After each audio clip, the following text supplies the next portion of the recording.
Rich Dad Poor Dad Audiobook for free. Having two dads offered me the choice of contrasting points of view, one of a rich man and one of a poor man. Rich Dad Poor Dad. I had two fathers, a rich one and a poor one. One was highly educated and intelligent. He had a Ph.D. and completed 4 years of undergraduate work in less than 2 years. He then went on to Stanford University, the University of Chicago, and Northwestern University to do his advanced studies, all on full financial scholarships. The other father never finished the 8th grade. Both men were successful in their careers, working hard all their lives. Both earned substantial incomes. Yet one always struggled financially. The other would become one of the richest men in Hawaii. One died leaving tens of millions of dollars to his family, charities, and his church. The other left bills to be paid. Both men were strong, charismatic, and influential. Both men offered me advice, but they did not advise the same things. Both men believed strongly in education but did not recommend the same course of study. If I had had only one dad, I would have had to accept or reject his advice. Having two dads offered me the choice of contrasting points of view, one of a rich man and one of a poor man. Instead of simply accepting or rejecting one or the other, I found myself thinking more, comparing, and then choosing for myself. The problem was that the rich man was not rich yet, and the poor man introduction to was not yet poor. Both were just starting out on their careers, and both were struggling with money and families. But they had very different points of view about money. For example, one dad would say, "The love of money is the root of all evil." The other said, "The lack of money is the root of all evil." As a young boy, having two strong fathers both influencing me was difficult. I wanted to be a good son and listen, but the two fathers did not say the same things. The contrast in their points of view, particularly about money, was so extreme that I grew curious and intrigued. I began to start thinking for long periods of time about what each was saying.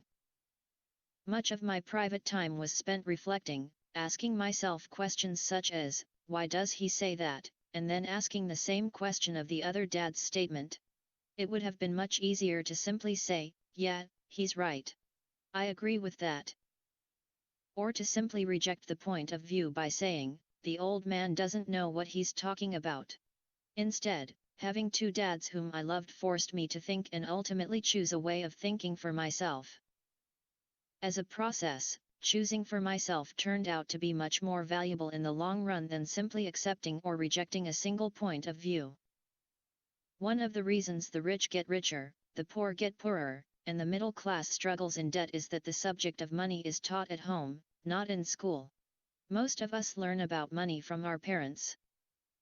So what can poor parents tell their child about money? They simply say, "Stay in school and study hard." The child may graduate with excellent grades, but with a poor person's financial programming and mindset. Sadly, money is not taught in schools. Schools focus on scholastic and professional skills, but not on financial skills. This explains how smart bankers, doctors, and accountants who earned excellent grades may struggle financially all of their lives. Our staggering national debt is due in large part to highly educated politicians and government officials making financial decisions with little or no training in the subject of money. Rich Dad Poor Dad 3. Today I often wonder what will soon happen when we have millions of people who need financial and medical assistance. They will be dependent upon their families or the government for financial support. What will happen when Medicare and Social Security run out of money? How will a nation survive if teaching children about money continues to be left to parents, most of whom will be, or already are, poor? Because I had two influential fathers, I learned from both of them. I had to think about each dad's advice, and in doing so, I gained valuable insight into the power and effect of one's thoughts on one's life. For example, one dad had a habit of saying, "I can't afford it." The other dad forbade those words to be used. He insisted I ask, "How can I afford it?" One is a statement, and the other is a question. One lets you off the hook, and the other forces you to think. My soon-to-be rich dad would explain that by automatically saying the words "I can't afford it," your brain stops working. By asking the question "How can I afford it?" your brain is put to work. He did not mean that you should buy everything you want. He was fanatical about exercising your mind, the most powerful computer in the world. He'd say, "My brain gets stronger every day because I exercise it. The stronger it gets, the more money I can make." He believed that automatically saying "I can't afford it" was a sign of mental laziness. Although both dads worked hard, I noticed that one dad had a habit of putting his brain to sleep when it came to finances, and the other had a habit of exercising his brain. The long-term result was that one dad grew stronger financially, and the other grew weaker. It is not much different from a person who goes to the gym to exercise on a regular basis versus someone who sits on the couch watching television. Proper physical exercise increases your chances for health, and proper mental exercise increases your chances for wealth. My two dads had opposing attitudes, and that affected the way they thought. One dad thought that the rich should pay more in taxes to take care of those less fortunate.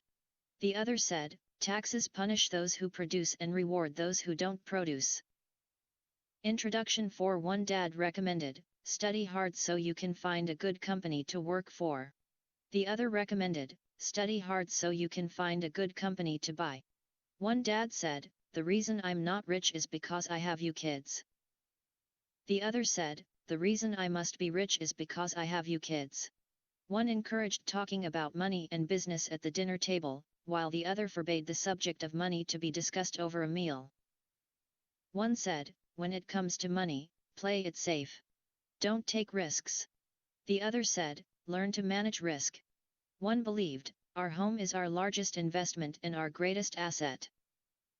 The other believed, "My house is a liability, and if your house is your largest investment, you're in trouble."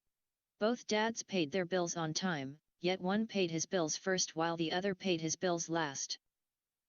One dad believed in a company or the government taking care of you and your needs.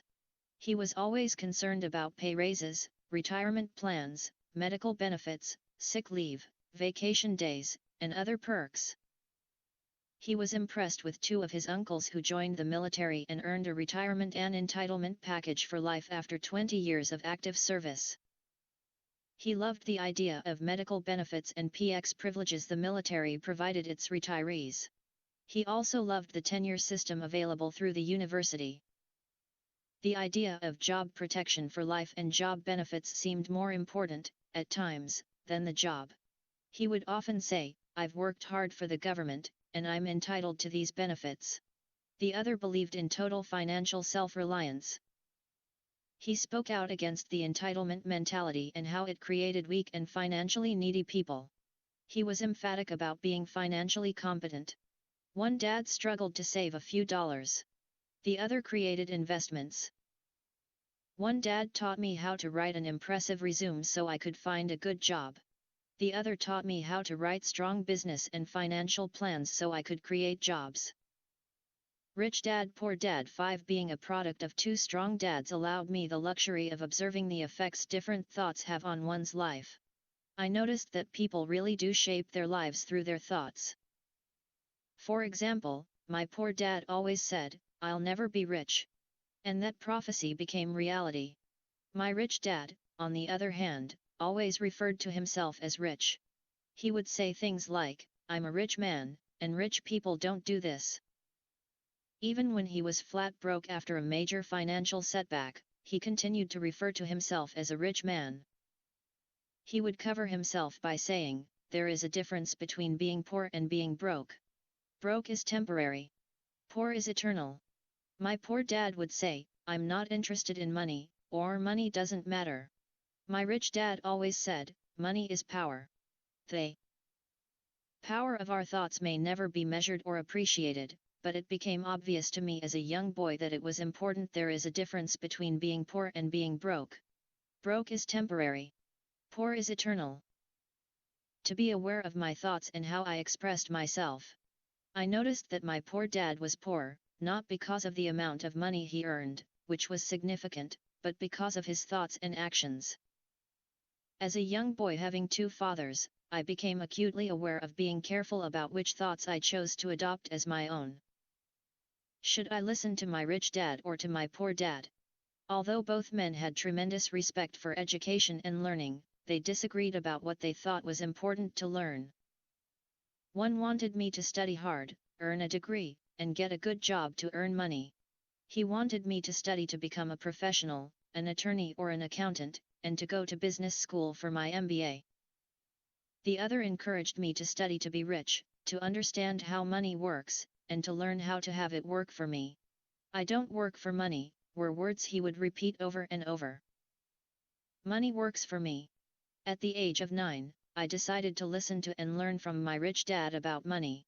In doing so, I chose not to listen to my poor dad, even though he was the one with all the college degrees. Introduction 6, a lesson from Robert Frost. Robert Frost is my favorite poet. Although I love many of his poems, my favorite is The Road Not Taken. I use its lesson almost daily.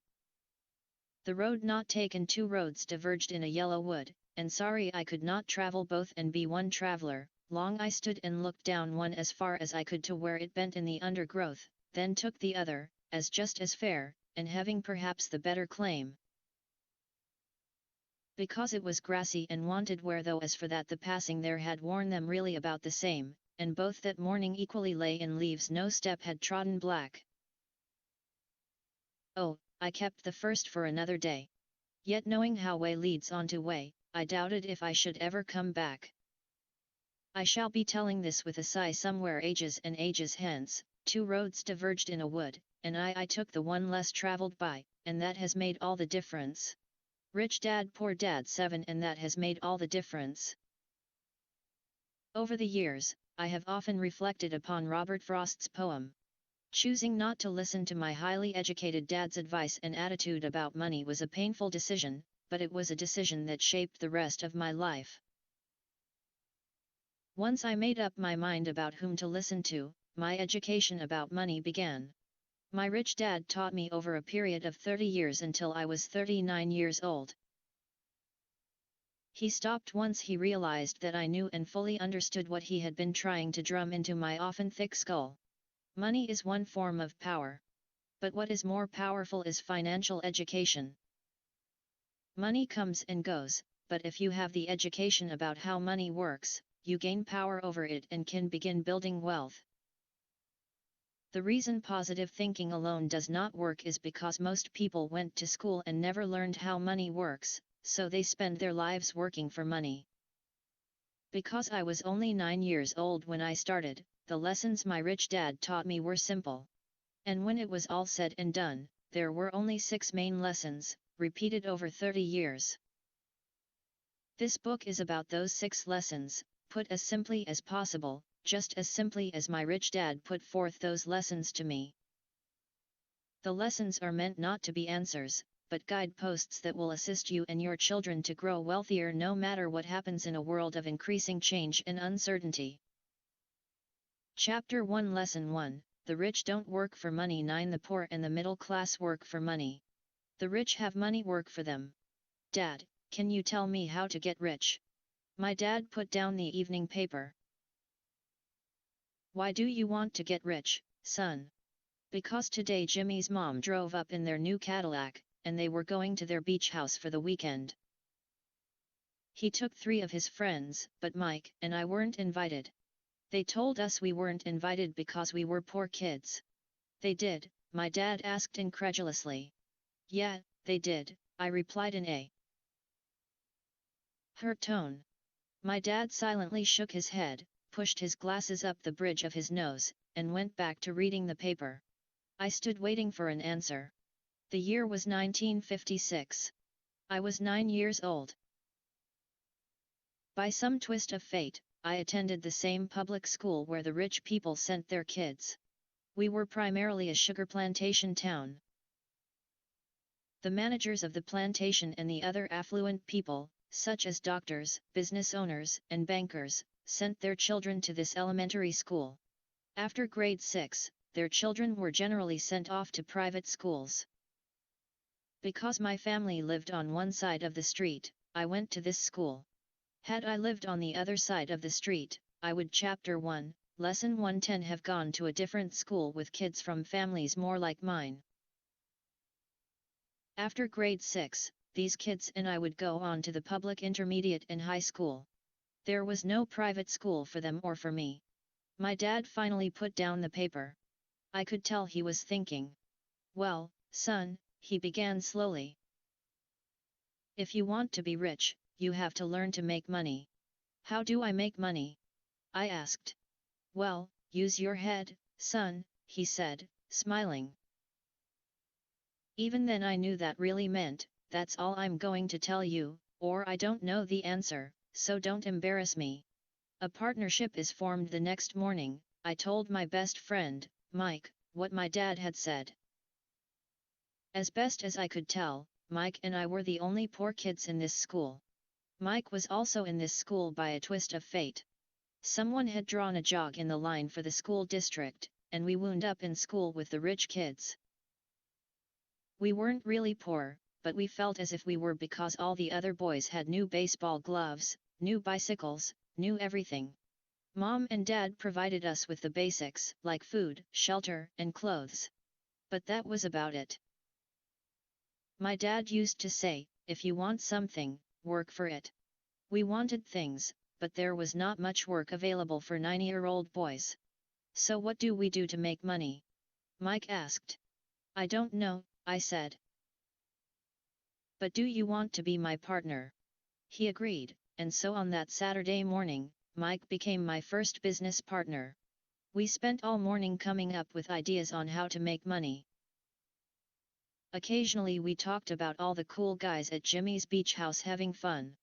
It hurt a little, but that hurt was good, because it inspired us to keep thinking of a way to make money. Finally, that afternoon, a bolt of lightning struck. It was an idea Mike got from a science book he had read. Excitedly, we shook hands, and the partnership now had a business. Rich Dad Poor Dad 11. For the next several weeks, Mike and I ran around our neighborhood, knocking on doors and asking our neighbors if they would save their toothpaste tubes for us. With puzzled looks, most adults consented with a smile. Some asked us what we were doing, to which we replied, we can't tell you. It's a business secret. My mom grew distressed as the weeks wore on. We had selected a site next to her washing machine as the place we would stockpile our raw materials.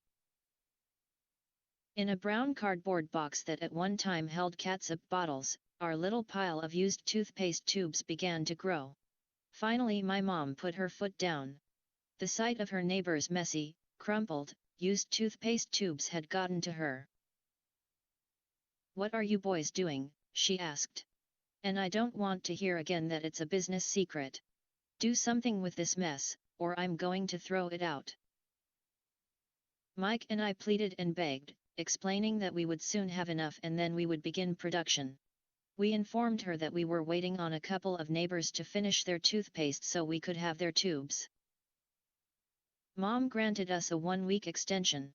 The date to begin production was moved up, and the pressure was on. My first partnership was already being threatened with an eviction notice by my own mom. It became Mike's job to tell the neighbors to quickly use up their toothpaste, saying their dentist wanted them to brush more often anyway. I began to put together the production line. One day my dad drove up with a friend to see 2 9-year-old boys in the driveway with a production line operating at full speed. There was fine white powder everywhere. On a long table were small milk cartons from school, and our family's hibachi grill was glowing with red-hot coals at maximum heat. Dad walked up cautiously, having to park the car at the base of the driveway since the production line blocked the carport. As he and his friend got closer, they saw a steel pot sitting on top of the coals in which the toothpaste tubes were being melted down. In those days, toothpaste did not come in plastic tubes. The tubes were made of lead. So once the paint was burned off, the tubes were dropped in the small steel pot. They melted until they became liquid, and with my Chapter 1, Lesson 112 Mom's pot holders, we poured the lead through a small hole in the top of the milk cartons. The milk cartons were filled with plaster of Paris. White powder was everywhere. In my haste, I had knocked the bag over, and the entire area looked like it had been hit by a snowstorm. The milk cartons were the outer containers for plaster of Paris molds. My dad and his friend watched as we carefully poured the molten lead through a small hole in the top of the plaster of Paris cube. "Careful," my dad said. I nodded without looking up. Finally, once the pouring was through, I put the steel pot down and smiled at my dad. "What are you boys doing?" he asked with a cautious smile. "We're doing what you told me to do. We're going to be rich," I said. "Yup," said Mike, grinning and nodding his head. "We're partners." "And what is in those plaster molds?" my dad asked. "Watch," I said. "This should be a good batch." With a small hammer, I tapped at the seal that divided the cube in half. Cautiously, I pulled up the top half of the plaster mold and a lead nickel fell out. "Oh, no," my dad exclaimed. "You're casting nickels out of lead." "That's right," Mike said. "We're doing as you told us to do. We're making money." My dad's friend turned and burst into laughter. My dad smiled and shook his head. Along with a fire and a box of spent toothpaste tubes, in front of him were two little boys covered with white dust smiling from ear to ear. He asked us to put everything down and sit with him on the front step of our house. With a smile, he gently explained what the word counterfeiting meant. Our dreams were dashed. "You mean this is illegal?" asked Mike in a quivering voice. "Rich Dad Poor Dad 13 let them go," my dad's friend said. "They might be developing a natural talent." My dad glared at him. "Yes, it is illegal," my dad said gently. "But you boys have shown great creativity and original thought. Keep going. I'm really proud of you." Disappointed, Mike and I sat in silence for about 20 minutes before we began cleaning up our mess. The business was over on opening day. Sweeping the powder up, I looked at Mike and said, "I guess Jimmy and his friends are right. We are poor." My father was just leaving as I said that. "Boys," he said, "you're only poor if you give up. The most important thing is that you did something. Most people only talk and dream of getting rich. You've done something. I'm very proud of the two of you. I will say it again, keep going. Don't quit." Mike and I stood there in silence. They were nice words, but we still did not know what to do. "So how come you're not rich, Dad?" I asked. "Because I chose to be a schoolteacher. School teachers really don't think about being rich. We just like to teach." "I wish I could help you, but I really don't know how to make money." Mike and I turned and continued our cleanup. "I know," said my dad. "If you boys want to learn how to be rich, don't ask me. Talk to your dad, Mike." "My dad?" asked Mike with a scrunched up face. "Yeah, your dad," repeated my dad with a smile. "Your dad and I have the same banker, and he raves about your father. He's told me several times that your father is brilliant when it comes to making money." "My dad?" Mike asked again in disbelief. "Then how come we don't have a nice car and a nice house like the rich kids at school?" "A nice car and a nice house don't necessarily mean you're rich or you know how to make money," my dad replied. Jimmy's dad works for Chapter 1, Lesson 114, the sugar plantation. He's not much different from me. He works for a company, and I work for the government. The company buys the car for him. The sugar company is in financial trouble, and Jimmy's dad may soon have nothing. Your dad is different, Mike. He seems to be building an empire, and I suspect in a few years he will be a very rich man." With that, Mike and I got excited again. With new vigor, we began cleaning up the mess caused by our now defunct first business. As we were cleaning, we made plans for how and when to talk to Mike's dad. The problem was that Mike's dad worked long hours and often did not come home until late. His father owned warehouses, a construction company, a chain of stores, and 3 restaurants. It was the restaurants that kept him out late. Mike caught the bus home after we had finished cleaning up. He was going to talk to his dad when he got home that night and ask him if he would teach us how to become rich. Mike promised to call as soon as he had talked to his dad, even if it was late. The phone rang at 8:30 p.m. Okay, I said. Next Saturday. I put the phone down. Mike's dad had agreed to meet with us. On Saturday I caught the 7:30 a.m. bus to the poor side of town. The lessons begin. Mike and I met with his dad that morning at 8 o'clock. He was already busy, having been at work for more than an hour. His construction supervisor was just leaving in his pickup truck as I walked up to his simple, small, and tidy home. Mike met me at the door. "Dad's on the phone, and he said to wait on the back porch," Mike said as he opened the door. The old wooden floor creaked as I stepped across the threshold of the aging house. There was a cheap mat just inside the door. The mat was there to hide the years of wear from countless footsteps that the floor had supported. Although clean, it needed to be replaced. I felt claustrophobic as I entered the narrow living room that was filled with old musty overstuffed furniture that today would be collector's items. Sitting on the couch were two women, both a little rich dad poor dad 15 older than my mom. Across from the women sat a man in workman's clothes.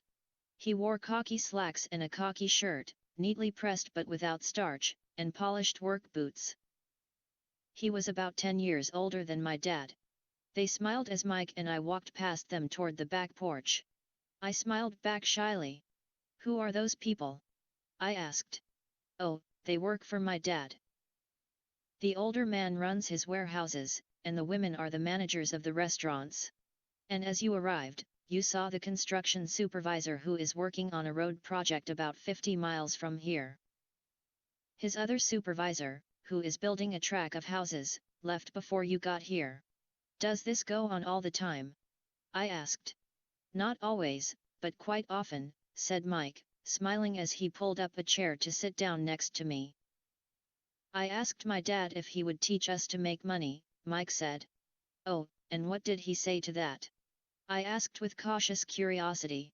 "Well, he had a funny look on his face at first, and then he said he would make us an offer." "Oh," I said, rocking my chair back against the wall. I sat there perched on two rear legs of the chair. Mike did the same thing. "Do you know what the offer is?" I asked. "No, but we'll soon find out." Suddenly, Mike's dad burst through the rickety screen door and onto the porch. Mike and I jumped to our feet, not out of respect, but because we were startled. "Ready, boys?" he asked as he pulled up a chair to sit down with us. We nodded our heads as we pulled our chairs away from the wall to sit in front of him. He was a big man, about 6 feet tall and 200 pounds. My dad was taller, about the same weight, and 5 years older than Mike's dad. They sort of looked alike, though not of the same ethnic makeup. Maybe their energy was similar. Chapter 1, Lesson 116. Mike says you want to learn to make money? Is that correct, Robert? I nodded my head quickly, but with a little trepidation. He had a lot of power behind his words and smile. "Okay, here's my offer. I'll teach you, but I won't do it classroom style. You work for me, I'll teach you. You don't work for me, I won't teach you. I can teach you faster if you work, and I'm wasting my time if you just want to sit and listen like you do in school. That's my offer. Take it or leave it." May I ask a question first?" I asked. "No. Take it or leave it. I've got too much work to do to waste my time. If you can't make up your mind decisively, then you'll never learn to make money anyway. Opportunities come and go. Being able to know when to make quick decisions is an important skill. You have the opportunity that you asked for. School is beginning, or it's over in 10 seconds, Mike's dad said with a teasing smile. "Take it," I said. "Take it," said Mike. "Good," said Mike's dad. "Mrs. Martin will be by in 10 minutes. After I'm through with her, you'll ride with her to my superette and you can begin working. I'll pay you 10 cents an hour, and you'll work 3 hours every Saturday. But I have a softball game today," I said. Mike's dad lowered his voice to a stern tone. "Take it, or leave it," he said. I'll take it, I replied, choosing to work and learn instead of playing. 30 cents later by 9 a.m. that day, Mike and I were working for Mrs. Martin. She was a kind and patient woman. She always said that Mike and I reminded her of her two grown sons. Although kind, she believed in hard work and kept us moving. We spent 3 hours taking canned goods off the shelves, brushing each can with a feather duster to get the dust off, and then restacking them neatly. It was excruciatingly boring work. Rich Dad Poor Dad 17 Mike's dad, whom I call my rich dad, owned 9 of these little superettes, each with a large parking lot. They were the early version of the 7-Eleven convenience stores, little neighborhood grocery stores where people bought items such as milk, bread, butter, and cigarettes. The problem was that this was Hawaii before air conditioning was widely used, and the stores could not close their doors because of the heat. On 2 sides of the store, the doors had to be wide open to the road and parking lot. Every time a car drove by or pulled into the parking lot, dust would swirl and settle in the store. We knew we had a job as long as there was no air conditioning. For 3 weeks, Mike and I reported to Mrs. Martin and worked our 3 hours. By noon, our work was over, and she dropped 3 little dimes in each of our hands. Now, even at the age of 9 in the mid-1950s, 30 cents was not too exciting. Comic books cost 10 cents back then, so I usually spent my money on comic books and went home. By Wednesday of the 4th week, I was ready to quit.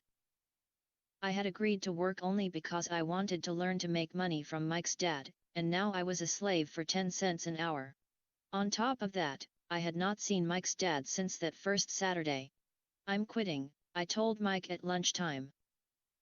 School was boring, and now I did not even have my Saturdays to look forward to. But it was the 30 cents that really got to me. This time Mike smiled. "What are you laughing at?" I asked with anger and frustration. "Dad said this would happen. He said to meet with him when you were ready to quit." "What?" I said indignantly. "He's been waiting for me to get fed up." "Sort of," Mike said. "Dad's kind of different. He doesn't teach like your dad. Your mom and dad lecture a lot. My dad is quiet and a man of few words. You just wait till this Saturday. I'll tell him you're ready." "You mean I've been set up?" "No, not really, but maybe. Dad will explain on Saturday." Chapter 1, Lesson 118 Waiting in line on Saturday. I was ready to face Mike's dad. Even my real dad was angry with him. My real dad, the one I call the poor one, thought that my rich dad was violating child labor laws and should be investigated.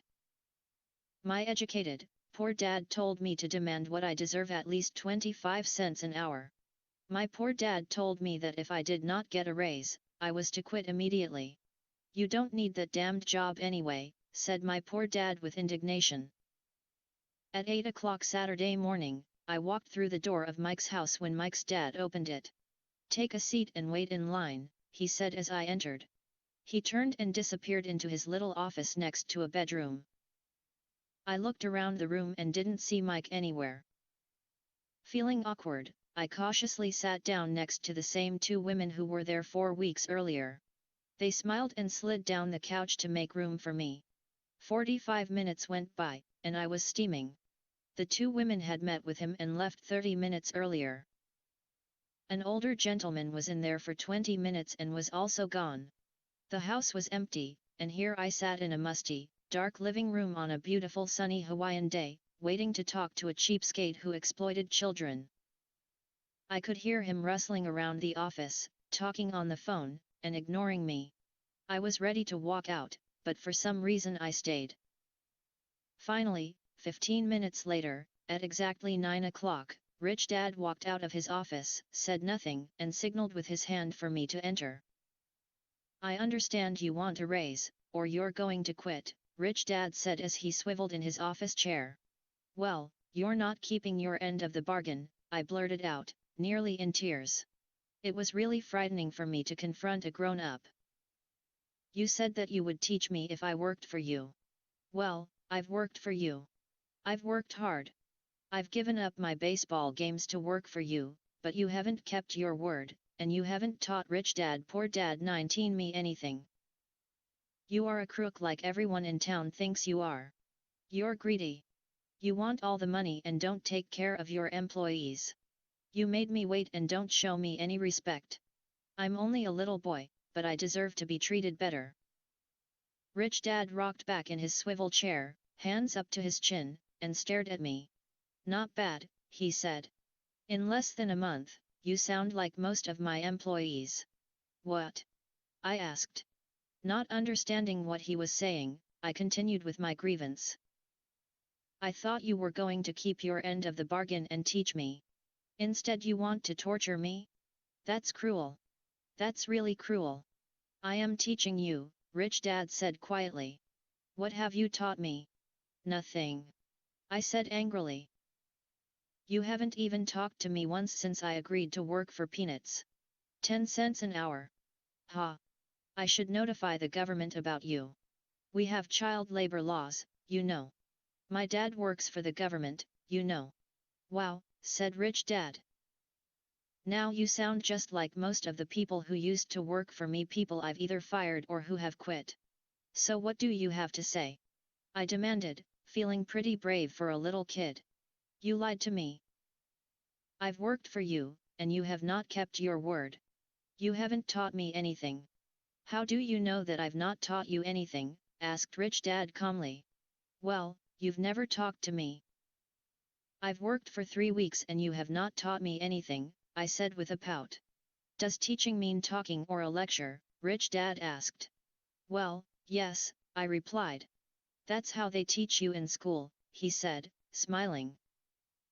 But that is not how life teaches you, and I would say that life is the best teacher of all. Most of the time, life does not talk to you. It just sort of pushes you around. Each push is life saying, wake up. There's something I want you to learn. Chapter 1, Lesson 120. What is this man talking about? I asked myself silently. Life pushing me around was life talking to me. Now I knew I had to quit my job. I was talking to someone who needed to be locked up. If you learn life's lessons, you will do well. If not, life will just continue to push you around. People do two things. Some just let life push them around. Others get angry and push back. But they push back against their boss, or their job, or their husband or wife. They do not know it's life that's pushing. I had no idea what he was talking about. Life pushes all of us around. Some people give up and others fight. A few learn the lesson and move on. They welcome life pushing them around. To these few people, it means they need and want to learn something. They learn and move on. Most quit, and a few like you fight. Rich Dad stood and shut the creaky old wooden window that needed repair. If you learn this lesson, you will grow into a wise, wealthy, and happy young man. If you don't, you will spend your life blaming a job, low pay, or your boss for your problems. You'll live life always hoping for that big break that will solve all your money problems. Rich Dad looked over at me to see if I was still listening. His eyes met mine. We stared at each other, communicating through our eyes. Finally, I looked away once I had absorbed his message. I knew he was right. I was blaming him, and I did ask to learn. I was fighting. Rich Dad continued, or if you're the kind of person who has no guts, you just give up every time life pushes you. If you're that kind of person, you'll live all your life playing it safe, doing the right things, saving yourself for some event that never happens. Then you die a boring old man. You'll have lots of friends who really like you because you were such a nice hard-working guy. But the truth is that you let life push you into submission. Deep down you were terrified of taking risks. You really wanted to win, but the fear of losing was greater than the excitement of winning. Deep inside, you and only you will know you didn't go for it. You chose to play it safe. Rich Dad Poor Dad 21. Our eyes met again. You've been pushing me around? I asked. Some people might say that, smiled Rich Dad. I would say that I just gave you a taste of life. What taste of life? I asked, still angry, but now curious and ready to learn. You boys are the first people who have ever asked me to teach them how to make money. I have more than 150 employees, and not one of them has asked me what I know about money. They ask me for a job and a paycheck, but never to teach them about money. So most will spend the best years of their lives working for money, not really understanding what it is they are working for. I sat there listening intently. So when Mike told me you wanted to learn how to make money, I decided to design a course that mirrored real life. I could talk until I was blue in the face, but you wouldn't hear a thing. So I decided to let life push you around a bit so you could hear me. That's why I only paid you 10 cents. So what is the lesson I learned from working for only 10 cents an hour? I asked. That you're cheap and exploit your workers. Rich Dad rocked back and laughed heartily. Finally he said, you'd best change your point of view. Stop blaming me and thinking I'm the problem. If you think I'm the problem, then you have to change me. If you realize that you're the problem, then you can change yourself, learn something, and grow wiser. Most people want everyone else in the world to change but themselves. Let me tell you, it's easier to change yourself than everyone else. I don't understand, I said. Don't blame me for your problems, Rich Dad said, growing impatient. But you only pay me 10 cents. So what are you learning? Rich Dad asked, smiling. That you're cheap, I said with a sly grin. See, you think I'm the problem, said Rich Dad. Chapter 1, Lesson 122. But you are. Well, keep that attitude and you'll learn nothing. Keep the attitude that I'm the problem, and what choices do you have? Well, if you don't pay me more or show me more respect and teach me, I'll quit. Well put, Rich Dad said. And that's exactly what most people do. They quit and go looking for another job, a better opportunity, and higher pay, actually thinking that this will solve the problem. In most cases, it won't. So what should I do? I asked. Just take this measly 10 cents an hour and smile. Rich Dad smiled. That's what the other people do. But that's all they do, waiting for a raise thinking that more money will solve their problems. Most just accept it, and some take a second job working harder, but again accepting a small paycheck. I sat staring at the floor, beginning to understand the lesson Rich Dad was presenting. I could sense it was a taste of life. Finally, I looked up and asked, so what will solve the problem? This, he said, leaning forward in his chair and tapping me gently on the head. This stuff between your ears. It was at that moment that Rich Dad shared the pivotal point of view that separated him from his employees and my poor dad and led him to eventually become one of the richest men in Hawaii, while my highly educated but poor dad struggled financially all his life. It was a singular point of view that made all the difference over a lifetime. Rich Dad explained this point of view over and over, which I call lesson number 1, the poor and the middle class work for money. The rich have money work for them. On that bright Saturday morning, I learned a completely different point of view from what I had been taught by my poor dad. At the age of 9, I understood that both dads wanted me to learn. Both dads encouraged me to study, but not the same things. Rich Dad Poor Dad 23. My highly educated dad recommended that I do what he did. Son, I want you to study hard, get good grades, so you can find a safe, secure job with a big company. And make sure it has excellent benefits.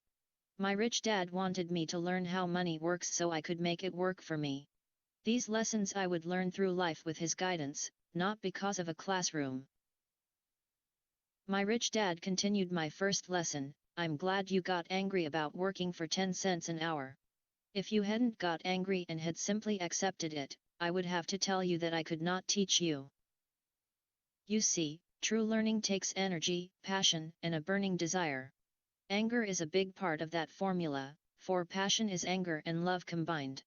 When it comes to money, most people want to play it safe and feel secure. So passion does not direct them. Fear does. So is that why they'll take jobs with low pay? I asked. Yes, said Rich Dad. Some people say I exploit people because I don't pay as much as the sugar plantation or the government. I say the people exploit themselves. It's their fear, not mine. But don't you feel you should pay them more? I asked. I don't have to. And besides, more money will not solve their problems. Just look at your dad.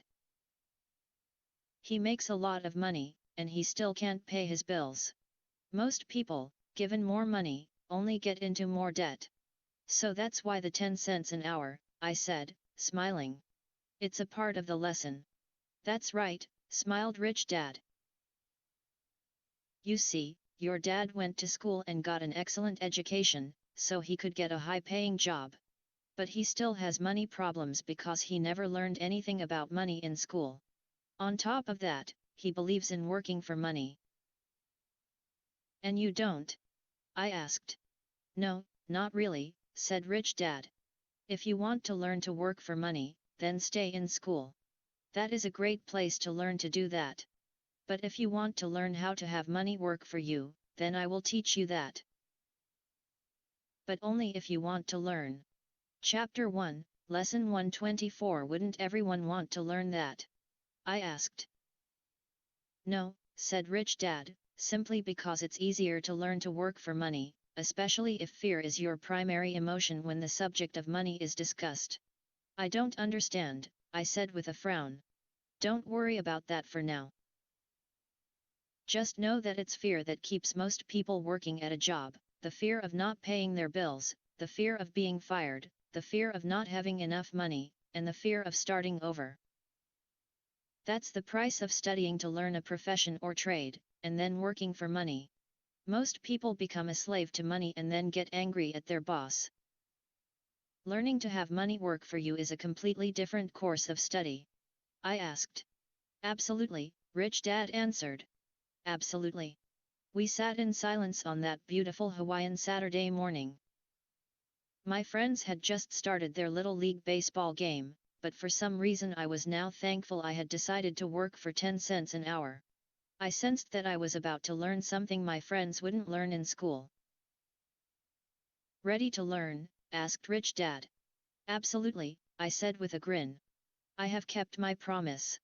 I've been teaching you from afar, my Rich Dad said. At 9 years old, you've gotten a taste of what it feels like to work for money. Just multiply your last month by 50 years and you will have an idea of what most people spend their life doing. I don't understand, I said. How did you feel waiting in line to see me, once to get hired and once to ask for more money? Terrible, I said. If you choose to work for money, that is what life will be like, said Rich Dad. And how did you feel when Mrs. Martin dropped 3 dimes in your hand for 3 hours of work? Rich Dad Poor Dad 25. I felt like it wasn't enough. It seemed like nothing. I was disappointed, I said. And that is how most employees feel when they look at their paychecks, especially after all the tax and other deductions are taken out.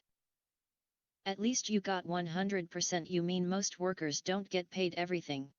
I asked with amazement. Heavens no, said Rich Dad. The government always takes its share first. How do they do that? I asked. Taxes, said Rich Dad. You're taxed when you earn. You're taxed when you spend.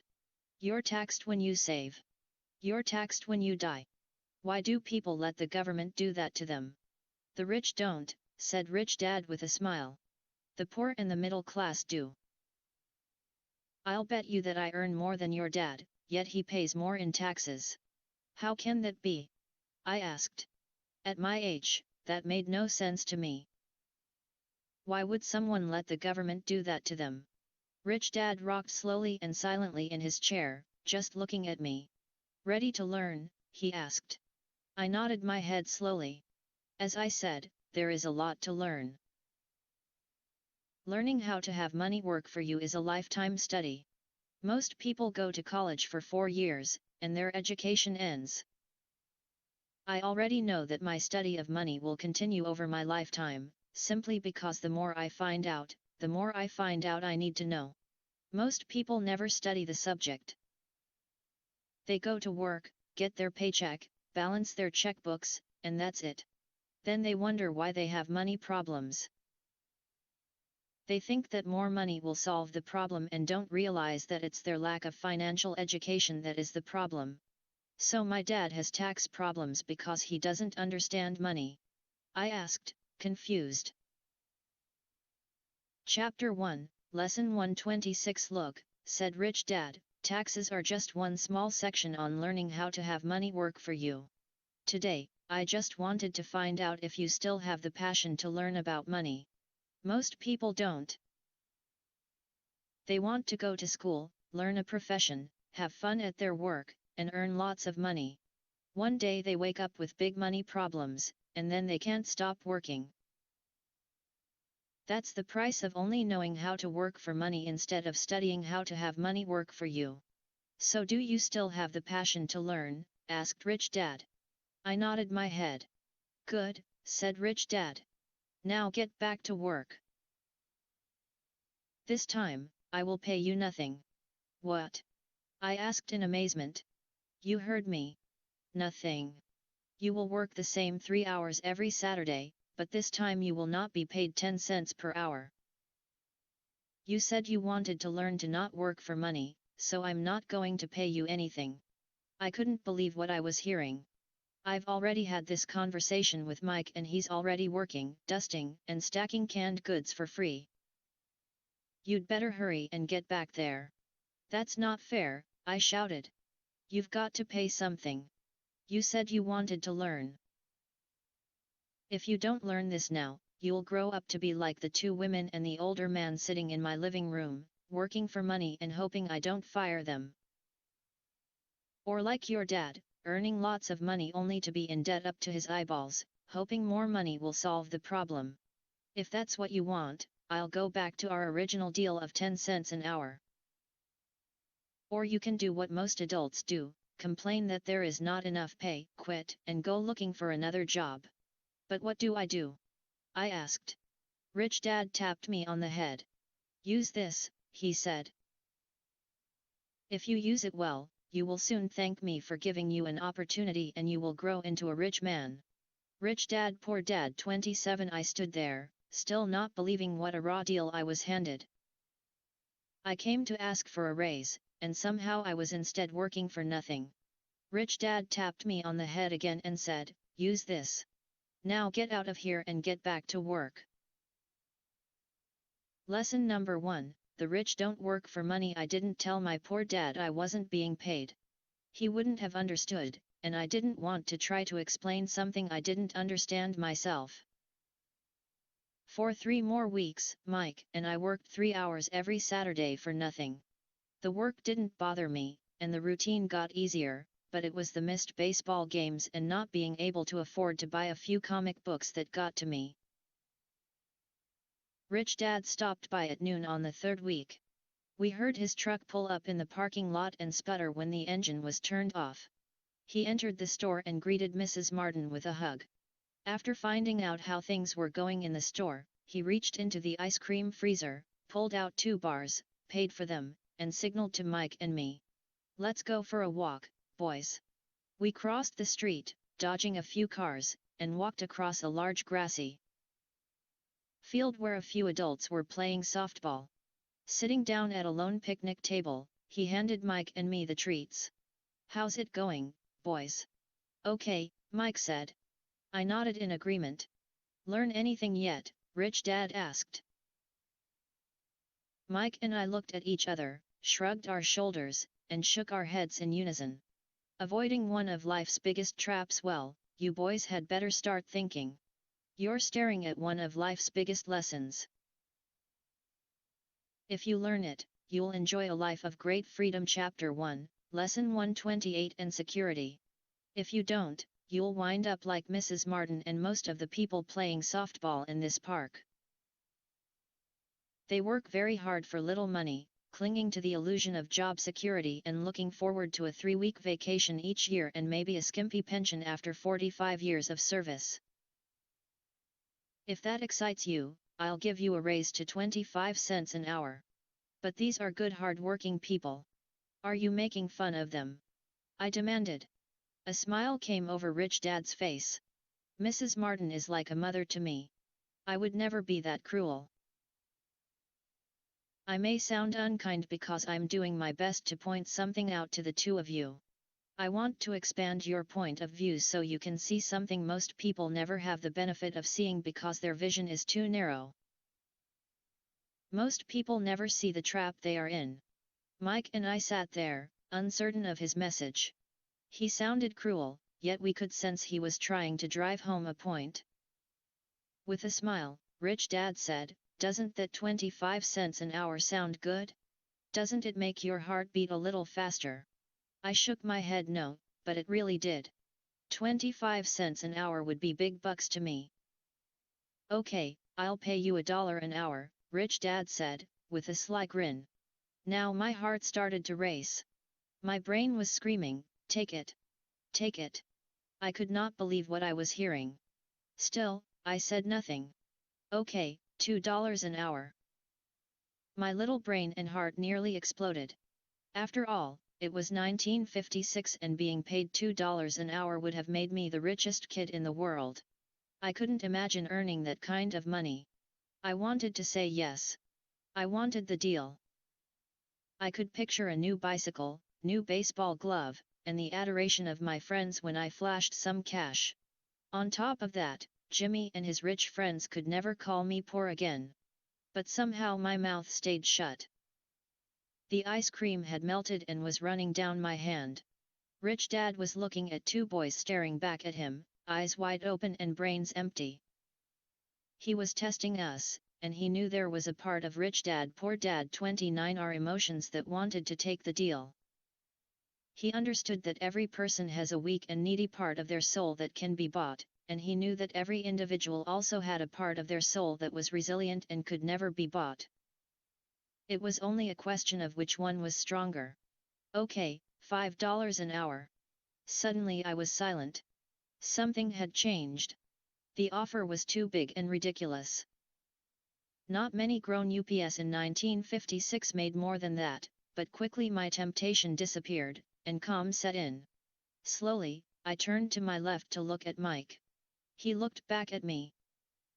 The part people's lives are forever controlled by two emotions, fear and greed. Of my soul that was weak and needy was silenced.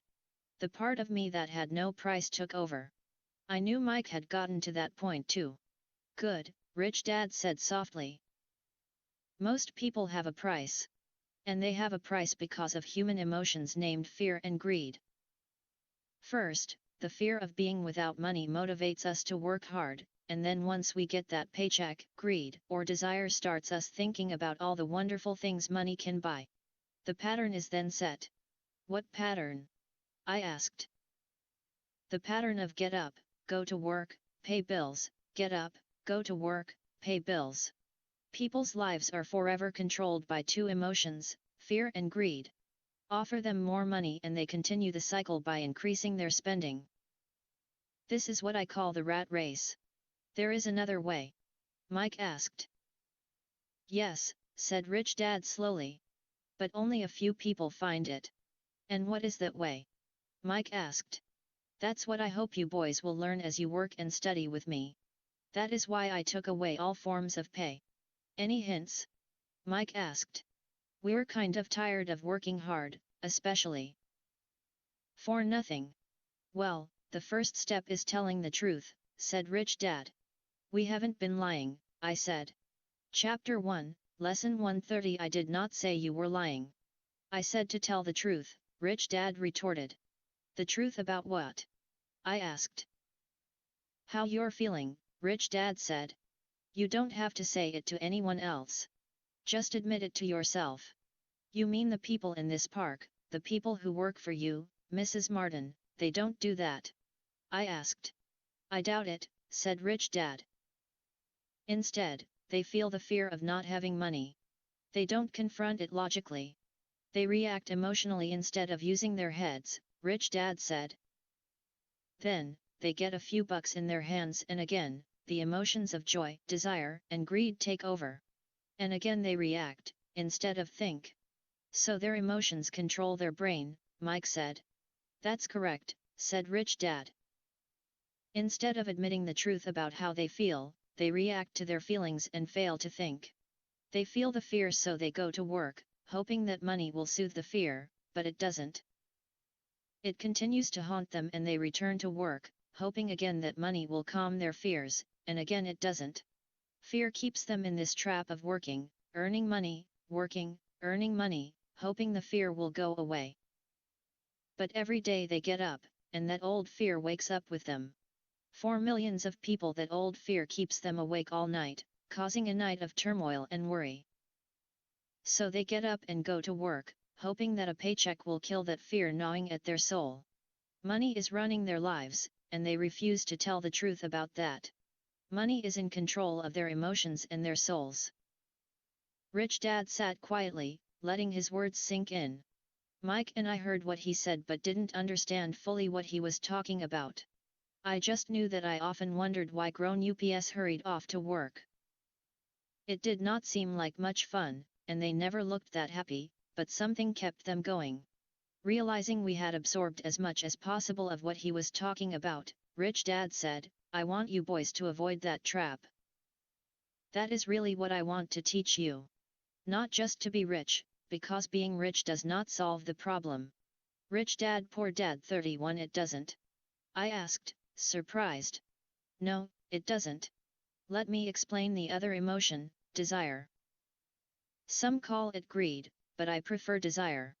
It's perfectly normal to desire something better, prettier, more fun, or exciting. So people also work for money because of desire. They desire money for the joy they think it can buy. But the joy that money brings is often short-lived, and they soon need more money for more joy, more pleasure, more comfort, and more security. So they keep working, thinking money will soothe their souls that are troubled by fear and desire. But money can't do that. Even rich people do this." Mike asked. "Rich people included," said Rich Dad. "In fact, the reason many rich people are rich isn't because of desire, but because of fear. They believe that money can eliminate the fear of being poor, so they amass tons of it, only to find the fear gets worse. Now they fear losing the money. I have friends who keep working even though they have plenty. I know people who have millions who are more afraid now than when they were poor. They're terrified of losing it all. The fears that drove them to get rich got worse. That weak and needy part of their soul is actually screaming louder. They don't want to lose the big houses, the cars, and the high life money has bought them. They worry about what their friends would say if they lost all their money. Many are emotionally desperate and neurotic, although they look rich and have more money. So is a poor man happier?" I asked. "No, I don't think so," replied Rich Dad. "The avoidance of money is just as psychotic as being attached to money." As if on cue, the town derelict went past our table, stopping by the large rubbish can and rummaging around in it. The three of us watched him with great interest, when before we probably would have just ignored him. Rich Dad pulled $1 out of his wallet and gestured to the older man. Seeing the money, the derelict came over immediately, took the bill, thanked Rich Dad profusely, and hurried off, ecstatic with his good fortune. "He's not much different from most of my employees," said Rich Dad. "I've met so many people who say, 'Oh, I'm not interested in Chapter 1, Lesson 132 money.' Yet they'll work at a job for 8 hours a day. That's a denial of truth. If they weren't interested in money, then why are they working? That kind of thinking is probably more psychotic than a person who hoards money." As I sat there listening to my Rich Dad, my mind flashed back to the countless times my own dad said, "I'm not interested in money." He said those words often. He also covered himself by always saying, "I work because I love my job." So what do we do? I asked. Not work for money until all traces of fear and greed are gone. No, that would be a waste of time, said Rich Dad. Emotions are what make us human. The word emotion stands for energy in motion. Be truthful about your emotions and use your mind and emotions in your favor, not against yourself. Whoa, said Mike. Don't worry about what I just said. It will make more sense in years to come. Just be an observer, not a reactor, to your emotions. Most people do not know that it's their emotions that are doing the thinking. Your emotions are your emotions, but you have got to learn to do your own thinking. Can you give me an example? I asked. Sure, replied Rich Dad. When a person says, I need to find a job, it's most likely an emotion doing the thinking. Fear of not having money generates that thought. But people do need money if they have bills to pay, I said. Sure they do, smiled Rich Dad. All I'm saying is that it's fear that is all too often doing the thinking. I don't understand, said Mike. For example, said Rich Dad. If the fear of not having enough money arises, instead of immediately running out to get a job, they instead might ask themselves this question: will a job be the best? So many people say, oh, I'm not interested in money. Yet they'll work at a job for 8 hours a day. Rich Dad Poor Dad 33 Solution to this fear over the long run. In my opinion, the answer is no. A job is really a short-term solution to a long-term problem. But my dad is always saying, stay in school and get good grades, so you can find a safe, secure job, I interjected, somewhat confused. Yes, I understand he says that, said Rich Dad, smiling. Most people recommend that, and it's a good path for most people. But people make that recommendation primarily out of fear. You mean my dad says that because he's afraid? Yes, said Rich Dad. He's terrified that you won't earn enough money and won't fit into society. Don't get me wrong. He loves you and wants the best for you. I too believe an education and a job are important, but it won't handle the fear. You see, that same fear that makes him get up in the morning to earn a few bucks is the fear that is causing him to be so fanatical about your going to school. So what do you recommend? I asked. I want to teach you to master the power of money, instead of being afraid of it. They don't teach that in school, and, if you don't learn it, you become a slave to money. It was finally making sense. He wanted us to widen our views and to see what the Mrs. Martins of this world couldn't see. He used examples that sounded cruel at the time, but I've never forgotten them. My vision widened that day, and I began to see the trap that lay ahead for most people. You see, we're all employees ultimately. We just work at different levels, said Rich Dad. I just want you boys to have a chance to avoid the trap caused by those two emotions, fear and desire. Use them in your favor, not against you. That's what I want to teach you. I'm not interested in just teaching you to make a pile of money. That won't handle the fear or desire. If you don't first handle fear and desire, and you get rich, you'll only be a highly paid slave. So how do we avoid the trap? I asked. The main cause of poverty or financial struggle is fear and ignorance, not the economy or the government or the rich. It's self-inflicted fear and ignorance that keep people trapped. So Chapter 1, Lesson 134. Boys, go to school and get your college degrees, and I'll teach you how to stay out of the trap. The pieces of the puzzle were appearing. My highly educated dad had a great education and a great career, but school never told him how to handle money or his fear of it. It became clear that I could learn different and important things from two fathers. So you've been talking about the fear of not having money. How does the desire for money affect our thinking? Mike asked. How did you feel when I tempted you with a pay raise? Did you notice your desires rising? We nodded our heads. By not giving in to your emotions, you were able to delay your reactions and think. That is important. We will always have emotions of fear and greed. From here on in, it's imperative for you to use those emotions to your advantage, and for the long term to not let your emotions control your thinking. Most people use fear and greed against themselves. That's the start of ignorance. Most people live their lives chasing paychecks, pay raises and job security because of the emotions of desire and fear, not really questioning where those emotion-driven thoughts are leading them. It's just like the picture of a donkey dragging a cart with its owner dangling a carrot just in front of its nose. The donkey's owner may be going where he wants to, but the donkey is chasing an illusion. Tomorrow there will only be another carrot for the donkey. You mean the moment I picture a new baseball glove, candy, and toys, that's like a carrot to a donkey. Mike asked. Yes, and as you get older, your toys get more expensive, a new car, a boat, and a big house to impress your friends, said Rich Dad with a smile. Fear pushes you out the door, and desire calls to you. That's the trap.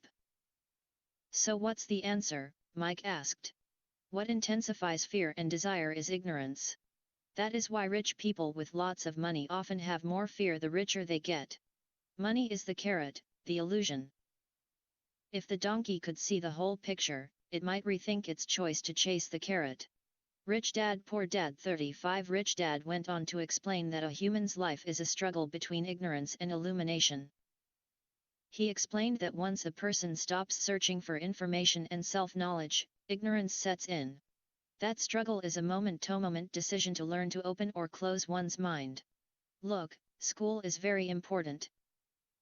You go to school to learn a skill or profession to become a contributing member of society.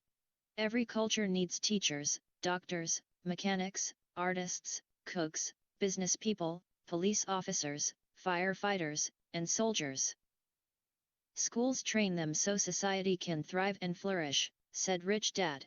Unfortunately, for many people school is the end, not the beginning. There was a long silence. Rich Dad was smiling. I didn't comprehend everything he said that day. But as with most great teachers, his words continued to teach for years. I've been a little cruel today, said Rich Dad. But I want you to always remember this talk. I want you to always think of Mrs. Martin. And I want you always to remember that donkey. Never forget that fear and desire can lead you into life's biggest trap if you're not aware of them controlling your thinking. To spend your life living in fear, never exploring your dreams, is cruel. To work hard for money, thinking that it will buy you things that will make you happy is also cruel. To wake up in the middle of the night terrified about paying bills is a horrible way to live. To live a life dictated by the size of a paycheck is not really living a life. Thinking that a job makes you secure is lying to yourself. That's cruel, and that's the trap I want you to avoid. I've seen how money runs people's lives. Don't let that happen to you. Please don't let money run your life. A softball rolled under our table. Rich Dad picked it up and threw it back. So what does ignorance have to do with greed and fear? I asked. Because it is ignorance about money that causes so much greed and fear, said Rich Dad. Let me give you some examples. A doctor, wanting more money to better provide for his family, raises his fees.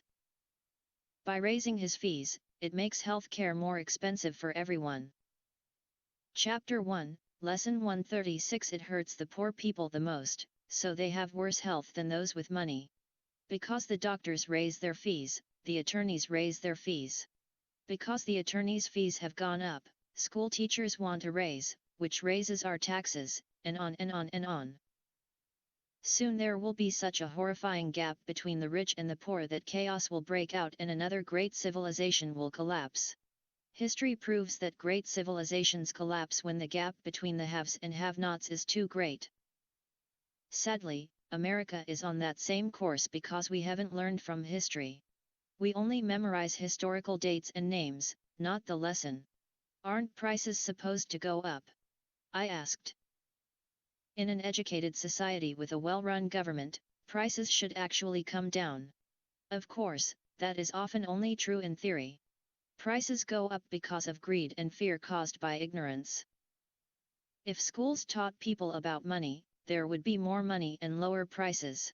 But schools focus only on teaching people to work for money, not how to harness money's power. But don't we have business schools? Mike asked. And haven't you encouraged me to go for my MBA? Yes, said Rich Dad. But all too often business schools train employees to become sophisticated bean counters. Heaven forbid a bean counter takes over a business. All they do is look at the numbers, fire people, and kill the business. I know this because I hire bean counters. All they think about is cutting costs and raising prices, which cause more problems. Bean counting is important. I wish more people knew it, but it, too, is not the whole picture, added Rich Dad angrily. So is there an answer? Asked Mike. Yes, said Rich Dad. Learn to use your emotions to think, not think with your emotions. When you boys mastered your emotions by agreeing to work for free, I knew there was hope. When you again resisted your emotions when I tempted you with more money, you were again learning to think in spite of being emotionally charged. That's the first step. Why is that step so important? I asked. Rich Dad Poor Dad 37. Well, that's up to you to find out. If you want to learn, I'll take you boys into the briar patch, a place almost everyone else avoids. If you go with me, you'll let go of the idea of working for money and instead learn to have money work for you. And what will we get if we go with you? What if we agree to learn from you? What will we get? I asked. The same thing Brer Rabbit got, said Rich Dad, referring to the classic children's story. Is there a briar patch? I asked. Yes, said Rich Dad. The briar patch is our fear and greed. Confronting fear, weaknesses, and neediness by choosing our own thoughts is the way out. Choosing our thoughts? Mike asked, puzzled. Yes. Choosing what we think rather than reacting to our emotions. Instead of just getting up and going to work because not having the money to pay your bills is scaring you, ask yourself, is working harder at this the best solution to this problem?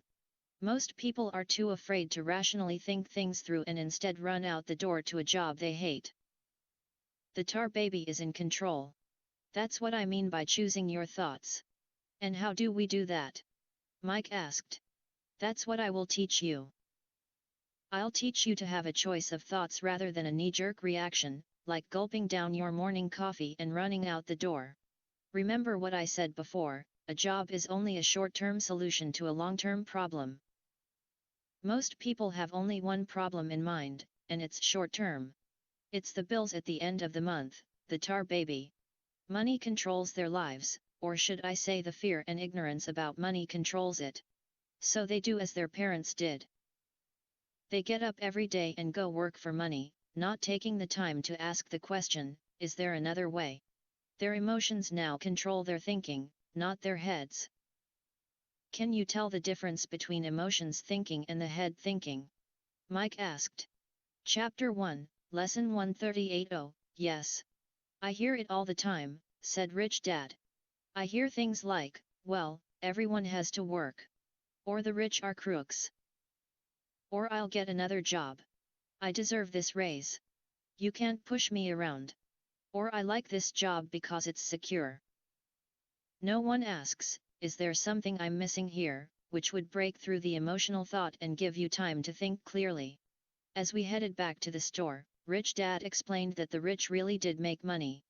They did not work for it. He went on to explain that when Mike and I were casting 5-cent pieces out of lead, thinking we were making money, we were very close to thinking the way the rich think.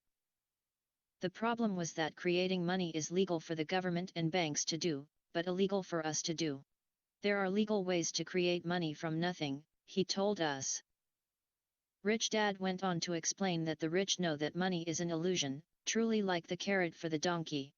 It's only out of fear and greed that the illusion of money is held together by billions of people who believe that money is real. It's not. Money is really made up. It is only because of the illusion of confidence and the ignorance of the masses that this house of cards stands. He talked about the gold standard that America was on, and that each dollar bill was actually a silver certificate. What concerned him was the rumor that we would someday go off the gold standard and our dollars would no longer be backed by something tangible. If that happens, boys, all hell will break loose. The poor, the middle class, and the ignorant will have their lives ruined simply because they will continue to believe that money is real and that the company they work for, or the government, will look after them. We really did not understand what he was saying that day, but over the years, it made more and more sense. Seeing what others miss as he climbed into his pickup truck outside his convenience store, Rich Dad said, keep working boys, but the sooner you forget about needing a paycheck, the easier your adult life will be. Keep using your Rich Dad Poor Dad 39 brain, work for free, and soon your mind will show you ways of making money far beyond what I could ever pay you. You will see things that other people never see. Most people never see these opportunities because they're looking for money and security, so that's all they get. The moment you see one opportunity, you'll see them for the rest of your life. The moment you do that, I'll teach you something else. Learn this, and you'll avoid one of life's biggest traps. Mike and I picked up our things from the store and waved goodbye to Mrs. Martin. We went back to the park, to the same picnic bench, and spent several more hours thinking and talking. We spent the next week at school thinking and talking, too. For 2 more weeks, we kept thinking, talking, and working for free. At the end of the second Saturday, I was again saying goodbye to Mrs. Martin and looking at the comic book stand with a longing gaze. The hard thing about not even getting 30 cents every Saturday was that I didn't have any money to buy comic books. Suddenly, as Mrs. Martin said goodbye to Mike and me, I saw her do something I'd never seen her do before. Mrs. Martin was cutting the front page of the comic book in half. She kept the top half of the comic book cover and threw the rest of the book into a large cardboard box. When I asked her what she did with the comic books, she said, "I throw them away. I give the top half of the cover back to the comic book distributor for credit when he brings in the new comics. He's coming in an hour." Mike and I waited for an hour. Soon the distributor arrived, and I asked him if we could have the comic books. To my delight, he said, "You can have them if you work for this store and do not resell them. Remember our old business partnership?" Well, Mike and I revived it. Using a spare room in Mike's basement, we began piling hundreds of comic books in that room. Soon our comic book library was open to the public. We hired Mike's younger sister, who loved to study, to be head librarian. She charged each child 10 cents admission to the library, which was open from 2:30 p.m. to 4:30 p.m. every day after school. The customers, the children of the neighborhood, could read as many Chapter 1, Lesson 140 comics as they wanted in 2 hours. It was a bargain for them since a comic cost 10 cents each, and they could read 5 or 6 in 2 hours. Mike's sister would check the kids as they left to make sure they weren't borrowing any comic books. She also kept the books, logging in how many kids showed up each day, who they were, and any comments they might have. Mike and I averaged $9.50 per week over a 3-month period. We paid his sister $1 a week and allowed her to read the comics for free, which she rarely did since she was always studying. Mike and I kept our agreement by working in the store every Saturday and collecting all the comic books from the different stores. We kept our agreement to the distributor by not selling any comic books. We burned them once they got too tattered. We tried opening a branch office, but we could never quite find someone as trustworthy and dedicated as Mike's sister. At an early age, we found out how hard it was to find good staff. 3 months after the library first opened, a fight broke out in the room. Some bullies from another neighborhood pushed their way in, and Mike's dad suggested we shut down the business. So our comic book business shut down, and we stopped working on Saturdays at the convenience store. But Rich Dad was excited because he had new things he wanted to teach us. He was happy because we had learned our first lesson so well. We learned to make money work for us. By not getting paid for our work at the store, we were forced to use our imaginations to identify an opportunity to make money.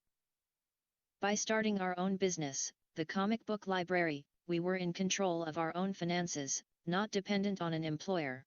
The best part was that our business generated money for us, even when we weren't physically there. Our money worked for us. Instead of paying us money, Rich Dad had given us so much more. Chapter 2 Lesson 2, Why Teach Financial Literacy. 41 It's not how much money you make. It's how much money you keep. In 1990, Mike took over his father's empire and is, in fact, doing a better job than his dad did. We see each other once or twice a year on the golf course. He and his wife are wealthier than you could imagine. Rich Dad's empire is in great hands, and Mike is now grooming his son to take his place, as his dad had groomed us. In 1994, I retired at the age of 47, and my wife Kim was 37. Retirement does not mean not working. For us, it means that, barring unforeseen cataclysmic changes, we can work or not work, and our wealth grows automatically, staying ahead of inflation. Our assets are large enough to grow by themselves. It's like planting a tree. You water it for years, and then one day it doesn't need you anymore. Its roots are implanted deep enough. Then the tree provides shade for your enjoyment. Mike chose to run the empire, and I chose to retire. Whenever I speak to groups of people, they often ask what I would recommend that they do. How do I get started? Is there a book you would recommend? What should I do to prepare my children? What is your secret to success? How do I make millions? Chapter 2, Lesson 242. Whenever I hear one of these questions, I'm reminded of the following story. The richest businessmen in 1923. A group of our greatest leaders and richest businessmen held a meeting at the Edgewater Beach Hotel in Chicago. Among them were Charles Schwab, head of the largest independent steel company, Samuel Insull, president of the world's largest utility, Howard Hobson, head of the largest gas company, Ivor Kreuger, president of International Match Co. One of the world's largest companies at that time, Leon Fraser, president of the Bank of International Settlements, Richard Whitney, president of the New York Stock Exchange, Arthur Cotton and Jesse Livermore, two of the biggest stock speculators, and Albert Fall, a member of President Harding's cabinet. 25 years later, 9 of these titans ended their lives as follows. Schwab died penniless after living for 5 years on borrowed money. Insull died broke in a foreign land, and Kreuger and Cotton also died broke. Hobson went insane. Whitney and Albert Fall were released from prison, and Fraser and Livermore committed suicide. I doubt if anyone can say what really happened to these men. If you look at the date, 1923, it was just before the 1929 market crash and the Great Depression, which I suspect had a great impact on these men and their lives. The point is this: today we live in times of greater and faster change than these men did. I suspect there will be many booms and busts in the coming years that will parallel the ups and downs these men faced. I am concerned that too many people are too focused on money and not on their greatest wealth, their education. If people are prepared to be flexible, keep an open mind and learn, they will grow richer and richer despite tough changes. If they think money will solve problems, they will have a rough ride. Intelligence solves problems and produces money.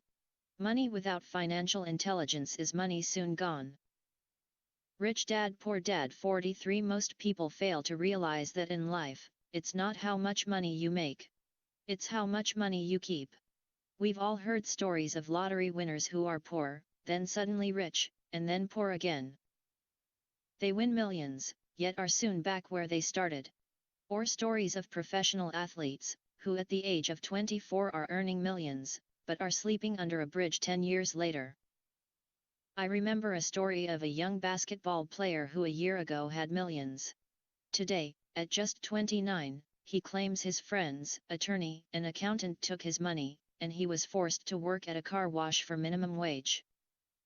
He was fired from the car wash because he refused to take off his championship ring as he was wiping off the cars. His story made national news and he is appealing his termination, claiming hardship and discrimination. He claims that the ring is all he has left and if it was stripped away, he'll crumble. I know so many people who became instant millionaires. And while I am glad some people have become richer and richer, I caution them that in the long run, it's not how much money you make. It's how much you keep, and how many generations you keep it. So when people ask, "Where do I get started?" or "Tell me how to get rich quick," they often are greatly disappointed with my answer. I simply say to them what my rich dad said to me when I was a little kid. If you want to be rich, you need to be financially literate. That idea was drummed into my head every time we were together. As I said, my educated dad stressed the importance of reading books, while my rich dad stressed the need to master financial literacy. If you are going to build the Empire State Building, the first thing you need to do is dig a deep hole and pour a strong foundation. If you are going to build a home in the suburbs, all you need to do is pour a 6-inch slab of concrete. Most people, in their drive to get rich, are trying to build an empire state building on a 6-inch slab. Our school system, created in the agrarian age, still believes in homes with no foundation. Dirt floors are still the rage. So kids graduate from school with virtually no financial foundation. One day, sleepless and deep in debt in suburbia, living the American dream, Chapter 2, Lesson 244, they decide that the answer to their financial problems is to find a way to get rich quick. Construction on the skyscraper begins. It goes up quickly, and soon, instead of the Empire State Building, we have the Leaning Tower of suburbia. The sleepless nights return. As for Mike and me in our adult years, both of our choices were possible because we were taught to pour a strong financial foundation when we were just kids. Accounting is possibly the most confusing, boring subject in the world, but if you want to be rich long-term, it could be the most important subject. For Rich Dad, the question was how to take a boring and confusing subject and teach it to kids. The answer he found was to make it simple by teaching it in pictures. My rich dad poured a strong financial foundation for Mike and me. Since we were just kids, he created a simple way to teach us. For years he only drew pictures and used few words. Mike and I understood the simple drawings, the jargon, the movement of money, and then in later years, Rich Dad began adding numbers. Today, rich people acquire assets. The poor and middle class acquire liabilities that they think are assets. Mike has gone on to master much more complex and sophisticated accounting analysis because he had to in order to run his empire. I am not as sophisticated because my empire is smaller, yet we come from the same simple foundation. Over the following pages, I offer to you the same simple line drawings Mike's dad created for us. Though basic, those drawings helped guide two little boys in building great sums of wealth on a solid and deep foundation. Rich Dad Poor Dad 45 Rule Number 1, you must know the difference between an asset and a liability, and buy assets. If you want to be rich, this is all you need to know. It is rule number 1. It is the only rule. This may sound absurdly simple, but most people have no idea how profound this rule is. Most people struggle financially because they do not know the difference between an asset and a liability. Rich people acquire assets. The poor and middle class acquire liabilities that they think are assets, said Rich Dad. When Rich Dad explained this to Mike and me, we thought he was kidding. Here we were, nearly teenagers and waiting for the secret to getting rich, and this was his answer. It was so simple that we stopped for a long time to think about it. What is an asset? Asked Mike. Don't worry right now, said Rich Dad. Just let the idea sink in. If you can comprehend the simplicity, your life will have a plan and be financially easy. It is simple. That is why the idea is missed. You mean all we need to know is what an asset is, acquire them, and we'll be rich? I asked. Rich Dad nodded his head. It's that simple. If it's that simple, how come everyone is not rich? I asked. Rich Dad smiled. Because people do not know the difference between an asset and a liability. I remember asking, how could adults be so misguided? If it is that simple, if it is that important, why would everyone not want to find out? It took Rich Dad only a few minutes to explain what assets and liabilities were. As an adult, I have difficulty explaining it to other adults. The simplicity of the idea escapes them because they have been educated differently. They were taught by other educated professionals, such as bankers, accountants, real estate agents, financial planners, and so forth. The difficulty comes in asking adults to unlearn, or become Chapter 2, Lesson 246 children again. An intelligent adult often feels it is demeaning to pay attention to simplistic definitions. Rich Dad believed in the KISS principle, keep it simple, stupid, so he kept it simple for us, and that made our financial foundation strong. So what causes the confusion? How could something so simple be so screwed up? Why would someone buy an asset that was really a liability? The answer is found in basic education. We focus on the word literacy and not financial literacy. What defines something to be an asset or a liability are not words. In fact, if you really want to be confused, look up the words asset. An asset puts money in my pocket. A liability takes money out of my pocket. And liability in the dictionary. I know the definition may sound good to a trained accountant, but for the average person, it makes no sense. But we adults are often too proud to admit that something does not make sense. To us young boys, Rich Dad said, what defines an asset are not words, but numbers. And if you can't read the numbers, you can't tell an asset from a hole in the ground. In accounting, Rich Dad would say, it's not the numbers, but what the numbers are telling you. It's just like words. It's not the words, but the story the words are telling you. If you want to be rich, you've got to read and understand numbers. If I heard that once, I heard it 1,000 times from my rich dad. And I also heard, the rich acquire assets, and the poor and middle class acquire liabilities. Here is how to tell the difference between an asset and a liability. Most accountants and financial professionals do not agree with the definitions, but these simple drawings were the start of strong financial foundations for two young boys. Rich Dad Poor Dad 47. This is the cash flow pattern of an asset. Assets, balance sheet, liabilities, income, expenses, income statement. The top part of the diagram is an income statement, often called a profit and loss statement. It measures income and expenses, money in and money out. The lower part of the diagram is a balance sheet. It's called that because it's supposed to balance assets against liabilities. Many financial novices do not know the relationship between the income statement and the balance sheet, and it is vital to understand that relationship. So as I said earlier, my rich dad simply told two young boys that assets put money in your pocket. Nice. Simple, and usable. Chapter 2, Lesson 248. This is the cash flow pattern of a liability. Assets, balance sheet, liabilities, income, expenses, income statement. Now that assets and liabilities have been defined through pictures, it may be easier to understand my definitions in words. An asset is something that puts money in my pocket. A liability is something that takes money out of my pocket. This is really all you need to know. If you want to be rich, simply spend your life buying assets. If you want to be poor or middle class, spend your life buying liabilities. Illiteracy, both in words and numbers, is the foundation of financial struggle.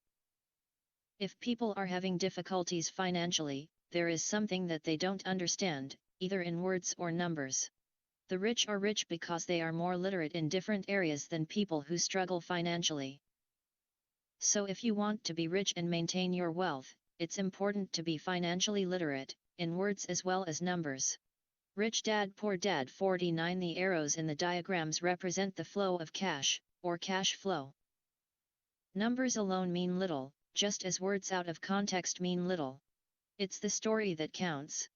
In financial reporting, reading numbers is looking for the plot, the story of where the cash is flowing. In 80% of most families, the financial story paints a picture of hard work to get ahead. However, this effort is for naught because they spend their lives buying liabilities instead of assets. This is the cash flow pattern of a poor person: assets, balance sheet, liabilities, income, expenses, income statement, taxes, rent, food, transportation, clothes, job, salary. Chapter 2, Lesson 250. This is the cash flow pattern of a person in the middle class. Job, assets, income, income statement, balance sheet, expenses, liabilities, salary, taxes, mortgage payment, car payment, credit card payment, school loan payment, mortgage, car loans, credit card debt, school loans. Rich Dad Poor Dad 51. This is the cash flow pattern of a rich person. Assets, balance sheet, liabilities, income, expenses, taxes, mortgage payment, rental income, dividend, interest, royalties, real estate, stocks, bonds, notes, intellectual property, mortgage, consumer loans, credit cards. Income statement. Chapter 2, Lesson 252. All of these diagrams are obviously oversimplified. Everyone has living expenses, the need for food, shelter, and clothing. The diagrams show the flow of cash through a poor, middle class, and wealthy person's life. It is the cash flow that tells the story of how a person handles their money. The reason I started with the story of the richest men in America is to illustrate the flaw in believing that money will solve all problems. That is why I cringe whenever I hear people ask me how to get rich quicker, or where they should start. I often hear, "I'm in debt, so I need to make more money." But more money will often not solve the problem. In fact, it may compound the problem. Money often makes obvious our tragic human cash flow tells the story of how a person handles money. Flaws, putting a spotlight on what we don't know. That is why, all too often, a person who comes into a sudden windfall of cash, let's say an inheritance, a pay raise, or lottery winnings, soon returns to the same financial mess, if not worse, than the mess they were in before. Money only accentuates the cash flow pattern running in your head. If your pattern is to spend everything you get, most likely an increase in cash will just result in an increase in spending. Thus, the saying, "A fool and his money is one big party." I have said many times that we go to school to gain scholastic and professional skills, both of which are important. We learn to make money with our professional skills. In the 1960s, when I was in high school, if someone did well academically, people assumed this bright student would go on to be a medical doctor because it was the profession with the promise of the greatest financial reward. Today, doctors face financial challenges I wouldn't wish on my worst enemy: insurance companies taking control of the business, managed healthcare, government intervention, and malpractice suits. Today, kids want to be famous athletes, movie stars, rock stars, beauty queens, or CEOs because that is where the fame, money, and prestige are. That is the reason it is so hard to motivate kids in school today. Rich Dad Poor Dad 53. They know that professional success is no longer solely linked to academic success, as it once was. Because students leave school without financial skills, millions of educated people pursue their profession successfully, but later find themselves struggling financially. They work harder but don't get ahead. What is missing from their education is not how to make money, but how to manage money. It's called financial aptitude: what you do with the money once you make it, how to keep people from taking it from you, how to keep it longer, and how to make that money work hard for you. Most people don't understand why they struggle financially because they don't understand cash flow. A person can be highly educated, professionally successful, and financially illiterate. These people often work harder than they need to because they learned how to work hard, but not how to have their money work hard for them. How the quest for a financial dream turns into a financial nightmare. The classic story of hard-working people has a set pattern. Recently married, the happy, highly educated young couple moves into one of their cramped rented apartments. Immediately, they realize that they are saving money because two can live as cheaply as one. The problem is the apartment is cramped. They decide to save money to buy their dream home so they can have kids. They now have two incomes, and they begin to focus on their careers. Their incomes begin to increase. Chapter 2, Lesson 254. As their incomes go up, their expenses go up as well. Assets, income statement, balance sheet, liabilities, income, expenses. The number one expense for most people is taxes. Many people think it's income tax, but for most Americans, their highest tax is Social Security. As an employee, it appears as if the Social Security tax combined with the Medicare tax rate is roughly 7.5%, but it's really 15% since the employer must match the Social Security amount. In essence, it is money the employer can't pay you.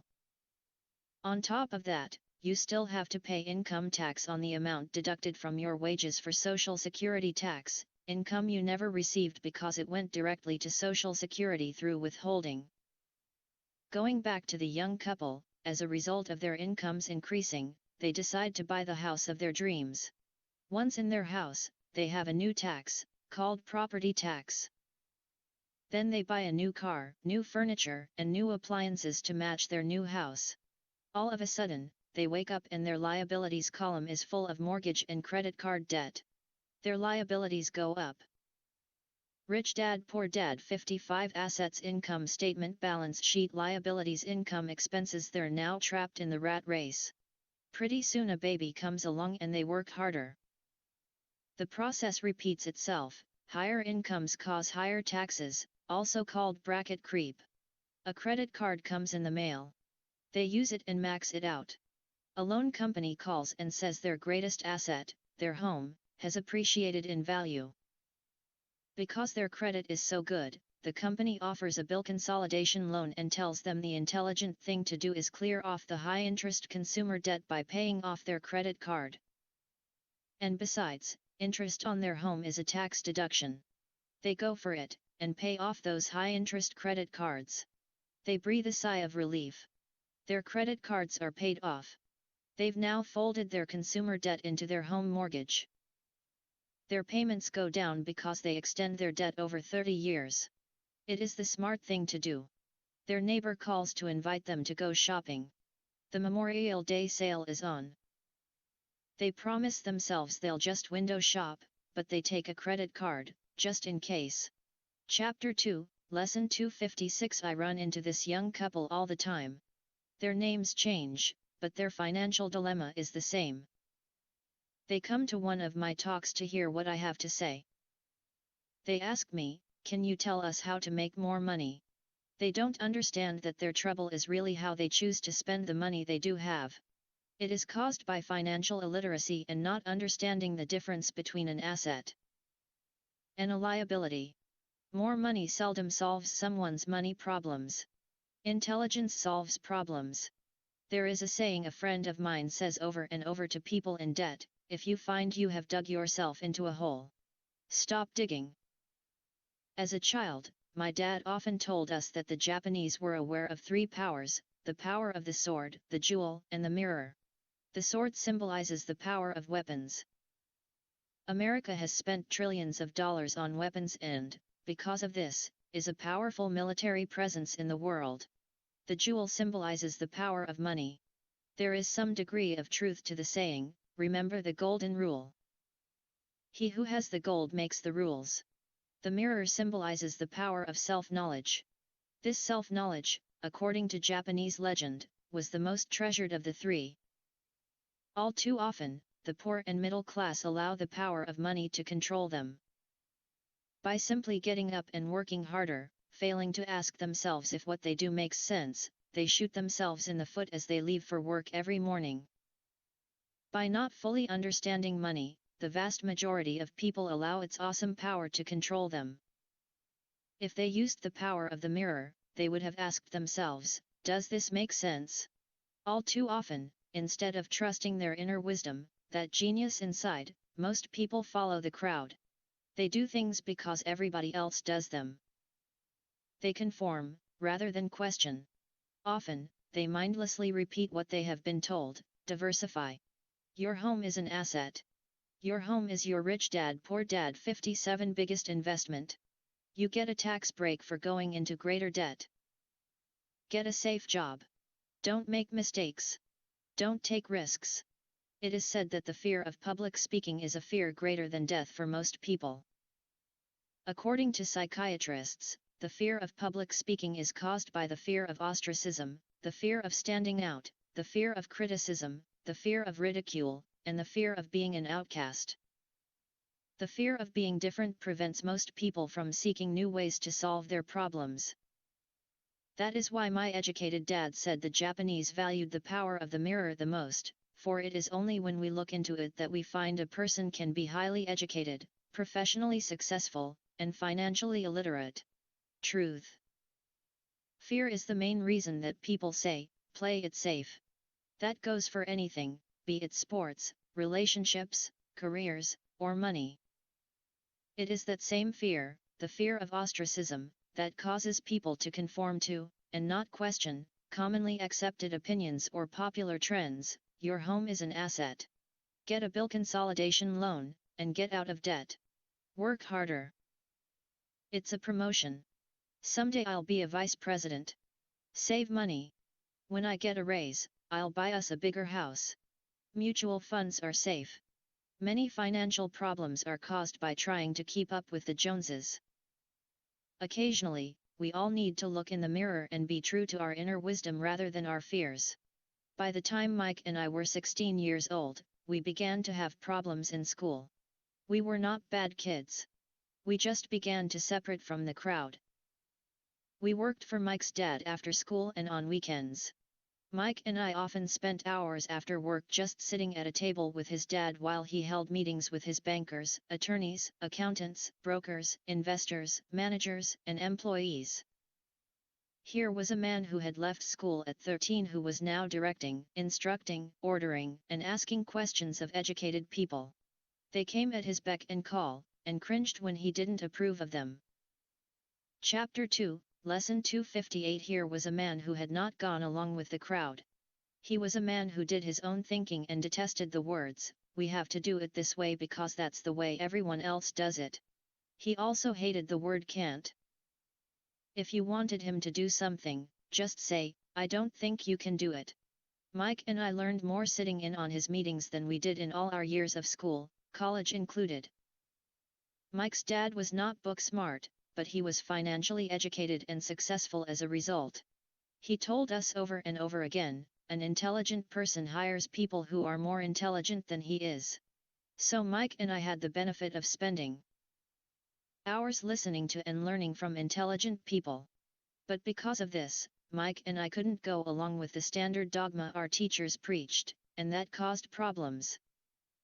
Whenever the teacher said, "If you don't get good grades, you won't do well in the real world," Mike and I just raised our eyebrows. When we were told to follow set procedures and not deviate from the rules, we could see how school discouraged creativity. We started to understand why our rich dad told us that schools were designed to produce good employees, instead of employers.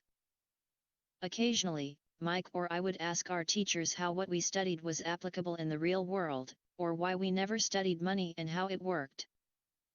To the latter question, we often got the answer that money was not important, that if we excelled in our education, the money would follow. The more we knew about the power of money, the more distant we grew from the teachers and our classmates. My highly educated dad never pressured me about my grades, but we did begin to argue about money. By the time I was 16, I probably had a far better foundation with money than both my parents.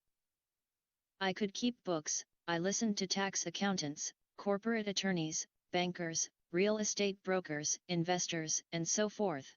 By contrast, my dad talked to other teachers. One day my dad told me that our home was his greatest investment. A not too pleasant argument took place when I showed him why I thought a house was not a good investment. Rich Dad Poor Dad 59 Assets Rich Dad Poor Dad Balance Sheet Liabilities Assets Balance Sheet Liabilities Home The above diagram illustrates the difference in perception between my rich dad and my poor dad when it came to their homes. One dad thought his house was an asset, and the other dad thought it was a liability. I remember when I drew the following diagram for my dad showing him the direction of cash flow. I also showed him the ancillary expenses that went along with owning the home. A bigger home meant bigger expenses, and the cash flow kept going out through the expense column. Chapter 2, Lesson 260 Assets Balance Sheet Liabilities Income Expenses Income Statement Mortgage Payment Property Tax Insurance Maintenance Utilities Mortgage Today, people still challenge me on the idea of a house not being an asset. I know that for many people, it is their dream as well as their largest investment. And owning your own home is better than nothing. I simply offer an alternate way of looking at this popular dogma. If my wife and I were to buy a bigger, flashier house, we realize it wouldn't be an asset. It would be a liability since it would take money out of our pocket. Rich Dad Poor Dad 61. So here is the argument I put forth. I really don't expect most people to agree with it because your home is an emotional thing, and when it comes to money, high emotions tend to lower financial intelligence. I know from personal experience that money has a way of making every decision emotional. When it comes to houses, most people work all their lives paying for a home they never own. In other words, most people buy a new house every few years, each time incurring a new 30-year loan to pay off the previous one. Even though people receive a tax deduction for interest on mortgage payments, they pay for all their other expenses with after-tax dollars, even after they pay off their mortgage. My wife's parents were shocked when the property taxes on their home increased to $1,000 a month. This was after they had retired, so the increase put a strain on their retirement budget, and they felt forced to move. Houses do not always go up in value. I have friends who owe $1 million for a home that today would sell for far less. The greatest losses of all are those from missed opportunities. If all your money is tied up in your house, you may be forced to work harder because your money continues blowing out of the expense column, instead of adding to the asset column, the classic middle-class cash flow pattern. If a young couple would put more money into their asset column early on, their later years would be easier. Their assets would have grown and would be available to help cover expenses. All too often, a house only serves as a vehicle for incurring a home equity loan to pay for mounting expenses. Chapter 2, Lesson 262. In summary, the end result in making a decision to own a house that is too expensive in lieu of starting an investment portfolio impacts an individual in at least the following 3 ways. 1. Loss of time, during which other assets could have grown in value. 2. Loss of additional capital, which could have been invested instead of paying for high-maintenance expenses related directly to the home. 3. Loss of education. Too often, people count their house and savings and retirement plans as all they have in their asset column. Because they have no money to invest, they simply don't invest. This costs them investment experience. Most never become what the investment world calls a sophisticated investor. And the best investments are usually first sold to sophisticated investors, who then turn around and sell them to the people playing it safe. I am not saying don't buy a house. What I am saying is that you should understand the difference between an asset and a liability. When I want a bigger house, I first buy assets that will generate the cash flow to pay for the house. My educated dad's personal financial statement best demonstrates the life of someone caught in the rat race. His expenses match his income, never allowing him enough left over to invest in assets. As a result, his liabilities are larger than his assets. Rich Dad Poor Dad 63. The following diagram on the left shows my poor dad's income statement. It is worth 1,000 words. It shows that his income and expenses are equal while his liabilities are larger than his assets.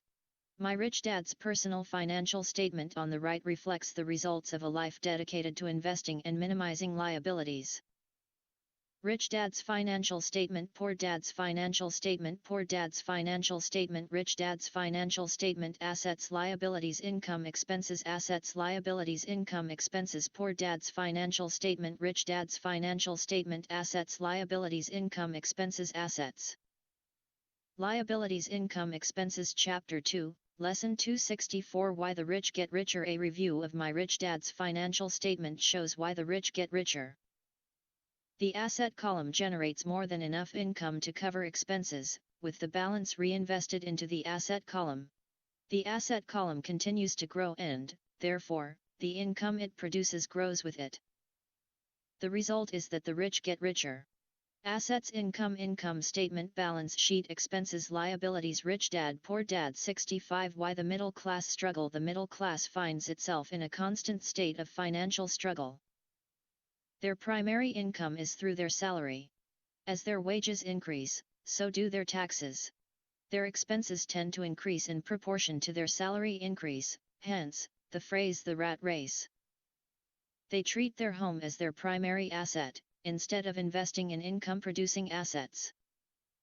Assets, income statement, balance sheet, liabilities, income, expenses. Chapter 2, Lesson 266. This pattern of treating your home as an investment, and the philosophy that a pay raise means you can buy a larger home or spend more, is the foundation of today's debt-ridden society.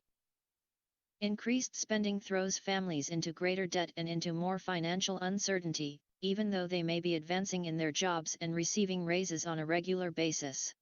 This is high-risk living caused by weak financial education.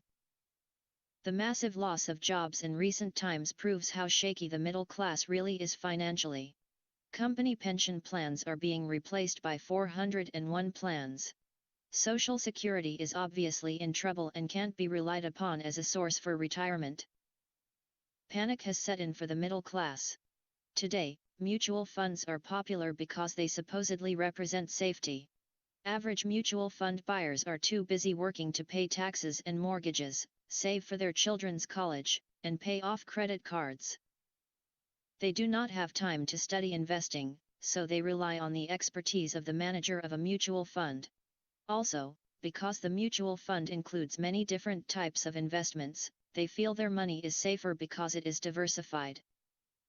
This educated middle class subscribes to the dogma put out by mutual fund brokers and financial planners: play it safe. Avoid risk. The real tragedy is that the lack of early financial education is what creates the risk faced by average middle class people.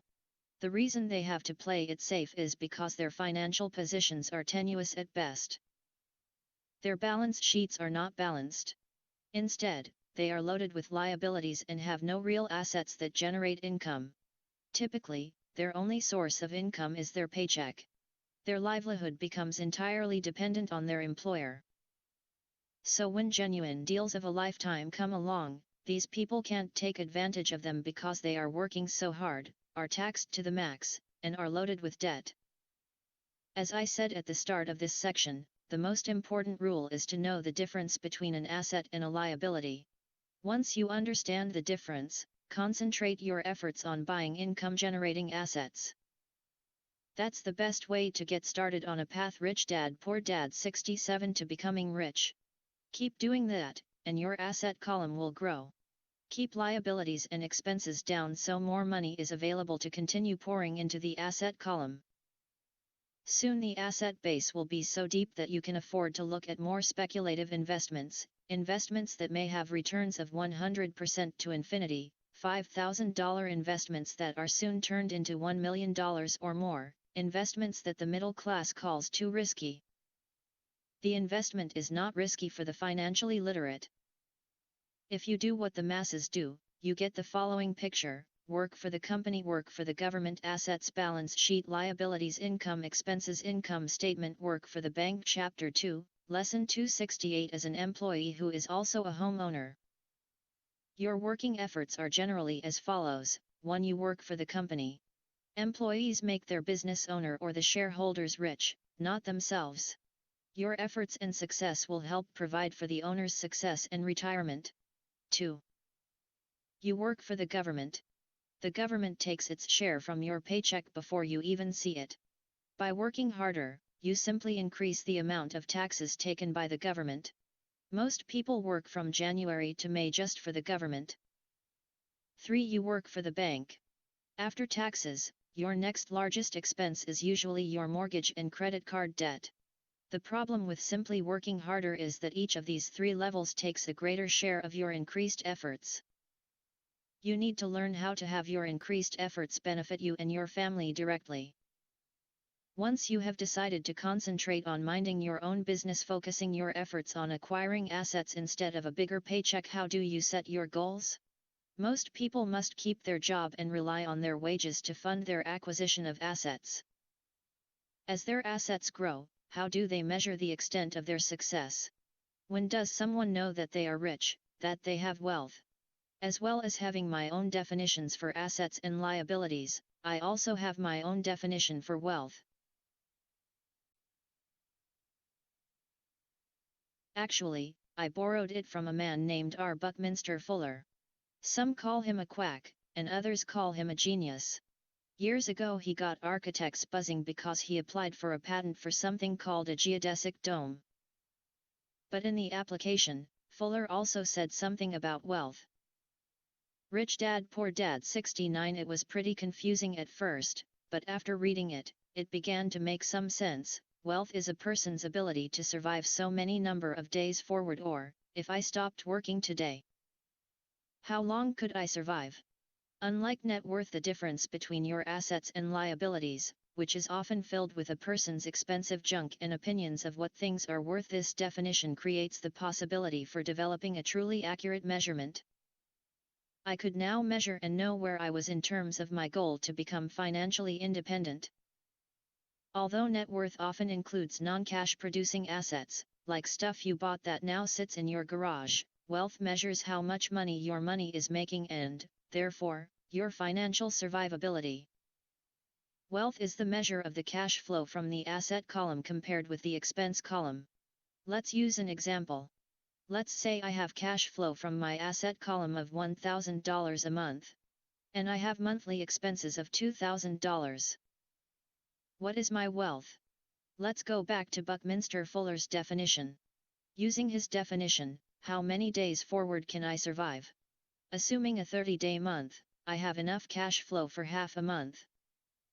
When I achieve $2,000 a month cash flow from my assets, then I will be wealthy. So while I'm not yet rich, I am wealthy. I now have income generated from assets each month that fully cover my monthly expenses.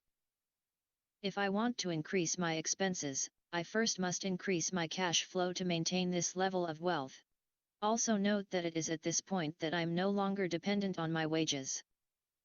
I have focused on, and been successful in, building an asset column that has made me financially independent. If I quit my job today, I would be able to cover my monthly expenses with the cash flow from my assets. My next goal would be to have the excess cash flow from my assets reinvested into the asset column. The more money that goes into my asset column, the more my asset column grows. The more Chapter 2, Lesson 270 my assets grow, the more my cash flow grows. And as long as I keep my expenses less than the cash flow from these assets, I grow richer with more and more income from sources other than my physical labor. As this reinvestment process continues, I am well on my way to becoming rich. Just remember this simple observation: the rich buy assets. The poor only have expenses. The middle class buy liabilities they think are assets.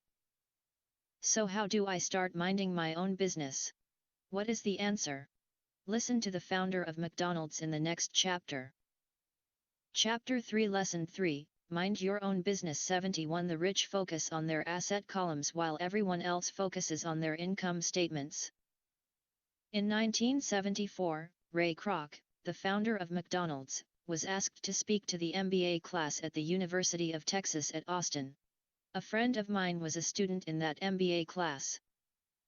After a powerful and inspiring talk, the class adjourned and the students asked Ray if he would join them at their favorite hangout to have a few beers. Ray graciously accepted. "What business am I in?" Ray asked, once the group had all their beers in hand. Everyone laughed, my friend said. Most of the MBA students thought Ray was just fooling around. No one answered, so Ray asked again, "What business do you think I'm in?" The students laughed again, and finally one brave soul yelled out, "Ray, who in the world doesn't know that you're in the hamburger business?" Ray chuckled. "That's what I thought you would say." He paused and then quickly added, "Ladies and gentlemen, I'm not in the hamburger business. My business is real estate." As my friend tells the story, Ray spent a good amount of time explaining his viewpoint. In his business plan, Ray knew that the Chapter 3, Lesson 372 primary business focus was to sell hamburger franchises, but what he never lost sight of was the location of each franchise. He knew that the land and its location were the most significant factors in the success of each franchise. Basically, the person who bought the franchise was also buying the real estate under the franchise for Ray Kroc's organization. Today, McDonald's is the largest single owner of real estate in the world, owning even more than the Catholic Church. McDonald's owns some of the most valuable intersections and street corners in America and around the globe. My friend considers this as one of the most important lessons in his life. Today he owns car washes, but his business is the real estate under those car washes. The previous chapter presented diagrams illustrating that most people work for everyone but themselves. They work first for the owners of the company, then for the government through taxes, and finally for the bank that owns their mortgage. When I was a young boy, we did not have a McDonald's nearby. Yet my rich dad was responsible for teaching Mike and me the same lesson that Ray Kroc talked about at the University of Texas. It is secret number 3 of the rich. That secret is, mind your own business. Financial struggle is often directly the result of people working all their lives for someone else. Many people will simply have nothing at the end of their working days to show for their efforts. Our current educational system focuses on preparing today's youth to get good jobs by developing scholastic skills. Their lives will revolve around their wages or, as described earlier, their income column. Many will study further to become engineers, scientists, cooks, police officers, artists, writers, and so on. These professional skills allow them to enter the workforce and work for money. But there is a big difference between your profession and your business. Often I ask people, what is your business? And they will say, oh, I'm a banker. Then I ask them if they own the bank. And they usually respond, no, I work there. In that instance, they have Rich Dad Poor Dad 73 confused their profession with their business. Their profession may be a banker, but they still need their own business. A problem with school is that you often become what you study. So if you study cooking, you become a chef. If you study the law, you become an attorney, and a study of auto mechanics makes you a mechanic. The mistake in becoming what you study is that too many people forget to mind their own business. They spend their lives minding someone else's business and making that person rich. To become financially secure, a person needs to mind their own business. Your business revolves around your asset column, not your income column.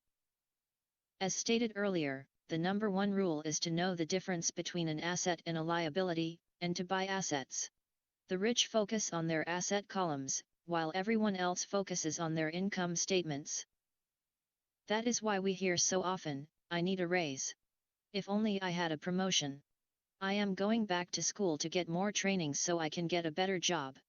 I am going to work overtime. Maybe I can get a second job. In some circles, these are sensible ideas.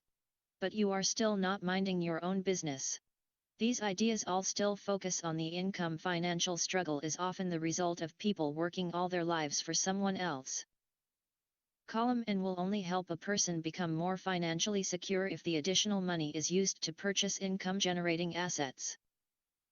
The primary reason the majority of the poor and middle class are fiscally conservative, which means, I can't afford to take risks, is that they have no financial foundation. They have to cling to their jobs and play it safe. When downsizing became the in thing to do, millions of workers found out their largest so-called asset, their home, was eating them alive. Their asset was costing them money every month. Their car, another asset, was eating them alive. The golf clubs in the garage that cost $1,000 were not worth $1,000 anymore. Without Job Chapter 3, Lesson 374 Security, they had nothing to fall back on. What they thought were assets could not help them survive in a time of financial crisis. I assume most of us have filled out a credit application to buy a house or a car. It's always interesting to look at the net worth section because of what accepted banking and accounting practices allow a person to count as assets. One day when I wanted a loan, my financial position did not look too good. So I added my new golf clubs, my art collection, books, electronics, Armani suits, wristwatches, shoes, and other personal effects to boost the number in the asset column.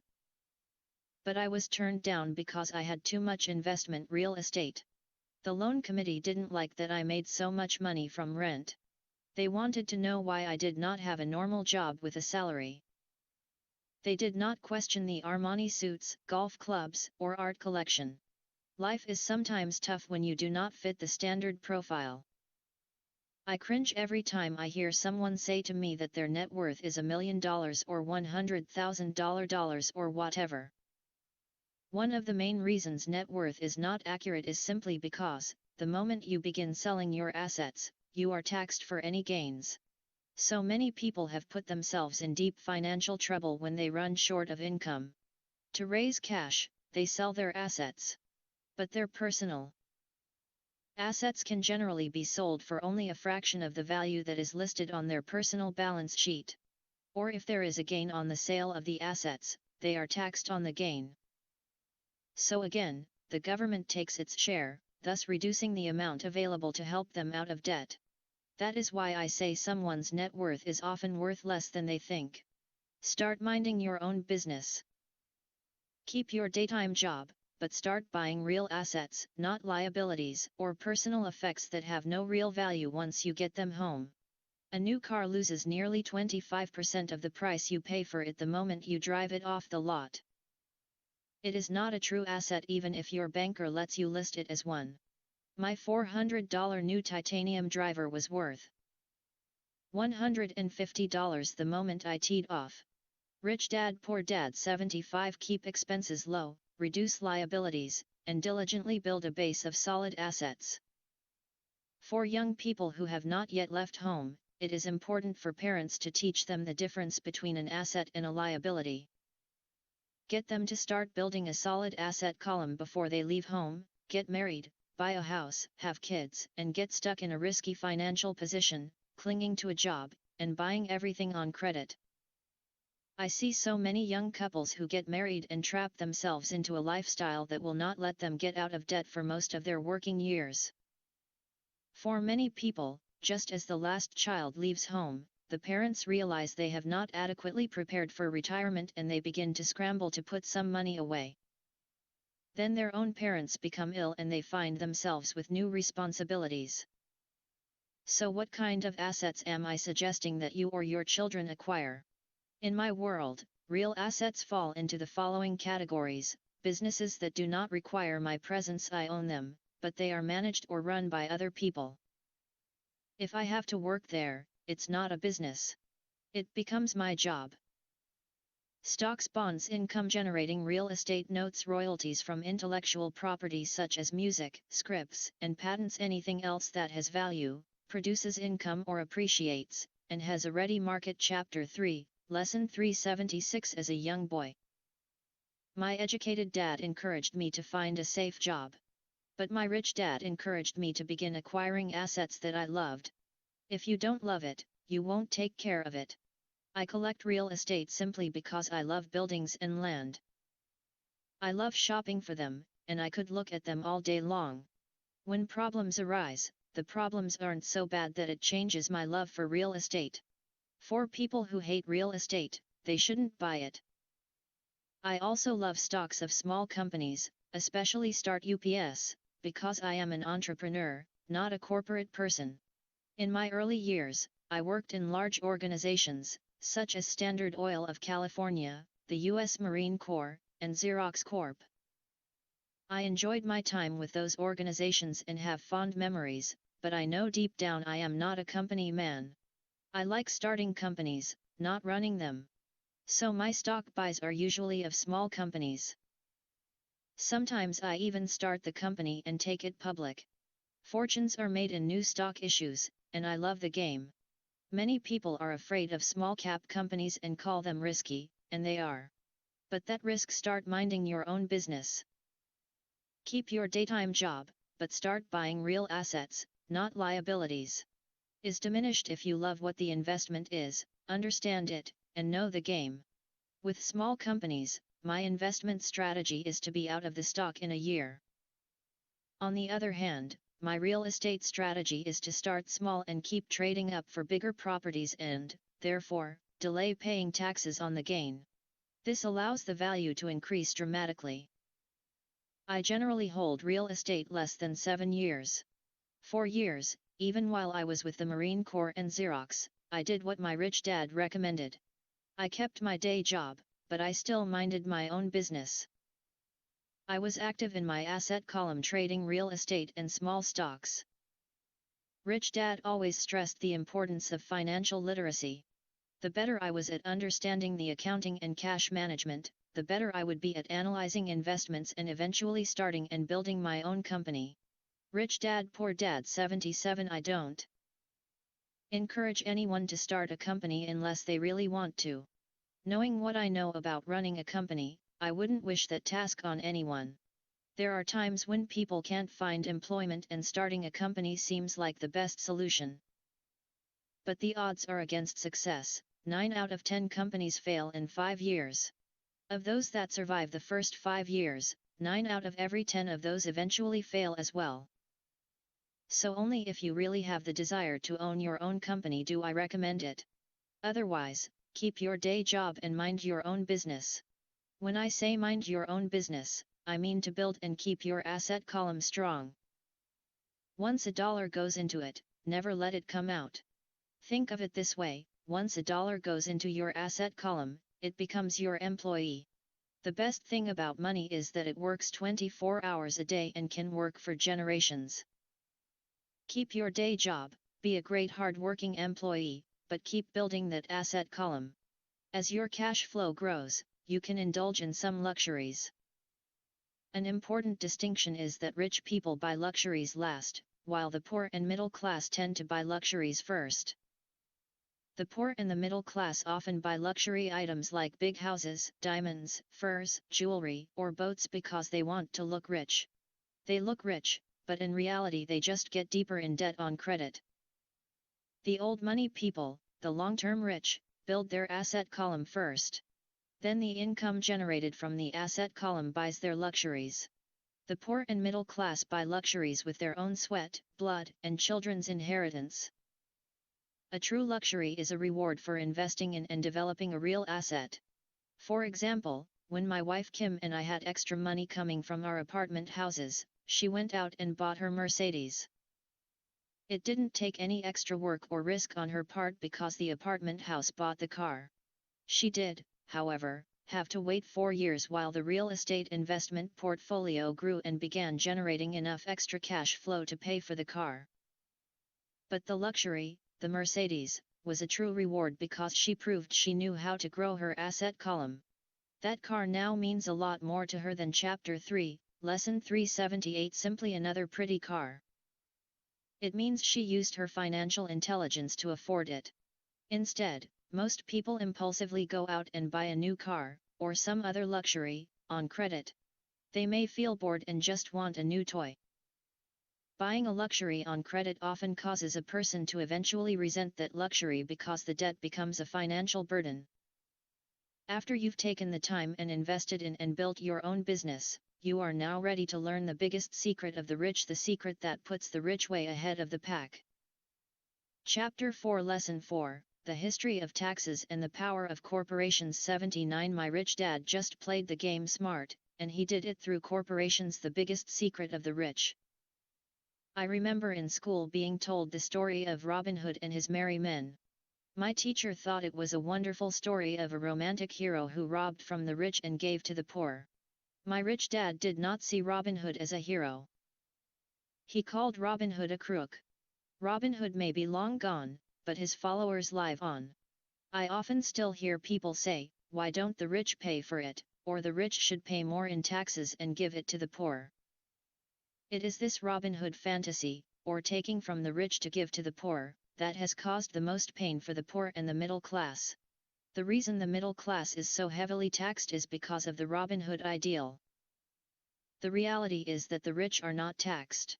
It's the middle class, especially the educated upper-income middle class, who pays for the poor. Again, to understand fully how things happen, we need to look at the history of taxes.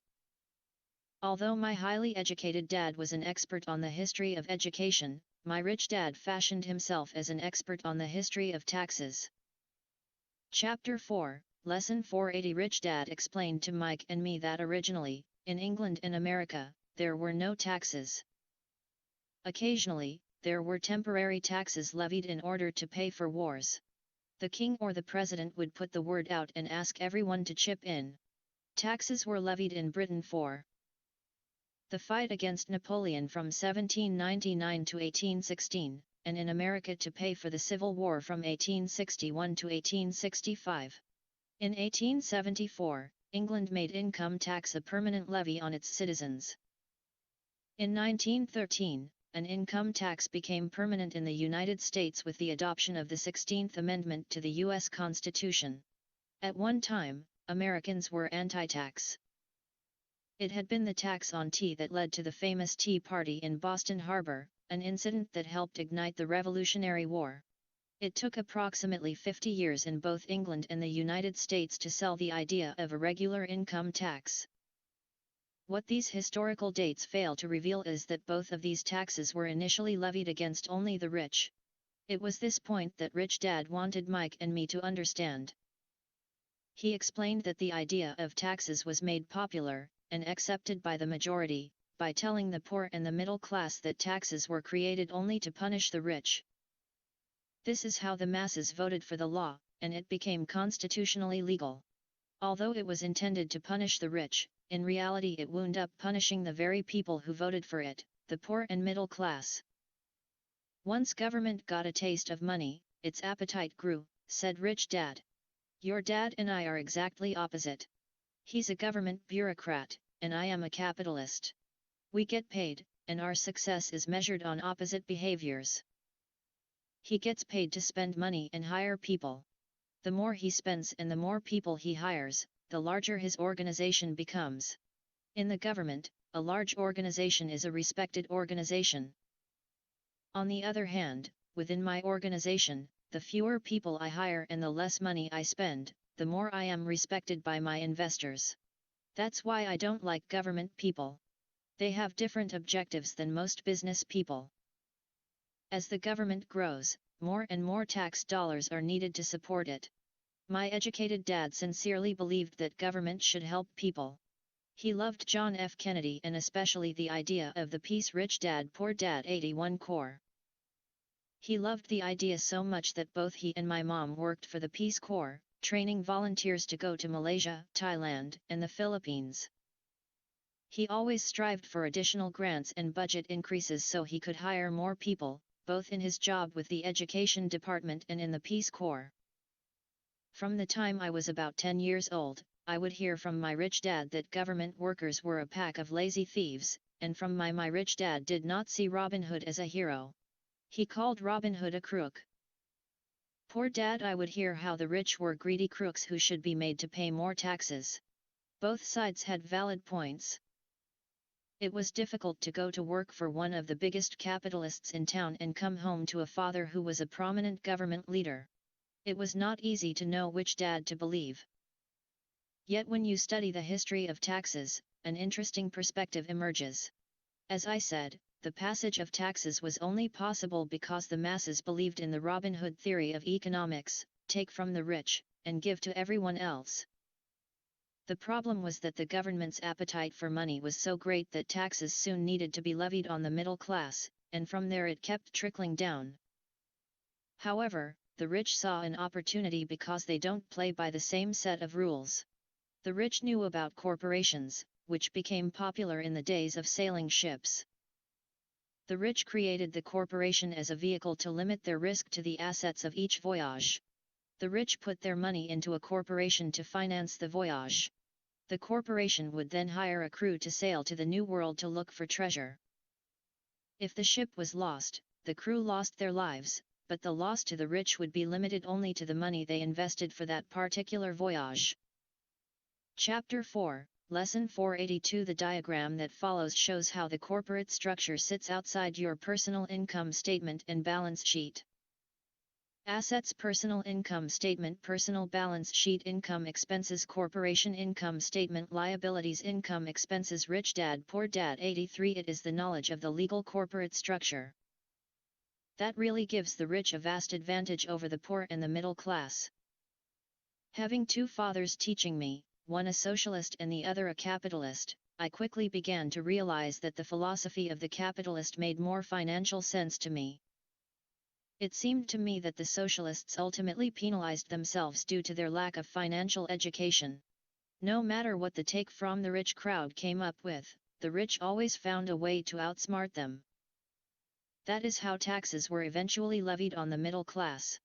The rich outsmarted the intellectuals solely because they understood the power of money, a subject not taught in schools. How did the rich outsmart the intellectuals? Once the take from the rich tax was passed, cash started flowing into government coffers. Initially, people were happy. Money was handed out to government workers and the rich. It went to government workers in the form of jobs and pensions, and it went to the rich via their factories receiving government contracts. The government received a large pool of money, but the problem was the fiscal management of that money. The government ideal is to avoid having excess money. If you fail to spend your allotted funds, you risk losing it in the next budget.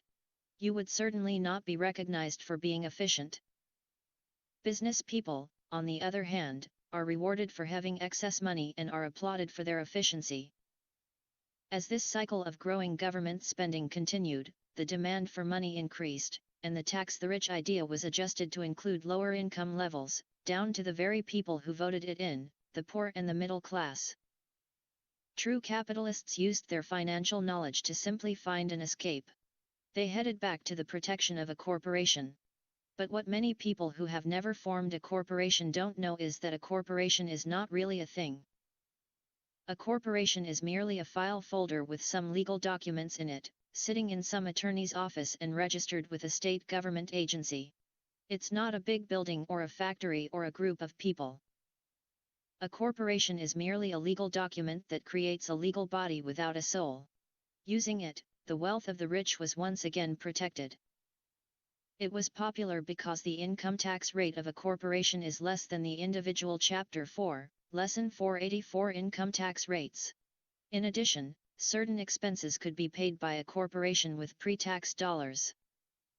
This war between the haves and have-nots has raged for hundreds of years. The battle is waged whenever and wherever laws are made, and it will go on forever. The problem is that the people who lose are the uninformed, the ones who get up every day and diligently go to work and pay taxes. If they only understood the way the rich play the game, they could play it too. Then they would be on their way to their own financial independence. This is why I cringe every time I hear a parent advise their children to go to school so they can find a safe, secure job. An employee with a safe, secure job, without financial aptitude, has no escape. Average Americans today work 4 to 5 months for the government just to cover their taxes. In my opinion, that is simply too long. The harder you work, the more you pay the government. That is why I believe that the idea of take from the rich backfired on the very people who voted it in. Every time people try to punish the rich don't simply comply. They react. They have the money, power, and intent to change things. They don't just sit there and voluntarily pay more taxes. Instead, they search for ways to minimize their tax burden. They hire smart attorneys and accountants, and persuade politicians to change laws or create legal loopholes. They use their resources to effect change. The tax code of the United States also allows other ways to reduce taxes. Most of these vehicles are available to anyone, but it is the rich who find them because they are minding their own business. For example, 1031 is jargon for Section 1031 of the Internal Revenue Code, which allows a seller to delay paying taxes on a piece of real estate that is sold for a capital gain through an exchange for a more expensive piece of real estate. Real estate is one investment vehicle that has a great tax advantage. As long as you keep trading up in value, you will not be taxed on the gains until you liquidate. People who don't take advantage of these legal tax savings are missing a great opportunity to build their asset columns. Rich Dad Poor Dad 85. The poor and middle class don't have the same resources. They sit there and let the government's needles enter their arm and allow the blood donation to begin. Today, I am constantly shocked at the number of people who pay more taxes, or take fewer deductions, simply because they are afraid of the government. I have friends who have had their businesses shut down and destroyed, only to find out it was a mistake on the part of the government. I realize all that. But the price of working from January to May is a high price to pay for that intimidation. My poor dad never fought back. My rich dad didn't either. He just played the game smarter, and he did it through corporations, the biggest secret of the rich. You may remember the first lesson I learned from my rich dad. I was a little boy of 9 who had to sit and wait for him to choose to talk to me. I sat in his office waiting for him to get to me. He was ignoring me on purpose. He wanted me to recognize his power and to desire to have that power for myself one day. During all the years I studied and learned from him, he always reminded me that knowledge is power. If you work for money, you give the power to your employer. If money works for you, you keep the power and control it. And with money comes great power that requires the right knowledge to keep it and make it multiply. Without that knowledge, the world pushes you around. Rich Dad constantly reminded Mike and me that the biggest bully was not the boss or the supervisor, but the tax man. The tax man will always take more if you let him. The first lesson of having money work for you, as opposed to you working for money, is all about power. If you work for money, you give the power to your employer. If money works for you, you keep the power and control it. Once we had this knowledge of the power of money working for us, he wanted us to be financially smart and not let anyone or anything push us around. If you're ignorant, it's easy to be bullied. If you know what you're talking about, you have a fighting chance. That is why he paid so much for smart tax accountants and attorneys. It was less expensive to pay them than to pay the government.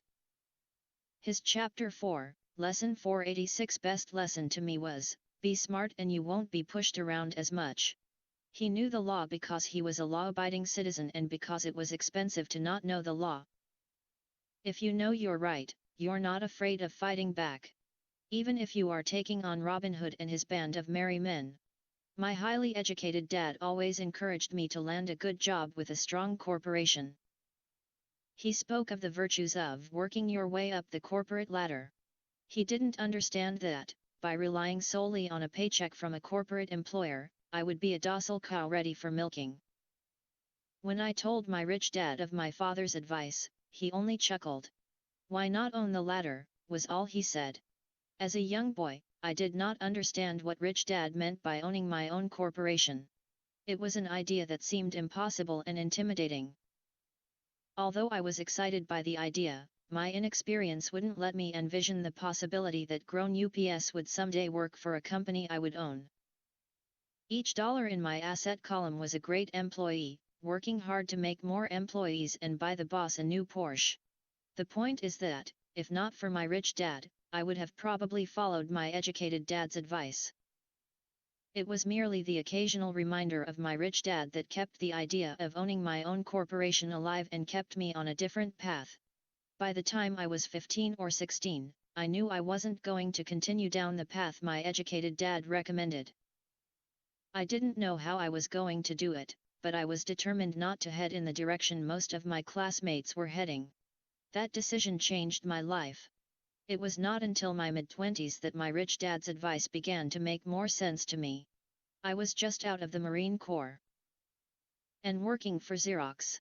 I was making a lot of money, but every time I looked at my paycheck, I was disappointed. The deductions were so large and, the more I worked, the greater they became. As I became Rich Dad Poor Dad 87 more successful, my bosses talked about promotions and raises. It was flattering, but I could hear my rich dad asking in my ear, "Who are you working for? Who are you making rich?" In 1974, while still an employee for Xerox, I formed my first corporation and began minding my own business. There were already a few assets in my asset column, but now I was determined to focus on making it bigger. Those paychecks, with all the deductions, made all the years of my rich dad's advice make total sense. I could see the future if I followed my educated dad's advice. Many employers feel that advising their workers to mind their own business is bad for business. But for me, focusing on my own business and developing assets made me a better employee because I now had a purpose. I came in early and worked diligently, amassing as much money as possible so I could invest in real estate. Hawaii was just set to boom, and there were fortunes to be made.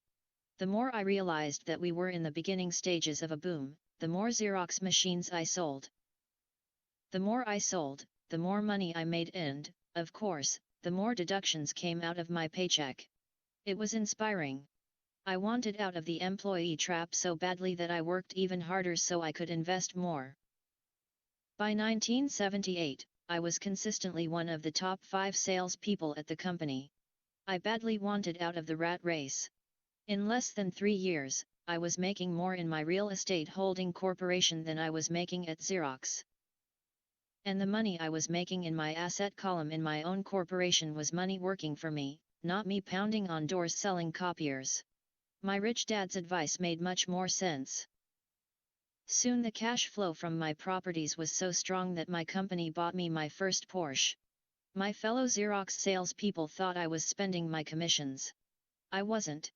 I was investing my commissions in assets. My money was working hard to make more money. Each dollar in my asset column was a great employee, working hard to make more employees and buy the boss a new Porsche with before-tax dollars. I began to work harder for Xerox. The plan was working. Chapter 4, Lesson 488, and my Porsche was the proof. By using the lessons I learned from my rich dad, I was able to get out of the proverbial rat race at an early age. It was made possible because of the strong financial knowledge I had acquired through Rich Dad's lessons. Without this financial knowledge, which I call financial intelligence or financial IQ, my road to financial independence would have been much more difficult. I now teach others in the hope that I may share my knowledge with them. I remind people that financial IQ is made up of knowledge from 4 broad areas of expertise. 1. Accounting. Accounting is financial literacy or the ability to read numbers. This is a vital skill if you want to build an empire. The more money you are responsible for, the more accuracy is required, or the house comes tumbling down. This is the left brain side, or the details. Financial literacy is the ability to read and understand financial statements, which allows you to identify the strengths and weaknesses of any business. 2. Investing. Investing is the science of money making money. This involves strategies and formulas which use the creative right brain side. 3. Understanding markets. Understanding markets is the science of supply and demand.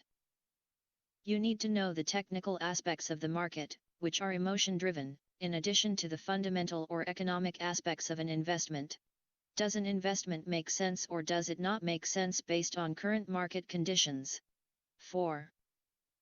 The law. A corporation wrapped around the technical skills of accounting, investing, and markets can contribute to explosive growth. A person who understands the tax advantages and protections provided by a corporation can get rich so much rich. Dad Poor Dad 89 faster than someone who is an employee or a small business sole proprietor. It's like the difference between someone walking and someone flying. The difference is profound when it comes to long-term wealth. Tax advantages. A corporation can do many things that an employee cannot, like pay expenses before paying taxes. That is a whole area of expertise that is very exciting. Employees earn and get taxed, and they try to live on what is left. A corporation earns, spends everything it can, and is taxed on anything that is left. It's one of the biggest legal tax loopholes that the rich use. They're easy to set up and are not expensive if you own investments that are producing good cash flow. For example, by owning your own corporation, your vacations can be board meetings in Hawaii. Car payments, insurance, repairs, and health club memberships are company expenses. Most restaurant meals are partial expenses, and on and on. But it's done legally with pre-tax dollars. Protection from lawsuits. We live in a litigious society. Everybody wants a piece of your action. The rich hide much of their wealth using vehicles such as corporations and trusts to protect their assets from creditors. When someone sues a wealthy individual, they are often met with layers of legal protection and often find that the wealthy person actually owns nothing. They control everything, but own nothing. The poor and middle class try to own everything and lose it to the government or to fellow citizens who like to sue the rich. They learned it from the Robin Hood story, take from the rich, and give it to the poor. Chapter 4, Lesson 490. It is not the purpose of this book to go into the specifics of owning a corporation. But I will say that if you own any kind of legitimate assets, I would consider finding out more about the benefits and protection offered by a corporation as soon as possible. There are many books written on the subject that will detail the benefits and even walk you through the steps necessary to set up a corporation. Garrett Sutton's books on corporations provide wonderful insight into the power of personal corporations. Financial IQ is actually the synergy of many skills and talents. I would say it is the combination of the 4 technical skills listed above that make up basic financial intelligence. If you aspire to great wealth, it is the combination of these skills that will greatly amplify your financial intelligence.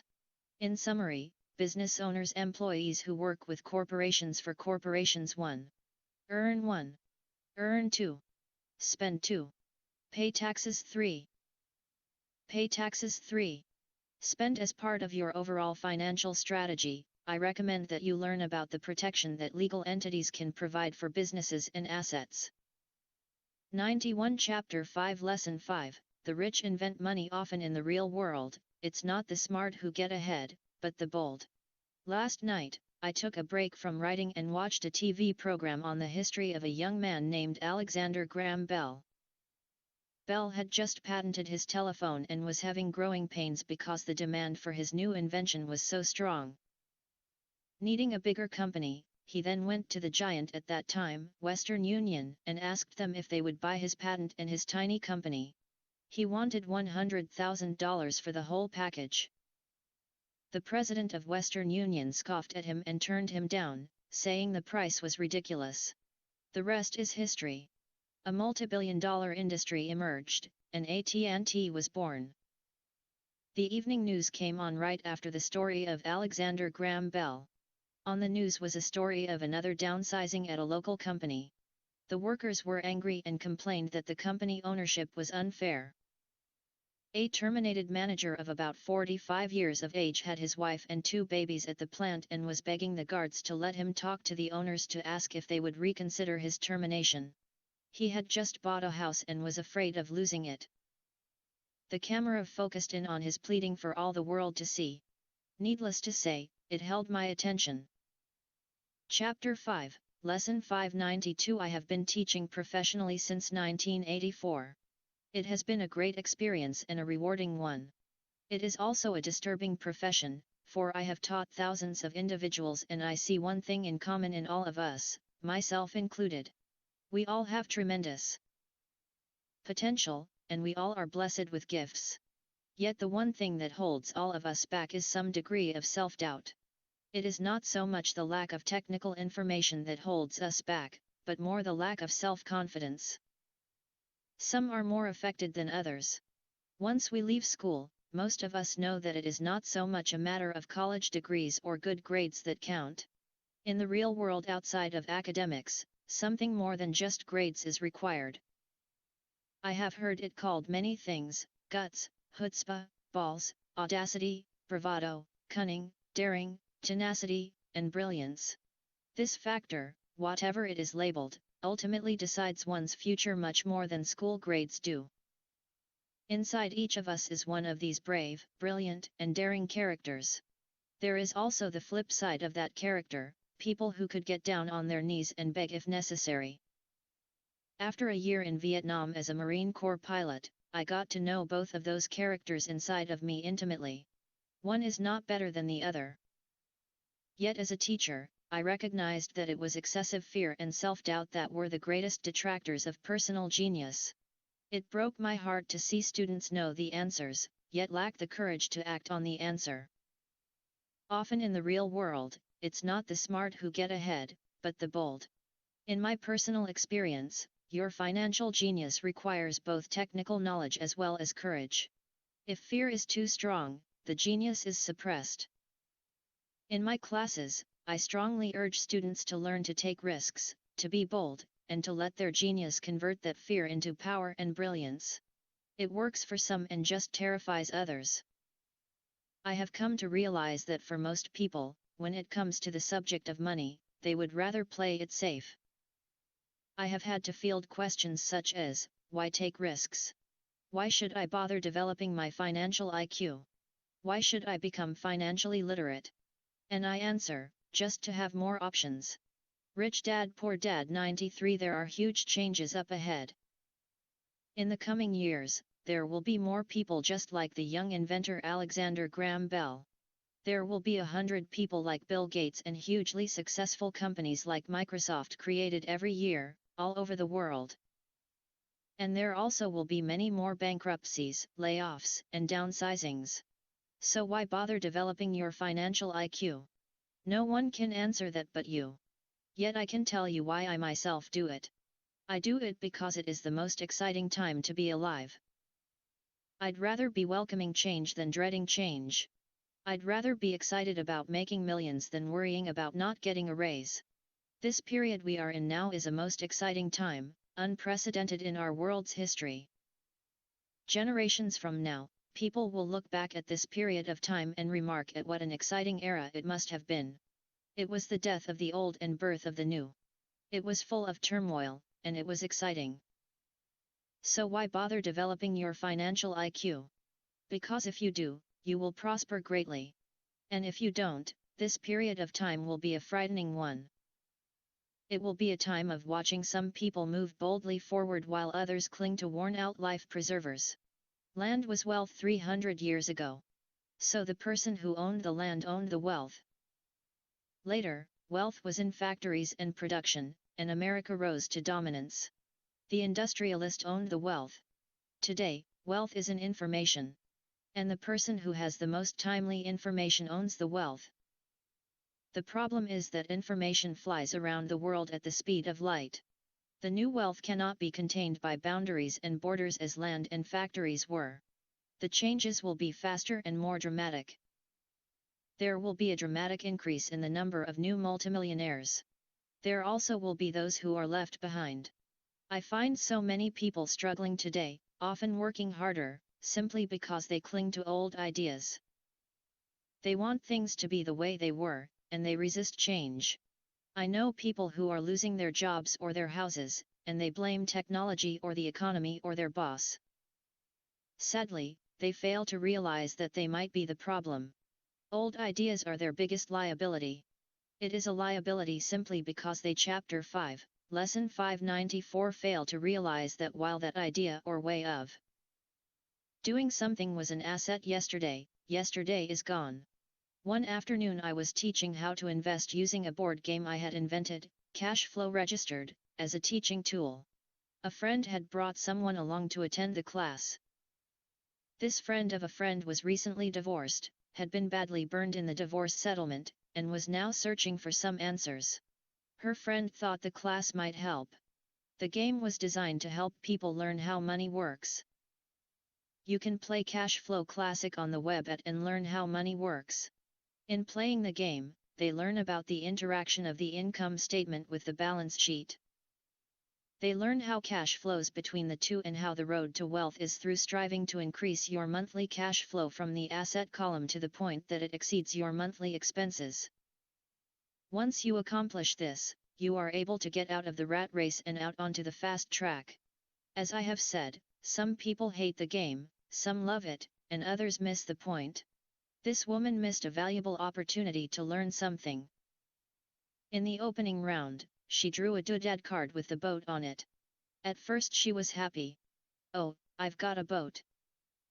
Then, as her friend tried to explain how the numbers worked on her income statement and balance sheet, she got frustrated because she had never liked math. The rest of her table waited while her friend continued explaining the relationship between the income statement, balance sheet, and monthly cash flow. Suddenly, when she realized how the numbers worked, it dawned on her that her boat was eating her alive. Later on in the game, she was also downsized and had a child. It was a horrible game for her. After the class, her friend came by and told me that she was upset. She had come to the class to learn about investing and did not like the idea that it took so long to play a silly game. Her friend attempted to tell her to look within herself to see if the game reflected her in any way. With that suggestion, the woman Rich Dad Poor Dad 95 demanded her money back. She said that the very idea that a game could be a reflection of her was ridiculous. Her money was promptly refunded, and she left. Since 1984, I have made millions simply by doing what the school system does not do. In school, most teachers lecture. I hated lectures as a student. I was soon bored, and my mind would drift. In 1984, I began teaching via games and simulations, and I still rely on these tools today. I always encourage adult students to look at games as reflecting back to them what they know and what they need to learn. Most importantly, games reflect behavior. They are instant feedback systems. Instead of the teacher lecturing you, the game is giving you a personalized lecture, one that is custom-made just for you. The friend of the woman who left later called to give me an update. She said her friend was fine and had calmed down. In her games reflect behavior. They are instant feedback systems. Cooling off period, she could see some slight relationship between the game and her life. Although she and her husband did not own a boat, they did own everything else imaginable. She was angry after their divorce, both because he had run off with a younger woman and because, after 20 years of marriage, they had accumulated little in the way of assets. There was virtually nothing for them to split. Their 20 years of married life had been incredible fun, but all they had accumulated was a ton of doodads. She realized that her anger at doing the numbers, the income statement and balance sheet, came from her embarrassment about not understanding them. She had believed that finances were the man's job. She maintained the house and did the entertaining, and he handled the finances. She was now quite certain that in the last 5 years of their marriage, he had hidden money from her. She was angry at herself for not being more aware of where the money was going, as well as for not knowing about the other woman. Chapter 5, Lesson 596. Just like a board game, the world is always providing us with instant feedback. We could learn a lot if we tuned in more. One day not long ago, I complained to my wife that the cleaners must have shrunk my pants. My wife gently smiled and poked me in the stomach to inform me that the pants had not shrunk. Something else had expanded me. The cash flow game was designed to give every player personal feedback. Its purpose is to give you options. If you draw the boat card and it puts you into debt, the question is, now what can you do? How many different financial options can you come up with? That is the purpose of the game, to teach players to think and create new and various financial options. Thousands of people throughout the world have played this game. The players who get out of the rat race the quickest are the people who understand numbers and have creative financial minds. They recognize different financial options. Rich people are often creative and take calculated risks.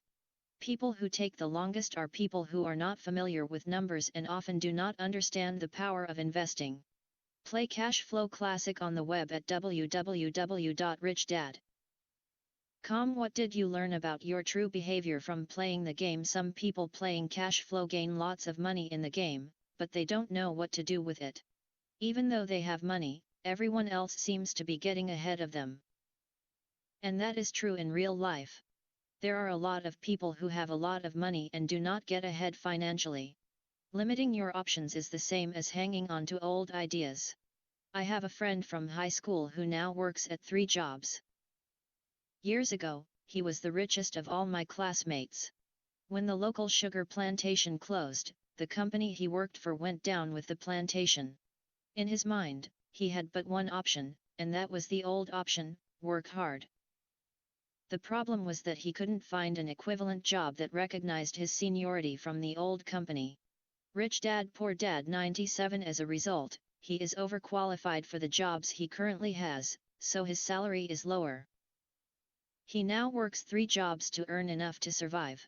I have watched people playing cash flow complain that the right opportunity cards are not coming their way. So they sit there. I know people who do that in real life. They wait for the right opportunity. I have watched people get the right opportunity card and then not have enough money.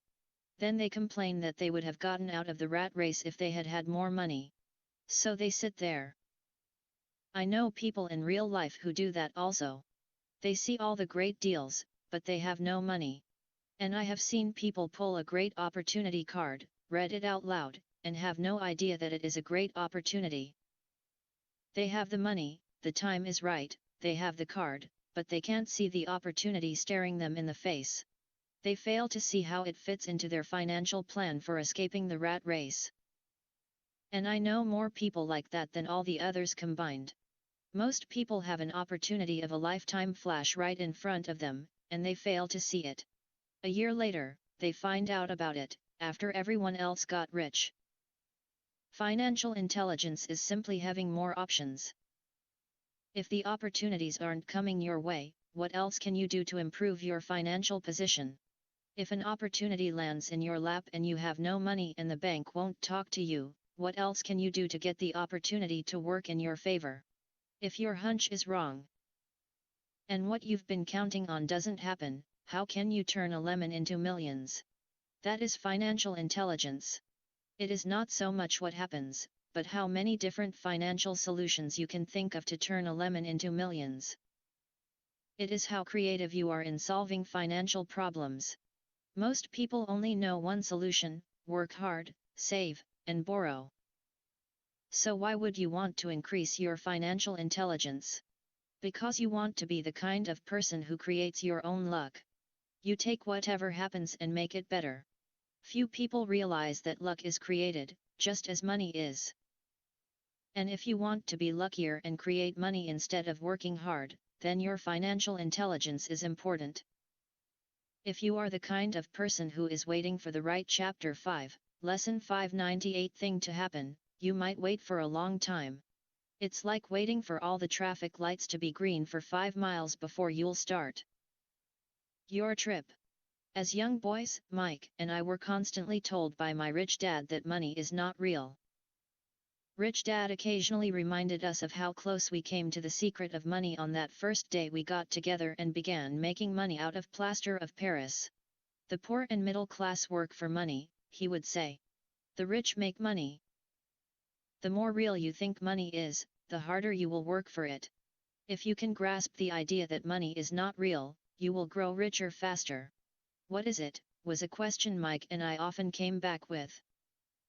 What is money if it is not real? What we agree it is, was all Rich Dad would say. The single most powerful asset we all have is our mind.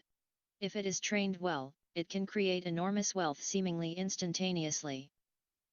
An untrained mind can also create extreme poverty that can crush a family for generations. In the information age, money is increasing exponentially. A few individuals are getting ridiculously rich from nothing, just ideas. The single most powerful asset we all have is our mind. If it is trained well, it can create enormous wealth. And agreements. If you ask many people who trade stocks or other investments for a living, they see it done all the time. Often, millions can be made instantaneously from nothing. And by nothing, I mean no money was exchanged. It is done via agreement, a hand signal in a trading pit, a blip on a trader's screen in Lisbon from a trader's screen in Toronto and back to Lisbon, a call to my broker to buy and a moment later to sell. Money did not change hands. Agreements did. So why develop your financial genius? Only you can answer that. I can tell you why I have been developing this area of my intelligence. I do it because I want to make money fast. Not because I need to, but because I want to. It is a fascinating learning process. I develop my financial IQ because I want to participate in the fastest game and Rich Dad Poor Dad 99 biggest game in the world. And in my own small way, I would like to be part of this unprecedented evolution of humanity, the era where humans work purely with their minds and not with their bodies. Besides, it is where the action is. It is what is happening. It's hip. It's scary. And it's fun. That is why I invest in my financial intelligence, developing the most powerful asset I have. I want to be with people moving boldly forward. I do not want to be with those left behind. I will give you a simple example of creating money. In the early 1990s, the economy of Phoenix, Arizona, was horrible. I was watching a TV show when a financial planner came on and began forecasting doom and gloom. His advice was to save money. Put $100 away every month, he said.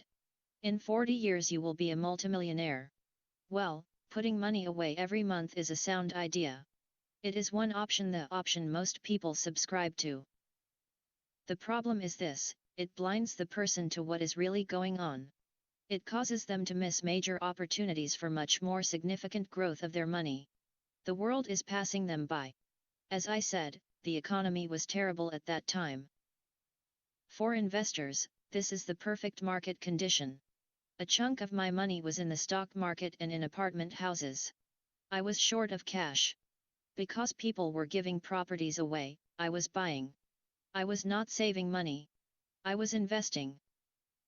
Kim and I had more than $1 million in cash working in a market that was rising fast.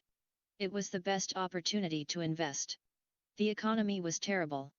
I just could not pass up these small deals. Houses that were once $100,000 were now $75,000. But instead of shopping with local real estate agents, I began shopping at the bankruptcy attorney's office, or the courthouse steps. In these shopping places, a $75,000 house could sometimes be bought for $20,000 or less. For $2,000, which was loaned to me from a friend for 90 days for $200, I gave an attorney a cashier's check as a down payment. While the acquisition was being processed, I ran an ad advertising a $75,000 house for only $60,000 and no money down. Chapter 5, Lesson 5 100 The phone rang hard and heavy. Prospective buyers were screened, and once the property was legally mine, all the prospective buyers were allowed to look at the house. It was a feeding frenzy. The house sold in a few minutes. I asked for a $2,500 processing fee, which they gladly handed over, and the escrow and title company took over from there. I returned the $2,000 to my friend with an additional $200. He was happy, the home buyer was happy, the attorney was happy, and I was happy. I had sold a house for $60,000 that cost me $20,000. The $40,000 was created from money in my asset column in the form of a promissory note from the buyer. Total working time, 5 hours. So now that you are on your way to becoming more financially literate and skilled at reading numbers, I will show you why this is an example of money being invented. $40,000 is created in the asset column. Money is invented without being taxed. At 10% interest, $4,000 a year in cash flow is added to income. Assets, balance sheet, liabilities, income, expenses, taxes, mortgage payment, $40,000 note. $20,000 mortgage, income statement. Rich Dad Poor Dad 101. During this depressed market, Kim and I were able to do 6 of these simple transactions in our spare time. While the bulk of our money was in larger properties and the stock market, we were able to create more than $190,000 in assets in those 6 buy, create, and sell transactions. That comes to approximately $19,000 a year income, much of it sheltered through our private corporation. Much of that $19,000 a year goes to pay for our company cars, gas, trips, insurance, dinners with clients, and other things. By the time the government gets a chance to tax that income, it's been spent on legally allowed pre-tax expenses. Balance sheet, income statement, job, assets, income, expenses, liabilities, salary, taxes, savings. How much income would you have to earn if the government takes 50% in taxes? How long would it take you to save $40,000? Chapter 5, Lesson 5 102. This was a simple example of how money is invented, created, and protected using financial intelligence.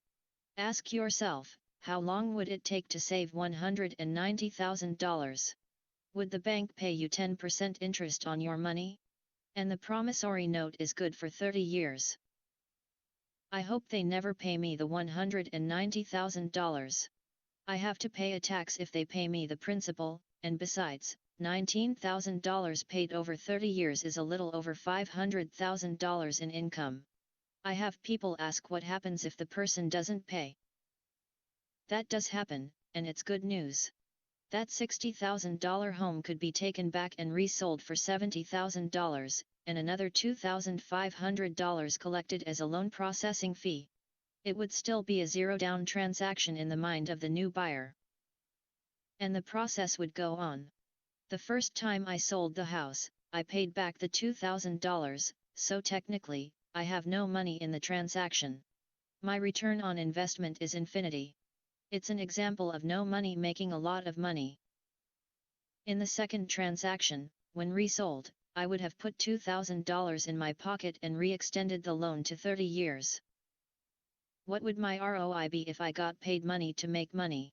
I do not know, but it sure beats saving $100 a month, which actually starts out as $150 because it's after-tax income for 40 years earning low interest. And again, you're taxed on the interest. That is not too intelligent. It may be safe, but it's not smart. A few years later, as the Phoenix real estate market strengthened, those houses we sold for $60,000 became worth $110,000. Foreclosure opportunities were still available, but became rare. It cost a valuable asset, my time, to go out looking for them. Thousands of buyers were looking for the few available deals. The market had changed. It was time to move on and look for other opportunities to put in the asset column. You can't do that here. That is against the law. You're lying. I hear those comments much more often than can you show me how to do that? The math is simple. You do not need algebra or calculus. And the escrow company handles the legal transaction and the servicing of the payments. I have no roofs to fix or toilets to unplug because the owners do that. It's their house. Occasionally someone does not pay. And that is wonderful because there are late fees, or they move out and the property is sold again. The court system handles that. Rich Dad Poor Dad 103. And it may not work in your area. The market conditions may be different. But the example illustrates how a simple financial process can create hundreds of thousands of dollars, with little money and low risk. It is an example of money being only an agreement. Anyone with a high school education can do it. Yet most people won't. Most people listen to the standard advice of work hard and save money. For about 30 hours of work, approximately $190,000 was created in the asset column, and no taxes were paid. Which one sounds harder to you? 1. Work hard. Pay 50% in taxes. Save what is left. Your savings then earn 5%, which is also taxed. Or 2. Take the time to develop your financial intelligence, harness the power of your brain and the asset column. If you use option number 1, be sure to factor in how much time it takes you to save $190,000. Time is one of your greatest assets. Now you may understand why I silently shake my head when I hear parents say, "My child is doing well in school and receiving a good education." It may be good, but is it adequate? I know the above investment strategy is a small one. It is used to illustrate how small can grow into big. Again, my success reflects the importance of a strong financial foundation, which starts with a strong financial education. Chapter 5, Lesson 5 104. I have said it before, but it's worth repeating. Financial intelligence is made up of these 4 main technical skills. 1. Accounting. Accounting is financial literacy, or the ability to read numbers. This is a vital skill if you want to build businesses or investments. 2. Investing. Investing is the science of money, making money. 3.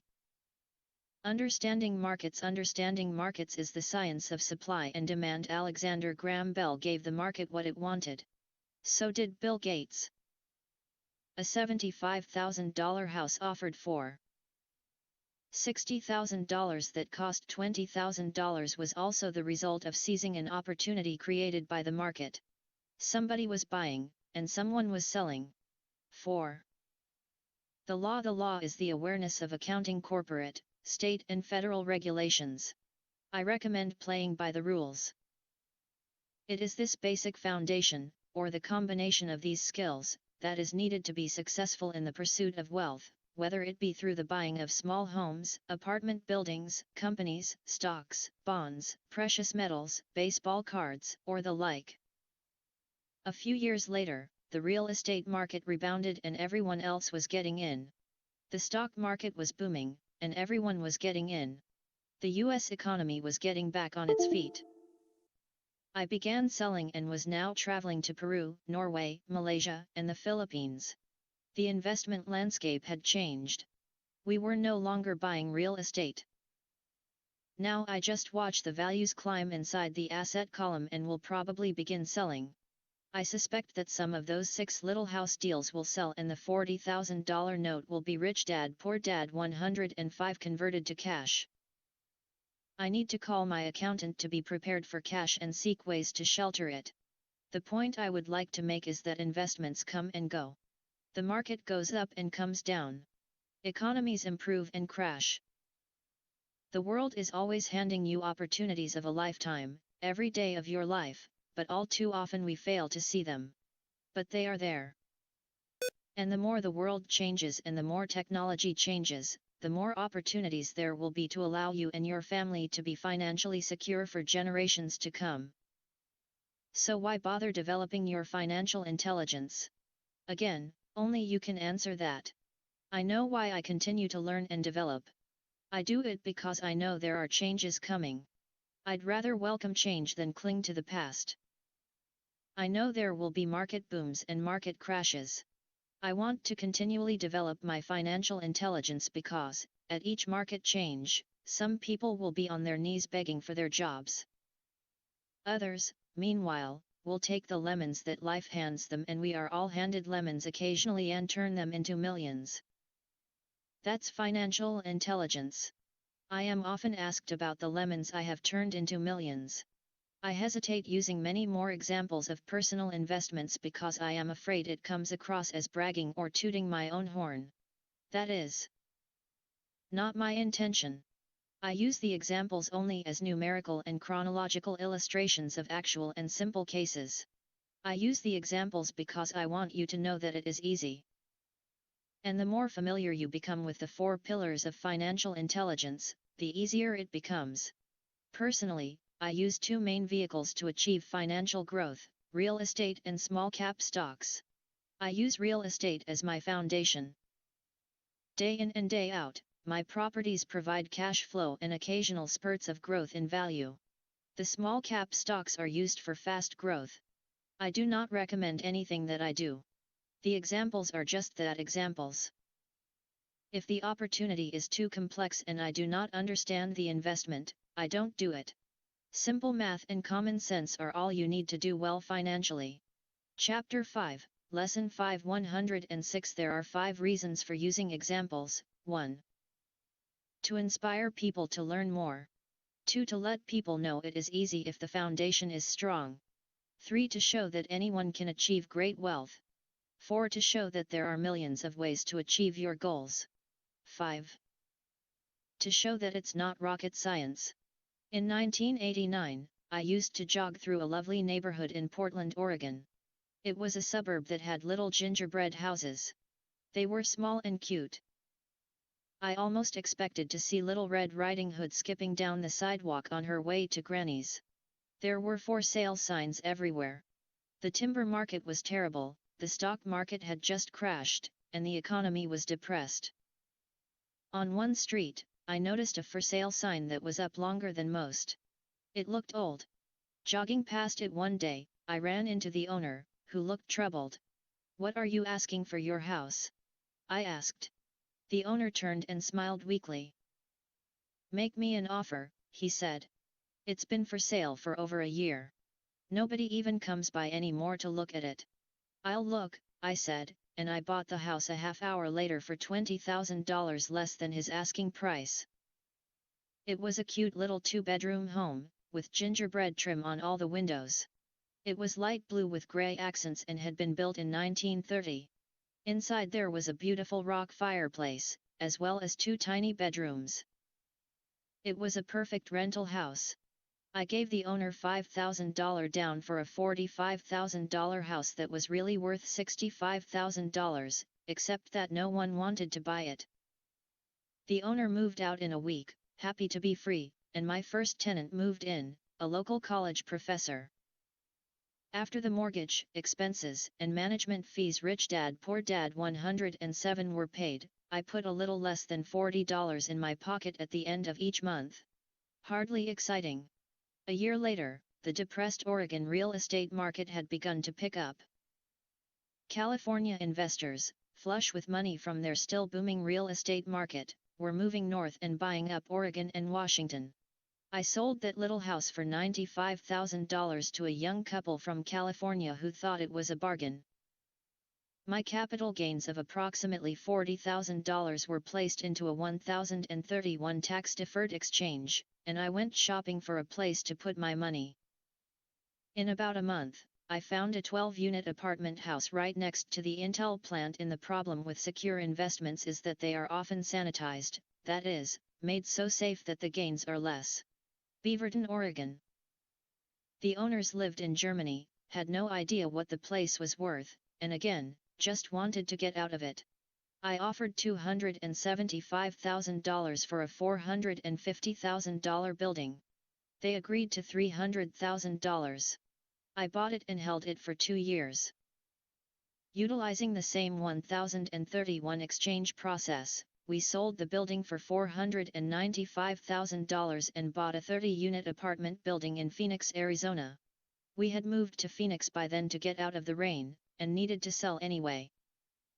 Like the former Oregon market, the real estate market in Phoenix was depressed. The price of the 30-unit apartment building in Phoenix was $875,000, with $225,000 down. The cash flow from the 30 units was a little over $5,000 a month. The Arizona market began moving up and, a few years later, a Colorado investor offered us $1.2 million for the property. The point of this example is how a small amount can grow into a large amount. Again, it is a matter of understanding financial statements, investment strategies, a sense of the market, and the laws. If people are not versed in these subjects, then obviously they must follow standard dogma, which is to play it safe, diversify, and only invest in secure investments. The problem with secure investments is that they are often sanitized, that is, made so safe that the gains are less. Chapter 5, Lesson 5 108 Most large brokerage houses will not touch speculative transactions in order to protect themselves and their clients. And that is a wise policy. The really hot deals are not offered to people who are novices. Often, the best deals that make the rich even richer are reserved for those who understand the game. It is technically illegal to offer speculative deals to someone who is considered not sophisticated, but of course it happens. The more sophisticated I get, the more opportunities come my way. Another case for developing your financial intelligence over a lifetime is simply that more opportunities are presented to you. And the greater your financial intelligence, the easier it is to tell whether a deal is good.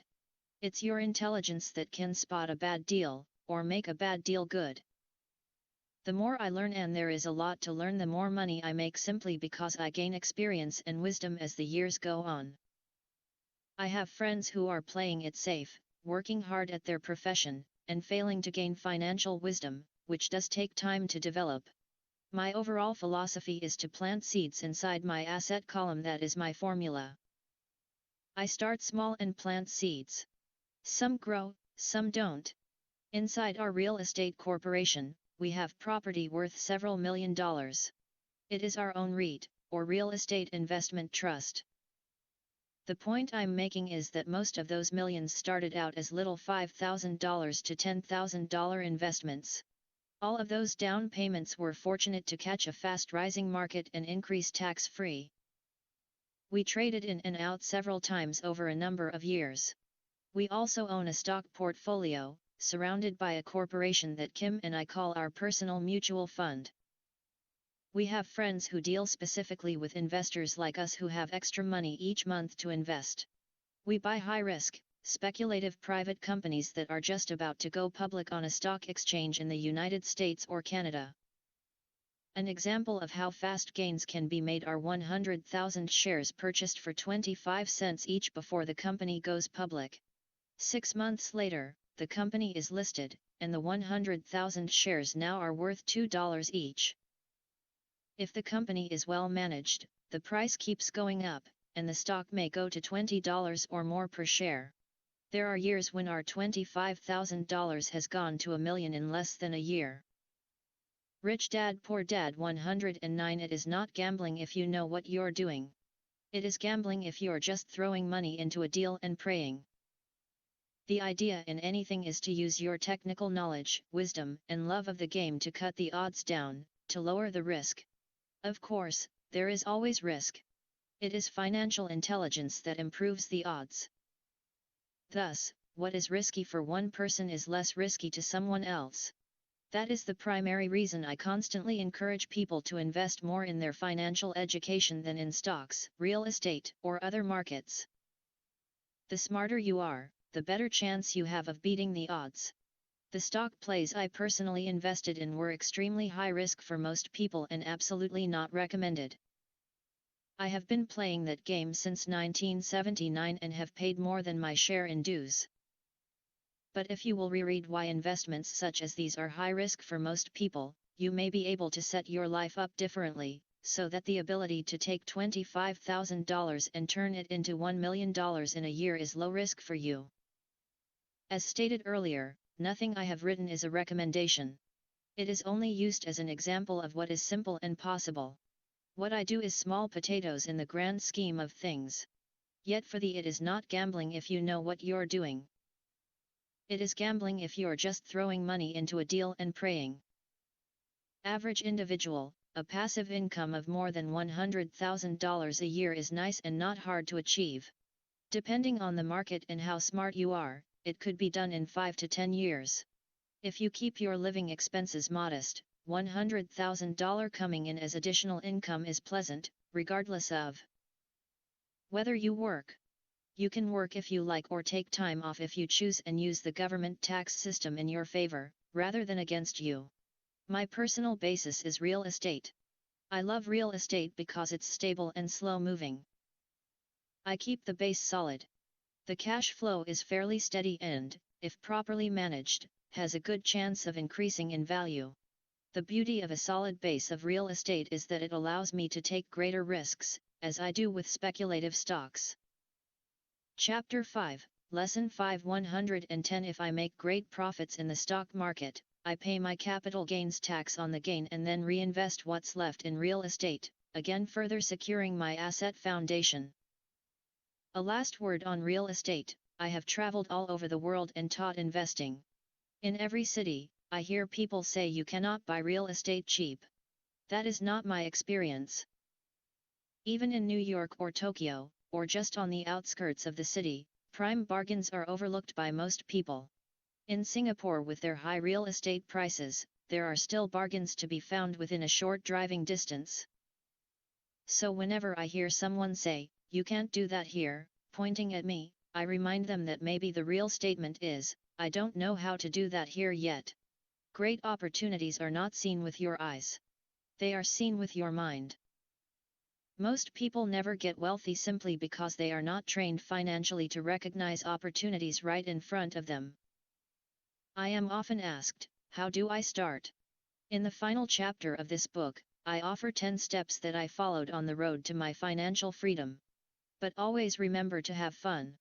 Great opportunities are not seen with your eyes. They are seen with your mind. When you learn the rules and the vocabulary of investing and begin to build your asset column, I think you'll find that it's as fun a game as you've ever played. Sometimes you win and sometimes you learn. But have fun. Most people never win because they're more afraid of losing. That is why I found school so silly. In school we learn that mistakes are bad, and we are punished for making them. Yet if you look at the way humans are designed to learn, we learn by making mistakes. We learn to walk by falling down. If we never fell down, we would never walk. The same is true for learning to ride a bike.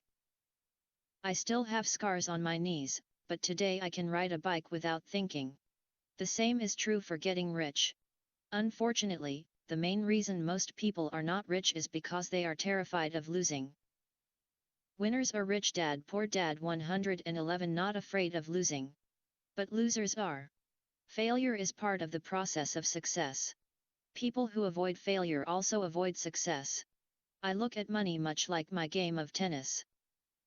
I play hard, make mistakes, correct, make more mistakes, correct, and get better. If I lose the game, I reach across the net, shake my opponent's hand, smile, and say, "See you next Saturday." There are two kinds of investors. 1. The first and most common type is a person who buys a packaged investment. They call a retail outlet, such as a real estate company, a stockbroker, or a financial planner, and they buy something. It could be a mutual fund, a REIT, a stock, or a bond. It is a clean and simple way of investing. An analogy would be a shopper who goes to a computer store and buys a computer right off the shelf. 2. The second type is an investor who creates investments. This investor usually assembles a deal in the same way a person who buys components builds a computer. I do not know the first thing about putting components of a computer together, but I do know how to put pieces of opportunities together, or know people who know how. It is this second type of investor who is the more professional investor. Sometimes it may take years for all the pieces to come together. And sometimes they never do. It's this second type of investor that my rich dad encouraged me to be. It is important to learn how to put the pieces together, because that is where the huge wins reside, and sometimes some huge losses if the tide goes against you. If you want to be the second type of investor, you need to develop 3 main skills. Chapter 5, Lesson 5 112-1. Find an opportunity that everyone else missed. You see with your mind what others miss with their eyes. For example, a friend bought this run-down old house. It was spooky to look at. Everyone wondered why he bought it. What he saw that we did not was that the house came with 4 extra empty lots. He discovered that after going to the title company. After buying the house, he tore the house down and sold the 5 lots to a builder for 3 times what he paid for the entire package. He made $75,000 for 2 months of work. It's not a lot of money, but it sure beats minimum wage. And it's not technically difficult to raise money. The average person only goes to the bank. This second type of investor needs to know how to raise capital, and there are many ways that don't require a bank. To get started, I learned how to buy houses without a bank. It was the learned skill of raising money, more than the houses themselves, that was priceless. All too often I hear people say, the bank won't lend me money, or I don't have the money to buy it. If you want to be a Type 2 investor, you need to learn how to do that which stops most people. In other words, a majority of people let their lack of money stop them from making a deal. If you can avoid that obstacle, you will be millions ahead of those who don't learn those skills. There have been many times I have bought a house, a stock, or an apartment building without a penny in the bank. I once bought an apartment house for $1.2 million. I did what is called tying it up, with a written contract between seller and buyer. I then raised the $100,000 deposit, which bought me 90 days to raise the rest of the money. Why did I do it? Simply because I knew it was worth $2 million. I never raised the money. Instead, the person who put up the $100,000 gave me $50,000. Rich Dad Poor Dad 113 for finding the deal, took over my position, and I walked away. Total working time, 3 days. Again, it's what you know more than what you buy. Investing is not buying. It's more a case of knowing. 3. Organize smart people. Intelligent people are those who work with or hire a person who is more intelligent than they are. When you need advice, make sure you choose your advisor wisely. There is a lot to learn, but the rewards can be astronomical. If you do not want to learn those skills, then being a Type 1 investor is highly recommended. It is what you know that is your greatest wealth. It is what you do not know that is your greatest risk. There is always risk, so learn to manage risk instead of avoiding it. 115 Chapter 6 Lesson 6, Work to Learn. Don't work for money. Job security meant everything to my educated dad. Learning meant everything to my rich dad. A few years ago, I granted an interview with a newspaper in Singapore.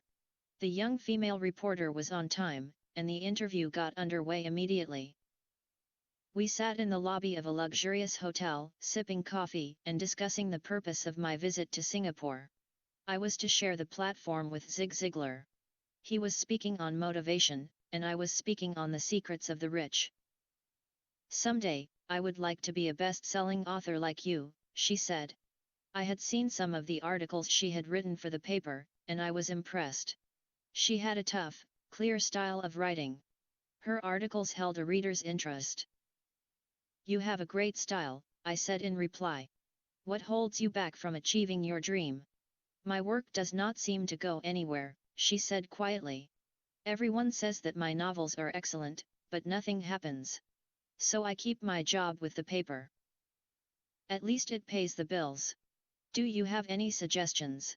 Yes, I do, I said brightly. A friend of mine here in Singapore runs a school that trains people to sell. He runs sales training courses for many of the top corporations here in Singapore, and I think attending one of his courses would greatly enhance your career. Chapter 6, Lesson 6 116. She stiffened. Are you saying I should go to school to learn to sell? I nodded. You aren't serious, are you? Again, I nodded. What is wrong with that? I was now backpedaling. She was offended by something, and now I was wishing I had not said anything. In my attempt to be helpful, I found myself defending my suggestion. I have a master's degree in English literature. Why would I go to school to learn to be a salesperson? I am a professional. I went to school to be trained in a profession so I would not have to be a salesperson. I hate salespeople. All they want is money. So tell me why I should study sales. She was packing her briefcase. The interview was over. On the coffee table sat a copy of an earlier best-selling book I wrote. I picked it up as well as the notes she had jotted down on her legal pad. Do you see this? I said, pointing to her notes. She looked down at her notes. What? She said, confused. Again, I pointed deliberately to her notes. On her pad she had written, Robert Kiyosaki, best-selling author. It says best-selling author, not best-writing author, I said quietly. Her eyes widened. I am a terrible writer, I said. You are a great writer. I went to sales school. You have a master's degree. Put them together and you get a best-selling author and a best-writing author. Anger flared from her eyes. I'll never stoop so low as to learn how to sell. People like you have no business writing. I am a professionally trained writer and you are a salesman. It is not fair, she fumed. She put the rest of her notes away and hurried out through the large glass doors into the humid Singapore morning. At least she gave me a fair and favorable write-up the next morning. The world is filled with smart, talented, educated, and gifted people. We meet them every day. They are all around us. A few days ago, my car was not running well. I pulled into a garage, and the young mechanic had it fixed in just a few minutes. He knew what was wrong by simply listening to the engine. I was amazed. Rich Dad Poor Dad 117. I am constantly shocked at how little talented people earn. I have met brilliant, highly educated people who earn less than $20,000 a year. A business consultant who specializes in the medical trade was telling me how many doctors, dentists, and chiropractors struggle financially. All this time, I thought that when they graduated, the dollars would pour in. It was this business consultant who gave me the phrase, they are one skill away from great wealth. What this phrase means is that most people need only to learn and master one more skill and their income would jump exponentially. I have mentioned before that financial intelligence is a synergy of accounting, investing, marketing, and law. Combine those four technical skills and making money with money is easier than most people would believe. When it comes to money, the only skill most people know is to work hard. The classic example of a synergy of skills was that young writer for the newspaper. If she diligently learned the skills of sales and marketing, her income would jump dramatically. If I were her, I would take some courses in advertising copywriting as well as sales. Then, instead of working at the newspaper, I would seek a job at an advertising agency. Even if it were a cut in pay, she would learn how to communicate in shortcuts that are used in successful advertising. She also would spend time learning public relations, an important skill. She would learn how to get millions in free publicity. Then, at night and on weekends, she could be writing her great novel. When it was finished, she would be better able to sell her book. Then, in a short while, she could be a best-selling author. When I came out with my first book, If You Want to Be Rich and Happy, Don't Go to School, a publisher suggested I change the title to The Economics of Education. I told the publisher that, with a title like that, I would sell 2 books, one to my family, and one to my best friend. The problem is that they would expect it for free. The obnoxious title, if you want to be rich and happy, don't go to school, was chosen because we knew it would get tons of publicity. I am pro-education and believe in education reform. If I were not pro-education, why would Chapter 6, Lesson 6 118 I continue to press for changing our antiquated educational system? So I chose a title that would get me on more TV and radio shows, simply because I was willing to be controversial. Many people thought I was a fruitcake, but the book sold and sold. When I graduated from the U.S. Merchant Marine Academy in 1969, my educated dad was happy. Standard Oil of California had hired me for its oil tanker fleet as a third mate. The pay was low compared with my classmates, but it was okay for a first real job after college. My starting pay was about $42,000 a year, including overtime, and I only had to work for 7 months. I had 5 months of vacation. If I had wanted to, I could have taken the run to Vietnam with a subsidiary shipping company and easily doubled my pay instead of taking 5 months of vacation. I had a great career ahead of me, yet I resigned after 6 months with the company and joined the Marine Corps to learn how to fly. My educated dad was devastated. Rich Dad congratulated me. In school and in the workplace, the popular opinion is the idea of specialization, that is, in order to make more money or get promoted, you need to specialize. That is why medical doctors immediately you want to know a little about a lot was Rich Dad's suggestion. Begin to seek a specialty such as orthopedics or pediatrics. The same is true for accountants, architects, lawyers, pilots, and others. My educated dad believed in the same dogma. That is why he was thrilled when he eventually achieved his doctorate. He often admitted that schools reward people who study more and more about less and less. Rich Dad encouraged me to do exactly the opposite. You want to know a little about a lot was his suggestion. That is why for years I worked in different areas of his companies. For a while, I worked in his accounting department. Although I would probably never have been an accountant, he wanted me to learn via osmosis. Rich Dad knew I would pick up jargon and a sense of what is important and what is not. I also worked as a busboy and construction worker as Rich Dad Poor Dad 119 well as in sales, reservations, and marketing. He was grooming Mike and me. That is why he insisted we sit in on the meetings with his bankers, lawyers, accountants, and brokers. He wanted us to know a little about every aspect of his empire. When I quit my high-paying job with Standard Oil, my educated dad had a heart-to-heart talk with me. He was bewildered. He could not understand my decision to resign from a career that offered high pay, great benefits, lots of time off, and opportunity for promotion. When he asked me one evening, "Why did you quit?" I could not explain it to him, though I tried hard to. My logic did not fit his logic. The big problem was that my logic was my rich dad's logic. Job security meant everything to my educated dad. Learning meant everything to my rich dad. Educated dad thought I went to school to learn to be a ship's officer. Rich dad knew that I went to school to study international trade. So as a student, I made cargo runs, navigating large freighters, oil tankers, and passenger ships to the Far East and the South Pacific. Rich Dad emphasized that I should stay in the Pacific instead of taking ships to Europe because he knew that the emerging nations were in Asia, not Europe. While most of my classmates, including Mike, were partying at their fraternity houses, I was studying trade, people, business styles, and cultures in Japan, Taiwan, Thailand, Singapore, Hong Kong, Vietnam, Korea, Tahiti, Samoa, and the Philippines. I was partying also, but it was not in any frat house. I grew up rapidly. Educated dad just could not understand why I decided to quit and join the Marine Corps. I told him I wanted to learn to fly, but really I wanted to learn to lead troops. Rich Dad explained to me that the hardest part of running a company is managing people. He had spent 3 years in the Army. My educated dad was draft exempt. Rich Dad valued learning to lead men into dangerous situations. Leadership is what you need to learn next, he said.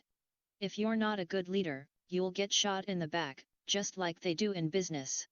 Returning from Vietnam in 1973, I resigned my commission, even though I loved flying. I found a job with Xerox Corp. I joined it for Chapter 6, Lesson 6 121 Reason, and it was not for the benefits. I was a shy person, and the thought of selling was the most frightening subject in the world. Xerox has one of the best sales training programs in America. Rich Dad was proud of me. My educated dad was ashamed. Being an intellectual, he thought that salespeople were below him.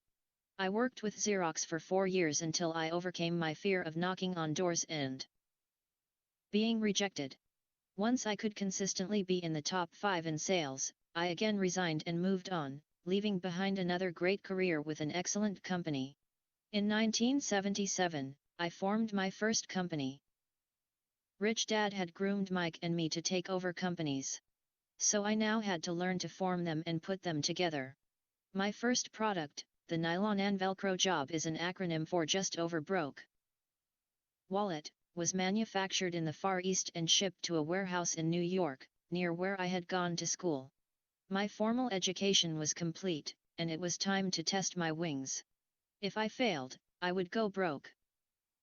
Rich Dad thought it best to go broke before 30. You still have time to recover, was his advice. On the eve of my 30th birthday, my first shipment left Korea for New York. Today, I still do business internationally. And as my rich dad encouraged me to do, I keep seeking the emerging nations. Today my investment company invests in South American countries and Asian countries, as well as in Norway and Russia. There is an old cliché that goes, job is an acronym for just over broke. Unfortunately, I would say that applies to millions of people. Because school does not think financial intelligence is an intelligence, most workers live within their means. They work and they pay the bills. There is another horrible management theory that goes, workers work hard enough to not be fired, and owners pay just enough so that workers won't quit. And if you look at the pay scales of most companies, again I would say there is a degree of truth to that statement. The net result is that most workers never get ahead. They do what they've been taught to do, get a secure job. Most workers focus on Rich Dad Poor Dad 121, working for pay and benefits that reward them in the short term, but are often disastrous in the long run. Instead, I recommend to young people to seek work for what they will learn, more than what they will earn. Look down the road at what skills they want to acquire before choosing a specific profession and before getting trapped in the rat race. Once people are trapped in the lifelong process of bill paying, they become like those little hamsters running around in those metal wheels.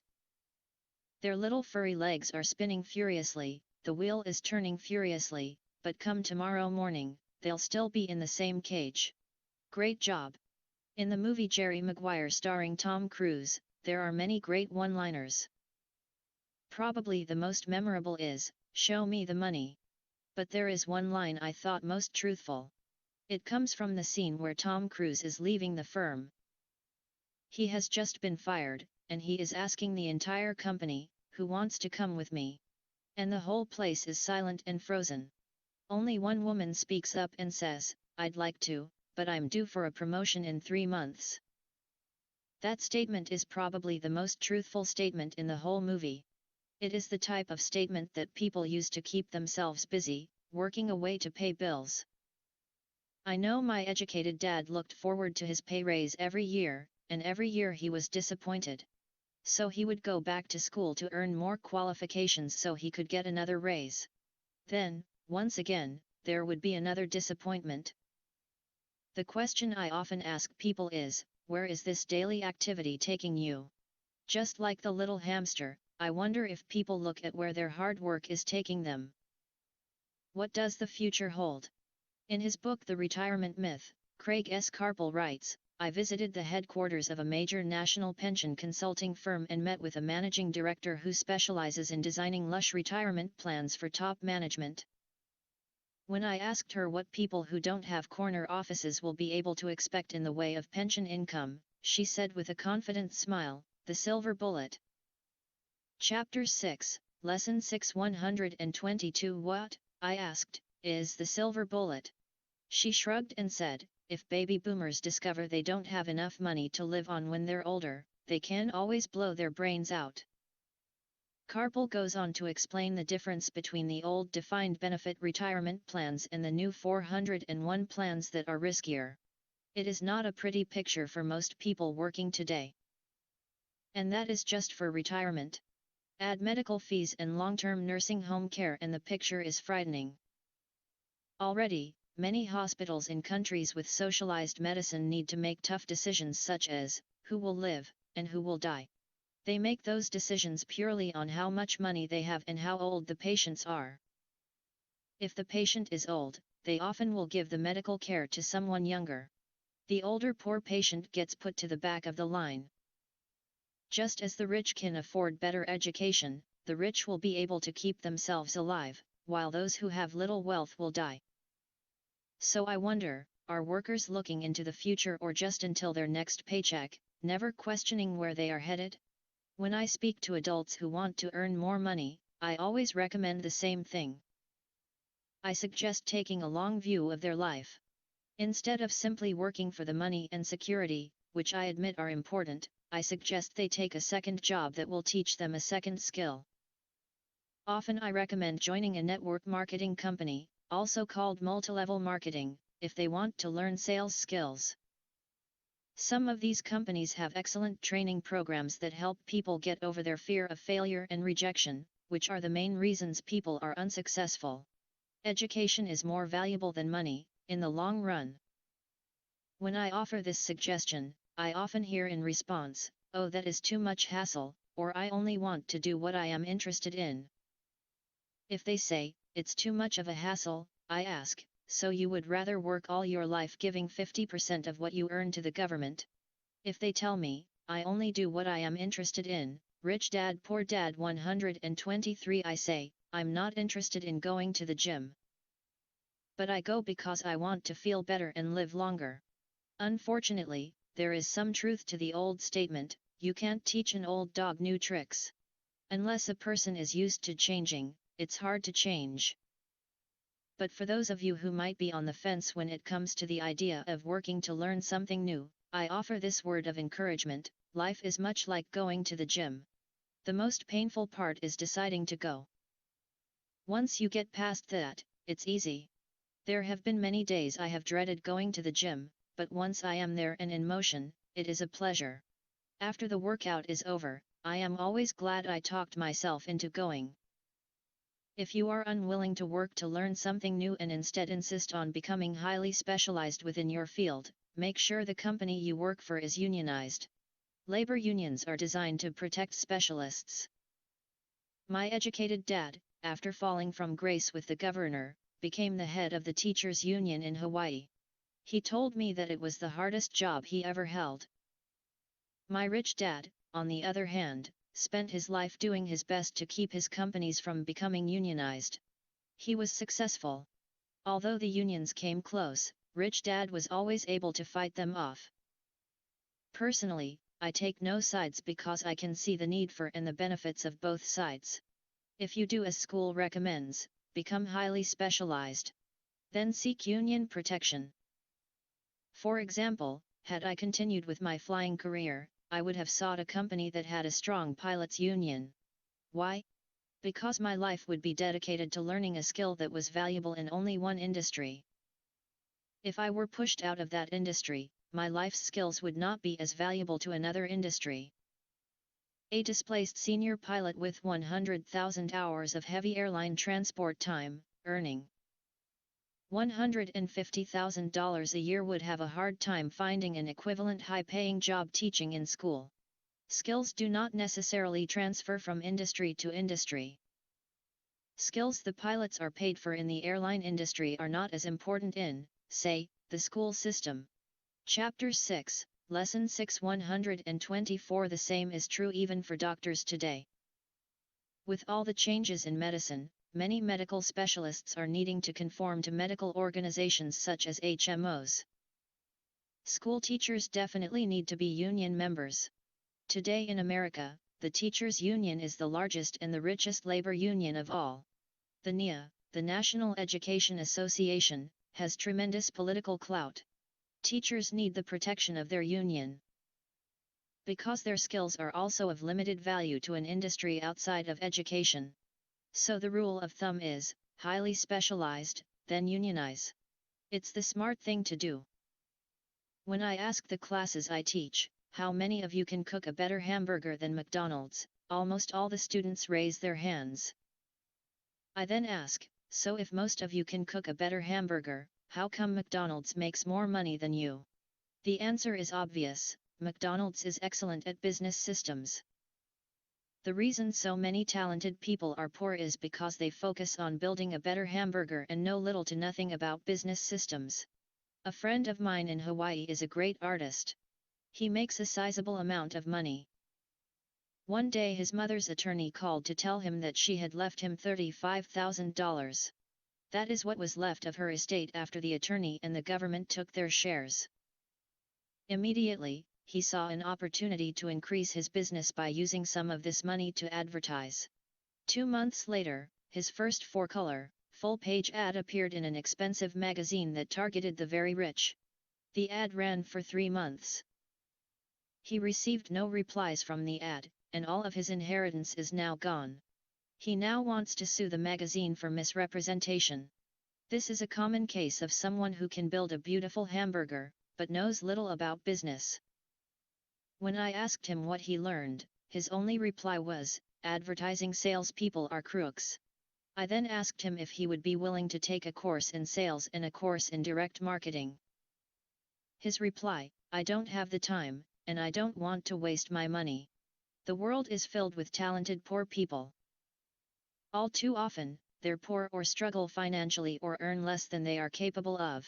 Not Rich Dad Poor Dad 125 because of what they know, but because of what they do not know. They focus on perfecting their skills at building a better hamburger rather than the skills of selling and delivering the hamburger. Maybe McDonald's does not make the best hamburger, but they are the best at selling and delivering a basic average burger. Poor Dad wanted me to specialize. That was his view on how to be paid more. Even after being told by the governor of Hawaii that he could no longer work in state government, my educated dad continued to encourage me to get specialized. Educated Dad then took up the cause of the teachers' union, campaigning for further protection and benefits for these highly skilled and educated professionals. We argued often, but I know he never agreed that over-specialization is what caused the need for union protection. He never understood that the more specialized you become, the more you are trapped and dependent on that specialty. Rich Dad advised that Mike and I groom ourselves. Many corporations do the same thing. They find a young bright student just out of business school and begin grooming that person to someday take over the company. So these bright young employees do not specialize in one department. They are moved from department to learn all the aspects of business systems. The rich often groom their children or the children of others. By doing so, their children gain an overall knowledge of the operations of the business and how the various departments interrelate. For the World War II generation, it was considered bad to skip from company to company. Today, it is considered smart. Since people will skip from company to company rather than seek greater specialization in skills, why not seek to learn more than to earn? In the short term, it may earn you less, but it will pay dividends in the long term. Chapter 6, Lesson 6 126 The main management skills needed for success are 1. Management of cash flow 2. Management of systems 3. Management of people The most important specialized skills are sales and marketing. The ability to sell to communicate to another human being, be it a customer, employee, boss, spouse, or child is the base skill of personal success. Communication skills such as writing, speaking, and negotiating are crucial to a life of success. These are skills I work on constantly, attending courses or buying educational resources to expand my knowledge. As I have mentioned, my educated dad worked harder and harder the more competent he became. He also became more trapped the more specialized he got. Although his salary went up, his choices diminished. Soon after he was locked out of government work, he found out how vulnerable he really was professionally. It is like professional athletes who suddenly are injured or are too old to play. Their once high-paying position is gone, and they have limited skills to fall back on. I think that is why my educated dad sided so much with the unions after that. He realized how much a union would have benefited him. Rich Dad encouraged Mike and me to know a little about a lot. He encouraged us to work with people smarter than we were and to bring smart people together to work as a team. Today it would be called a synergy of professional specialties. Today, I meet ex-school teachers earning hundreds of thousands of dollars a year. They earn that much because they have specialized skills in their field as well as other skills. They can teach, as well as sell and market. I know of no other skills to be more important than selling and marketing. The skills of selling and marketing are difficult for most people, primarily due to their fear of rejection. The better Rich Dad Poor Dad 127 you are at communicating, negotiating, and handling your fear of rejection, the easier life is. Just as I advised that newspaper writer who wanted to become a best-selling author, I advise anyone else today. Being technically specialized has its strengths as well as its weaknesses. I have friends who are geniuses, but they cannot communicate effectively with other human beings and, as a result, their earnings are pitiful. I advise them to just spend a year learning to sell.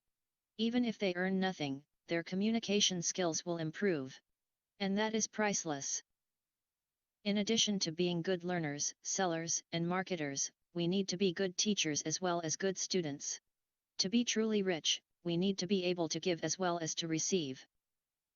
In cases of financial or professional struggle, there is often a lack of giving and receiving. I know many people who are poor because they are neither good students nor good teachers. Both of my dads were generous men. Both made it a practice to give first. Teaching was one of their ways of giving. The more they gave, the more they received. One glaring difference was in the giving of money. My rich dad gave lots of money away. He gave to his church, to charities, and to his foundation. He knew that to receive money, you had to give money. Giving money is the secret to most great wealthy families. That is why there are organizations like the Rockefeller Foundation and the Ford Foundation. These are organizations designed to take their wealth and increase it, as well as give it away in perpetuity. My educated dad always said, "When I have some extra money, I'll give it." The problem was that there was never any extra. So he worked harder to draw more money in, rather than focus on the most important law of money: give, and you shall receive. Instead, he believed in, receive, and then you give. In conclusion, I became both dads. One part of me is a hardcore capitalist who loves the game of money making money. The other part is a socially responsible teacher who is deeply concerned with this ever-widening gap between the haves and have-nots. I personally hold the archaic educational system primarily responsible for this growing gap. Chapter 7 Overcoming Obstacles 129 The primary difference between a rich person and a poor person is how they manage fear. Once people have studied and become financially literate, they may still face roadblocks to becoming financially independent. There are 5 main reasons why financially literate people may still not develop abundant asset columns that could produce a large cash flow. The 5 reasons are: 1. Fear. 2. Cynicism. 3. Laziness. 4. Bad habits. 5. Arrogance. Overcoming fear. I have never met anyone who really likes losing money. And in all my years, I have never met a rich person who has never lost money. But I have met a lot of poor people who have never lost a dime investing, that is. The fear of losing money is real. Everyone has it. Even the rich. But it's not having fear that is the problem. It's how you handle fear. It's how you handle losing. It's how you handle failure that makes the Chapter 7, Overcoming Obstacles 130 difference in one's life. The primary difference between a rich person and a poor person is how they manage that fear. It's okay to be fearful. It's okay to be a coward when it comes to money. You can still be rich. We're all heroes at something, and cowards at something else. My friend's wife is an emergency room nurse.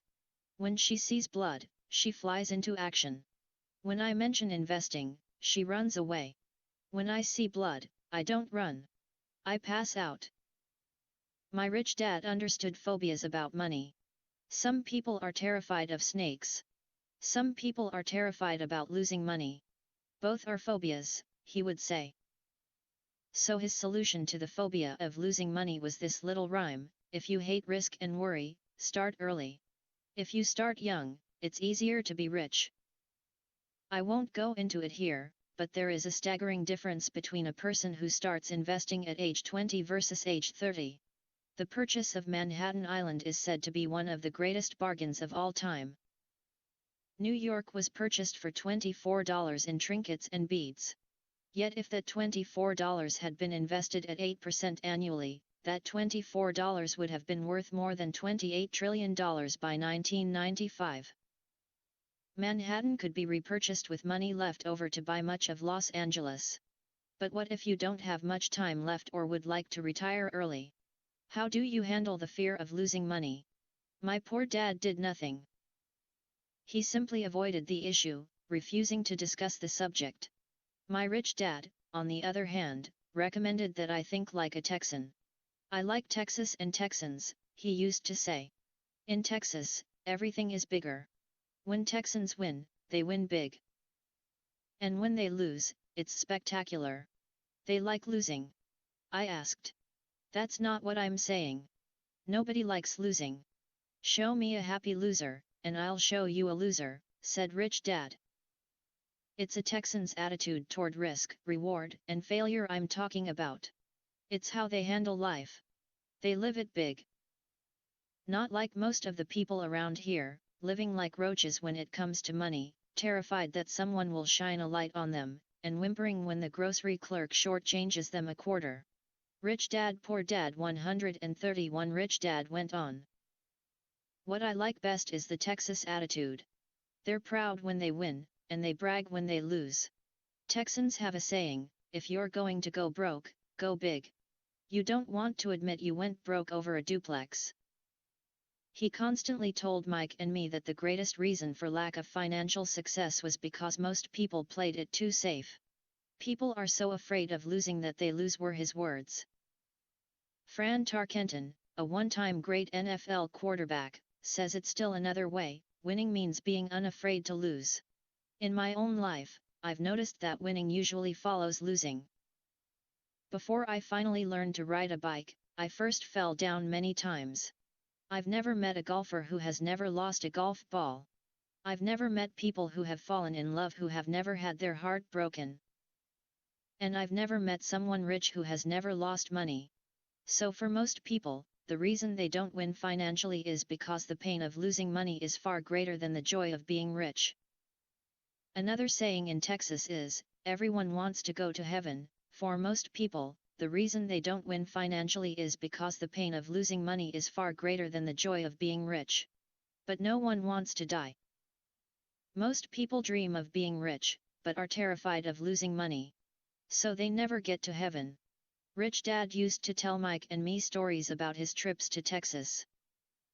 If you really want to learn the attitude of how to handle risk, losing, and failure, go to San Antonio and visit the Alamo. The Alamo is a great story of brave people who chose to fight, knowing there was no hope of success. They chose to die instead of surrendering. It's an inspiring story worthy of study. Nonetheless, it's still a tragic military defeat. They got their butts kicked. So how do Texans handle failure? They still shout, "Remember the Alamo." Mike and I heard this story a lot. He always told us this story when he was about to go into a big deal, and he was nervous. After he had done all his due diligence and it was time to put up or shut up, he told us this story.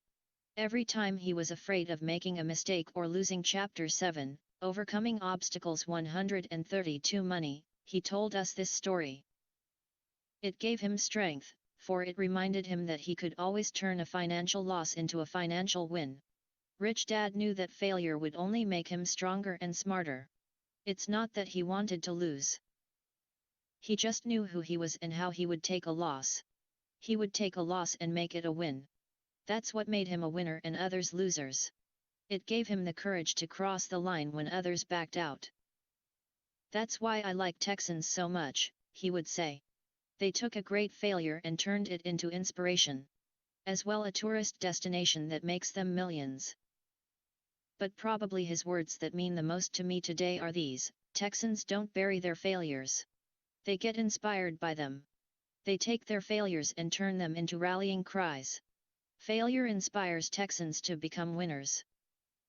But that formula is not just the formula for Texans.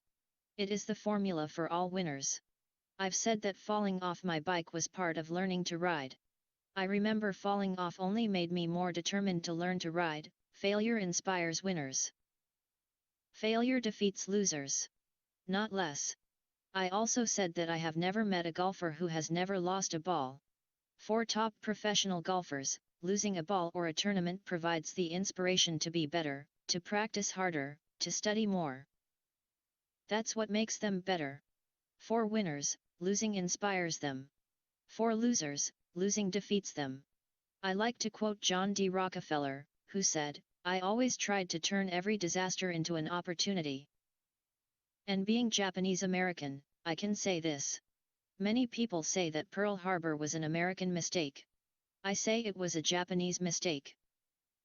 From the movie, Tora, Tora, Tora, a somber Japanese admiral says to his cheering subordinates, "I am afraid we have awakened a sleeping giant." Remember, Pearl Harbor became a rallying cry. It turned one of America's greatest losses into the reason to win. This great defeat gave America strength, and America soon emerged as a world power. Failure inspires winners. And failure defeats losers. It is the biggest secret of winners.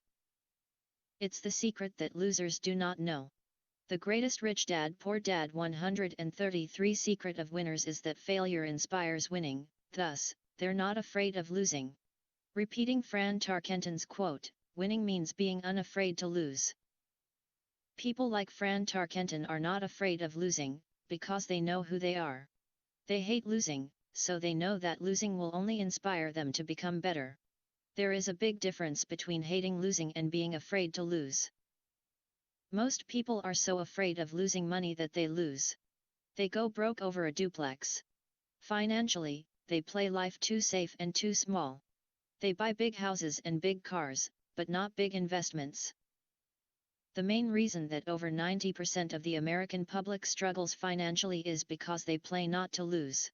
They don't play to win. They go to their financial planners or accountants or stockbrokers and buy a balanced portfolio. Most have lots of cash in CDs, low-yield bonds, mutual funds that can be traded within a mutual fund family, and a few individual stocks. It is a safe and sensible portfolio. But it is not a winning portfolio. It is a portfolio of someone playing not to lose. Don't get me wrong.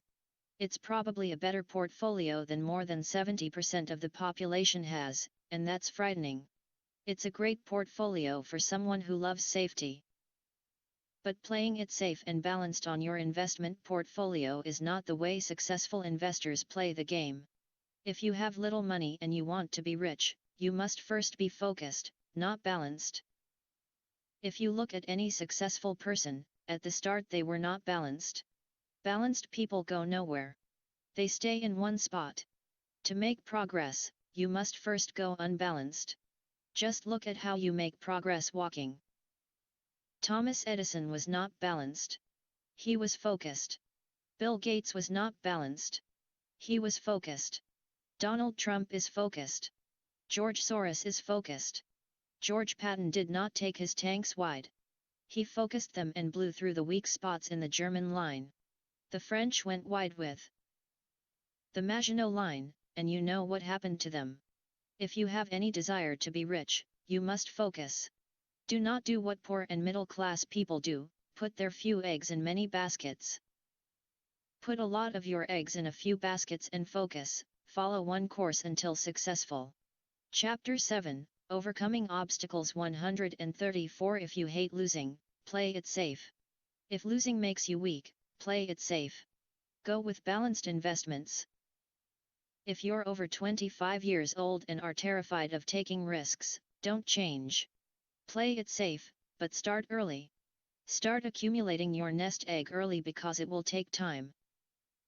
But if you have dreams of freedom, of getting out of the rat race, the first question to ask yourself is, how do I respond to failure?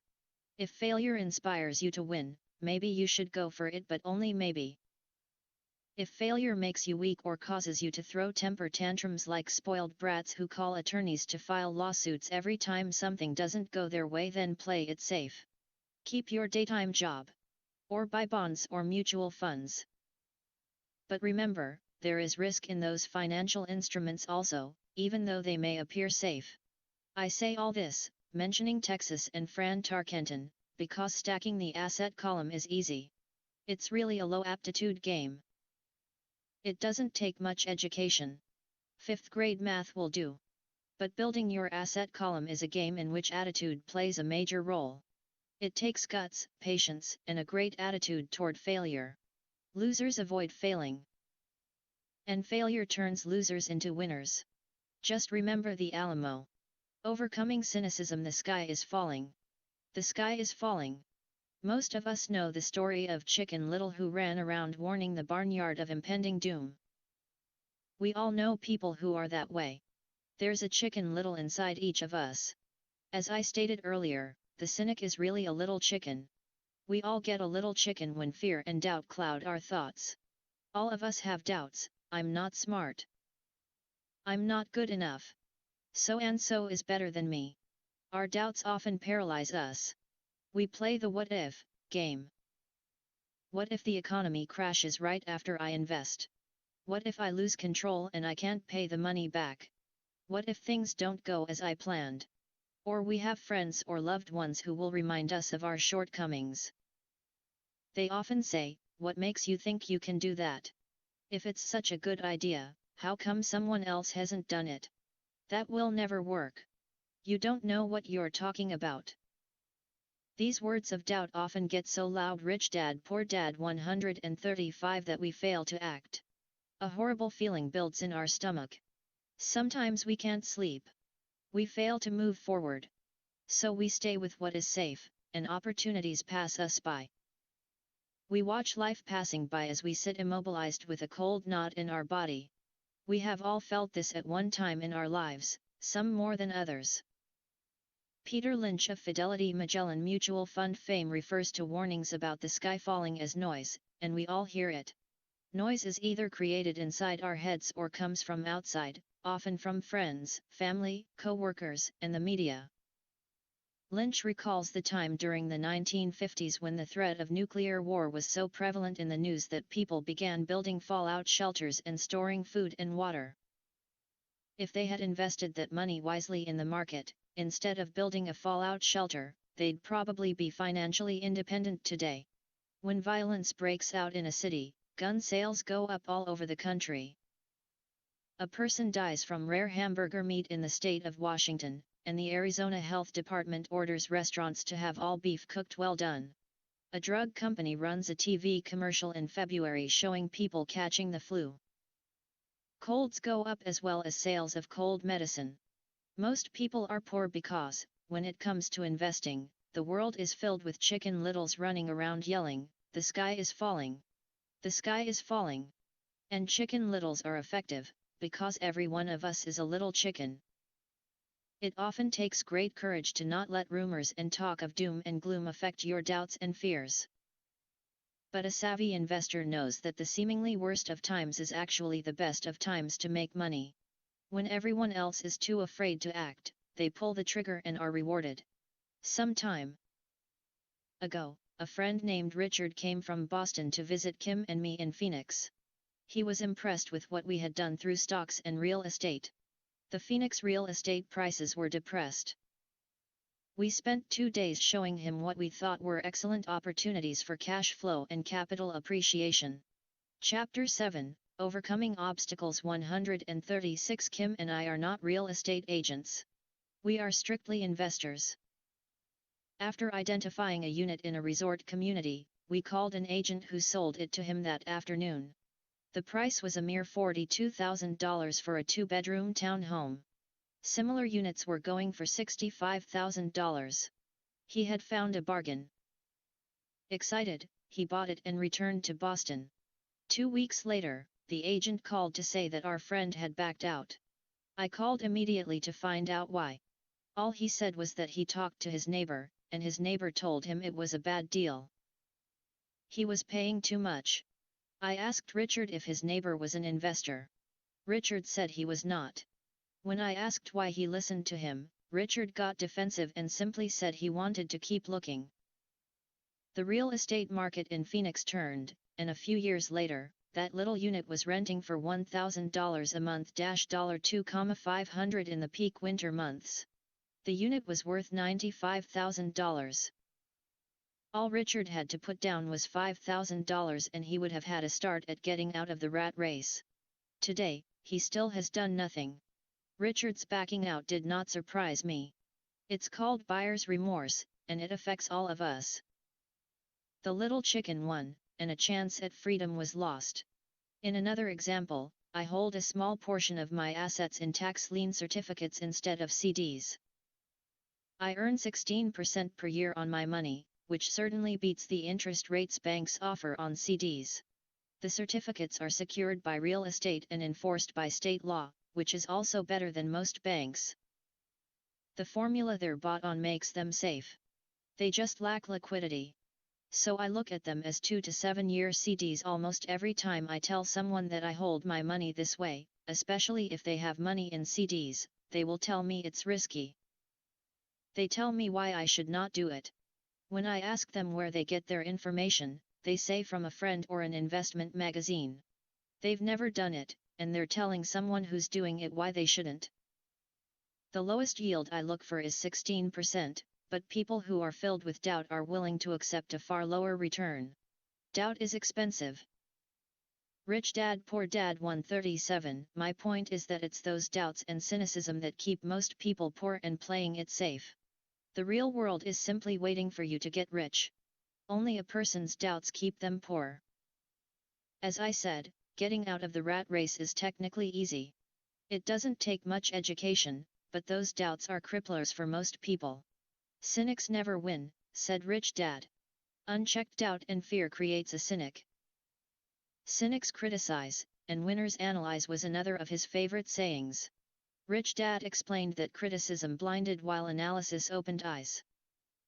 Analysis allowed winners to see that critics were blind, and to see opportunities that everyone else missed. And finding what people miss is key to any success.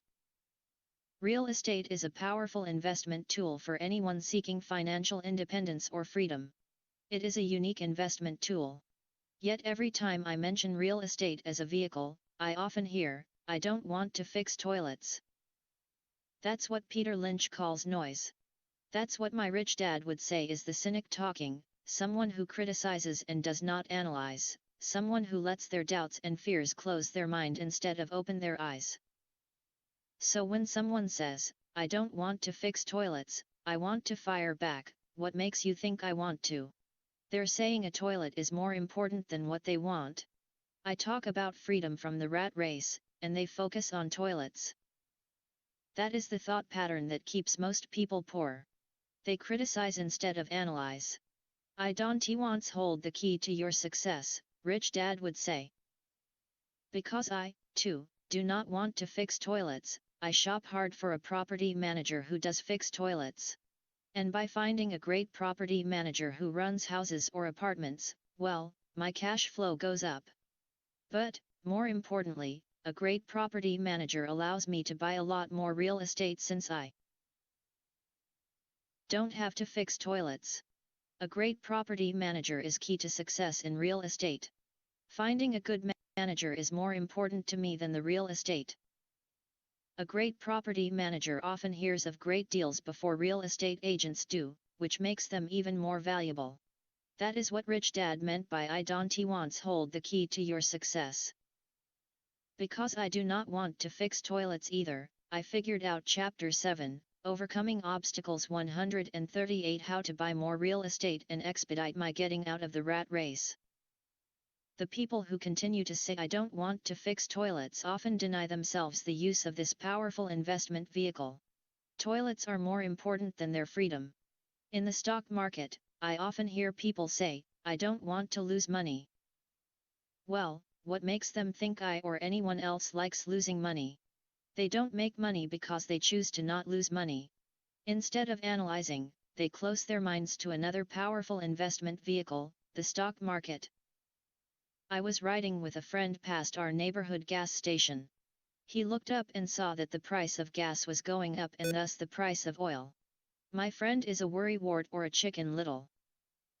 To him, the sky is always going to fall, and it usually does, on him. When we got home, he showed me all the stats as to why the price of oil was going to go up over the next few years, statistics I had never seen before, even though I already owned substantial shares of an existing oil company. With that information, I immediately began looking for and found a new, undervalued oil company that was about to find some oil deposits. My broker was excited about this new company, and I bought 15,000 shares for 65 cents per share. 3 months later, this same friend and I drove by the same gas station, and sure enough, the price per gallon had gone up nearly 15% again. The chicken little worried and complained.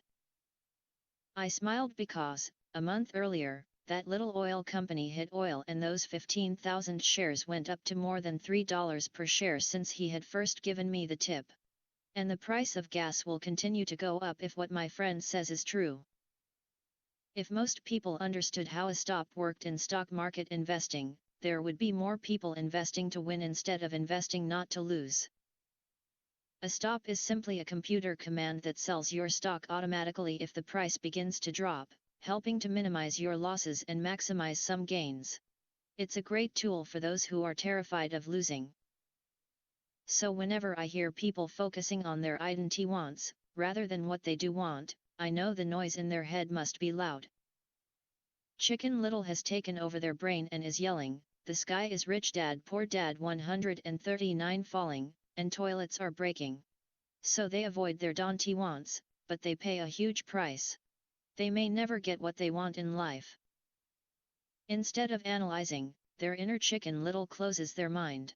Rich Dad gave me a way of looking at Chicken Little. Just do what Colonel Sanders did. At the age of 66, he lost his business and began to live on his Social Security check. It wasn't enough. He went around the country selling his recipe for fried chicken. He was turned down 1,009 times before someone said yes. And he went on to become a multimillionaire at an age when most people are quitting. He was a brave and tenacious man, Rich Dad said of Harlan Sanders. So when you're in doubt and feeling a little afraid, just do what Colonel Sanders did to his little chicken. He fried it. Overcoming laziness. Busy people are often the most lazy. We have all heard stories of a businessman who works hard to earn money. He works hard to be a good provider for his wife and children. He spends long hours at the office and brings work home on weekends. One day he comes home to an empty house. His wife has left with the kids. He knew he and his wife had problems, but rather than work to make the relationship strong, he stayed busy at work. Dismayed, his performance at work slips and he loses his job. Today, I often meet people who are too busy to take care of their wealth.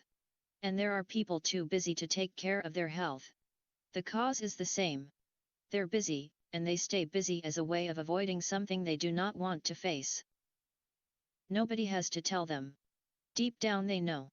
In fact, if you remind them, they often respond with anger or irritation. If they aren't busy at work or with the kids, they're often busy watching TV, fishing, playing golf, or shopping. Yet deep down they know they are avoiding something important. That's the most common form of laziness by staying busy. So what is the cure for laziness? The answer is a little greed. For many of us, we were raised thinking of greed or desire as bad. Greedy people are bad people, my mom used to say. Yet we all have inside of us this yearning to have nice, new, or exciting things. Chapter 7, Overcoming Obstacles 140. So to keep that emotion of desire under control, often parents find ways of suppressing that desire with guilt. You only think about yourself. Don't you know you have brothers and sisters? was one of my mom's favorites. You want me to buy you what, was a favorite of my dad. Do you think we're made of money? Do you think money grows on trees? We're not rich people, you know. It wasn't so much the words, but the angry guilt trip that went with the words that got to me. Or the reverse guilt trip was the I'm sacrificing my life to buy this for you. I'm buying this for you because I never had this advantage when I was a kid. I have a neighbor who is stone broke but can't park his car in his garage. The garage is filled with toys for his kids. Those spoiled brats get everything they ask for. Rich Dad believed that the words "I can't afford it" shut down your brain. "How can I afford it" opens up possibilities, excitement, and dreams. "I don't want them to know the feeling of want" are his everyday words. He has nothing set aside for their college or his retirement, but his kids have every toy ever made. He recently got a new credit card in the mail and took his kids to visit Las Vegas. "I'm doing it for the kids," he said with great sacrifice. Rich Dad forbade the words, "I can't afford it." In my real home, that's all I heard. Instead, Rich Dad required his children to say, "How can I afford it?" He believed that the words "I can't afford it" shut down your brain. It didn't have to think anymore. "How can I afford it" opened up the brain and forced it to think and search for answers. But most importantly, he felt the words, "I can't afford it," were a lie. And the human spirit knows it. The human spirit is very, very powerful, he would say. It knows it can do anything. By having a lazy mind that says, "I can't afford it," a war breaks out inside you.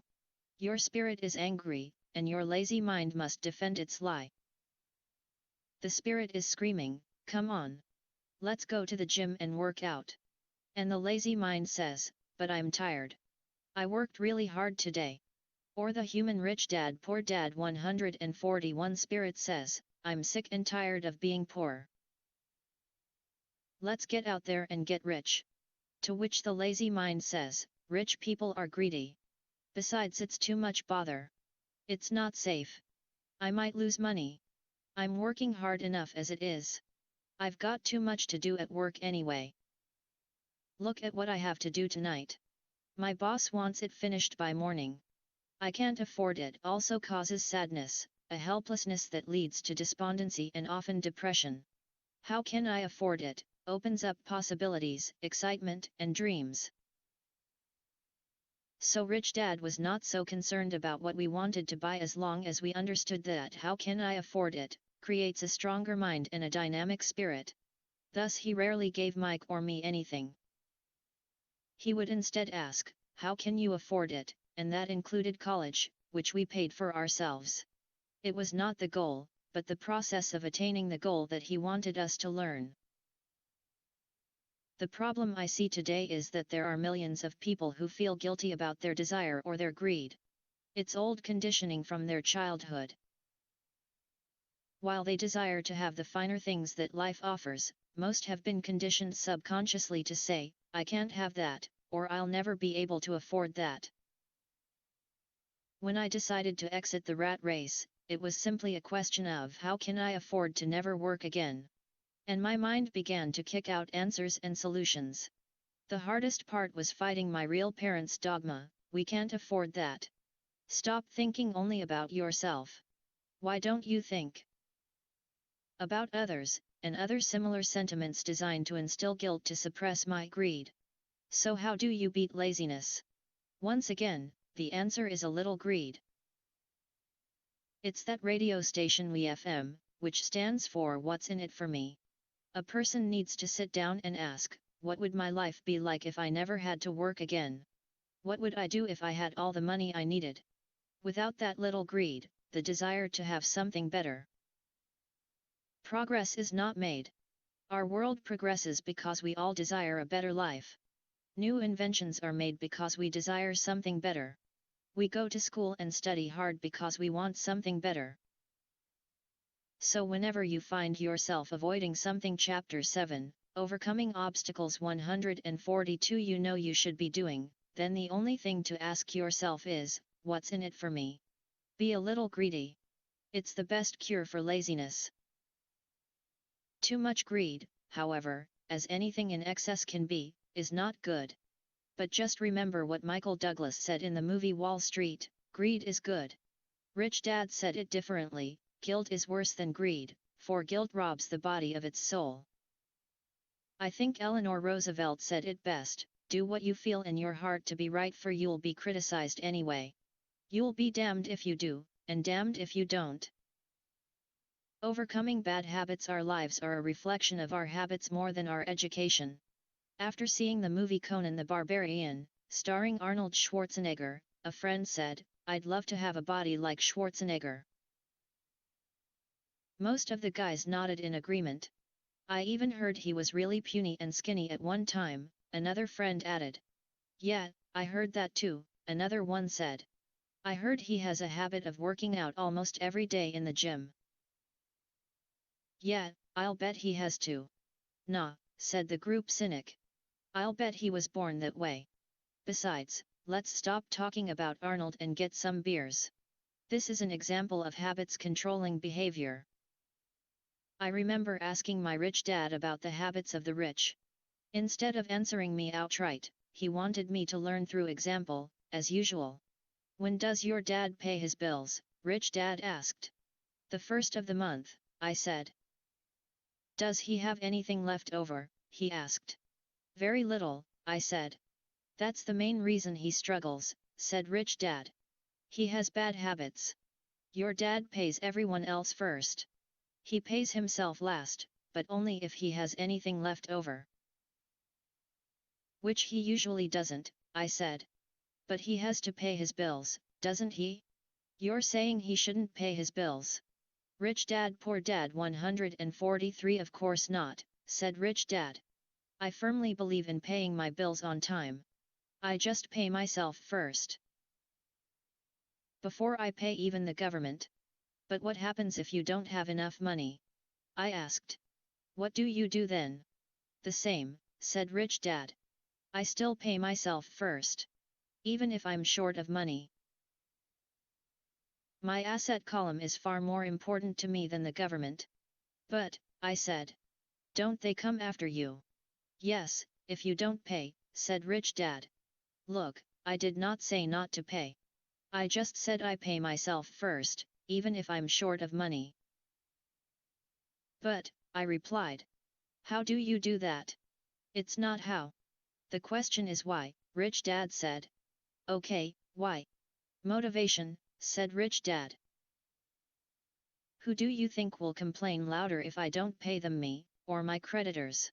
"Your creditors will definitely scream louder than you," I said, responding to the obvious. "You wouldn't say anything if you didn't pay yourself." So you see, after paying myself, the pressure to pay my taxes and the other creditors is so great that it forces me to seek other forms of income. The pressure to pay becomes my motivation. I've worked extra jobs, started other companies, traded in the stock market, anything just to make sure those guys don't start yelling at me. That pressure made me work harder, forced me to think, and all in all, made me smarter and more active when it comes to money. If I had paid myself last, I would have felt no pressure, but I'd be broke. So it is the fear of the government or other people you owe money to that motivates you. That's right, said Rich Dad. You see, government bill collectors are big bullies. So are bill collectors in general. Most people give in to these bullies. They pay them and never pay themselves. You know the story of the 98-pound weakling who gets sand kicked in his face. I nodded. I see that ad for weightlifting and bodybuilding lessons in the comic books all the time. Chapter 7, Overcoming Obstacles 144. Well, most people let the bullies kick sand in their faces. I decided to use the fear of the bully to make me stronger. Others get weaker. Forcing myself to think about how to make extra money is like going to the gym and working out with weights. The more I work my mental money muscles out, the stronger I get. Now I'm not afraid of those bullies. I liked what Rich Dad was saying. So if I pay myself first, I get financially stronger, mentally and fiscally. Rich Dad nodded. And if I pay myself last, or not at all, I get weaker. So people like bosses, managers, tax collectors, bill collectors, and landlords push me around all my life just because I don't have good money habits. Rich Dad nodded. Just like the 98-pound weakling. Overcoming arrogance. What I know makes me money. What I don't know loses me money. Every time I have been arrogant, I have lost money. Because when I'm arrogant, I truly believe that what I don't know is not important, Rich Dad would often tell me. I have found that many people use arrogance to try to hide their own ignorance. It often happens when I am discussing financial statements with accountants or even other investors. They try to bluster their way through the discussion. It is clear to me that they don't know what they're talking about. They're not lying, but they are not telling the truth. There are many people in the world of money, finances, and investments who have absolutely no idea what they're talking about. Most people in the money industry are just spouting off sales pitches like used car salesmen. When you know you are ignorant in a subject, start educating yourself by finding an expert in the field or a book on the subject. Chapter 8 Getting Started 145 There is gold everywhere. Most people are not trained to see it. I wish I could say acquiring wealth was easy for me, but it wasn't. So in response to the question, how do I start? I offer the thought process I go through on a day-to-day basis. It really is easy to find great deals. I promise you that. It's just like riding a bike. After a little wobbling, it's a piece of cake. But when it comes to money, it takes determination to get through the wobbling. That's a personal thing. To find million-dollar deals of a lifetime requires us to call on our financial genius. I believe that each of us has a financial genius within us. The problem is that our financial genius lies asleep, waiting to be called upon. It lies asleep because our culture has educated us into believing that the love of money is the root of all evil. It has encouraged us to learn a profession so we can work for money, but failed to teach us how to have money work for us. It taught us not to worry about our financial future because our company or the government would take care of us when our working days are over. However, it is our children, educated in the same school system, who will end up paying for this absence of financial education. The message is still to work hard, earn money, and spend it, and when we run short, we can always borrow more. Unfortunately, 90% of the Western world subscribes to the above dogma, simply because it's easier to find a job and work for money. If you are not one of the masses, I offer you the following 10 steps to awaken your financial genius. I simply offer you the steps. Chapter 8, Getting Started 146 I have personally followed. If you want to follow some of them, great. If you don't, make up your own. Your financial genius is smart enough to develop its own list. While in Peru, I asked a gold miner of 45 years how he was so confident about finding a gold mine. He replied, "There is gold everywhere. Most people are not trained to see it." And I would say that is true. In real estate, I can go out and in a day come up with 4 or 5 great potential deals, while the average person will go out and find nothing, even looking in the same neighborhood. The reason is that they have not taken the time to develop their financial genius. I offer you the following 10 steps as a process to develop your God-given powers, powers over which only you have control. 1. Find a reason. Greater than reality, the power of spirit. If you ask most people if they would like to be rich or financially free, they would say yes. But then reality sets in. The road seems too long with too many hills to climb. It's easier to just work for money and hand the excess over to your broker. I once met a young woman who had dreams of swimming for the U.S. Olympic team. The reality was that she had to get up every morning at 4 o'clock to swim for 3 hours before going to school. She did not party with her friends on Saturday night. She had to study and keep her grades up, just like everyone else. When I asked her what fueled her superhuman ambition and sacrifice, She simply said, "I do it for myself and the people I love. It's love that gets me over the hurdles and sacrifices." A reason or a purpose is a combination of wants and don't wants. When people ask me what my reason for wanting to be rich is, I tell them that it is a combination of deep emotional wants and don't wants. I will list a few. First, the don't wants, for they create the wants. I don't want to work all my life. I don't want what my parents aspired for, which was job security and a house in the suburbs. I don't like being an employee. I hated that my dad always missed my football games because Rich Dad Poor Dad 147 he was so busy working on his career. I hated it when my dad worked hard all his life and the government took most of what he worked for at his death. He could not even pass on what he worked so hard for when he died. The rich don't do that. They work hard and pass it on to their children. Now the wants. I want to be free to travel the world and live in the lifestyle I love. I want to be young when I do this. I want to simply be free. I want control over my time and my life. I want money to work for me. Those are my deep-seated emotional reasons. What are yours? If they are not strong enough, then the reality of the road ahead may be greater than your reasons. I have lost money and been set back many times, but it was the deep emotional reasons that kept me standing up and going forward. I wanted to be free by age 40, but it took me until I was 47, with many learning experiences along the way. As I said, I wish I could say it was easy. It wasn't. But it wasn't that hard either. I've learned that, without a strong reason or purpose, anything in life is hard. If you do not have a strong reason, there is no sense reading further. It will sound like too much work. 2. Make daily choices. The power of choice. Choice is the main reason people want to live in a free country. We want the power to choose. Financially, with every dollar we get in our hands, we hold the power to choose our future, to be rich, poor, or middle class. Our spending habits reflect who we are. Poor people simply have poor spending habits. The benefit I had as a boy was that I loved playing Monopoly constantly. Nobody told me Monopoly was only for kids, so I just kept playing the game as an adult.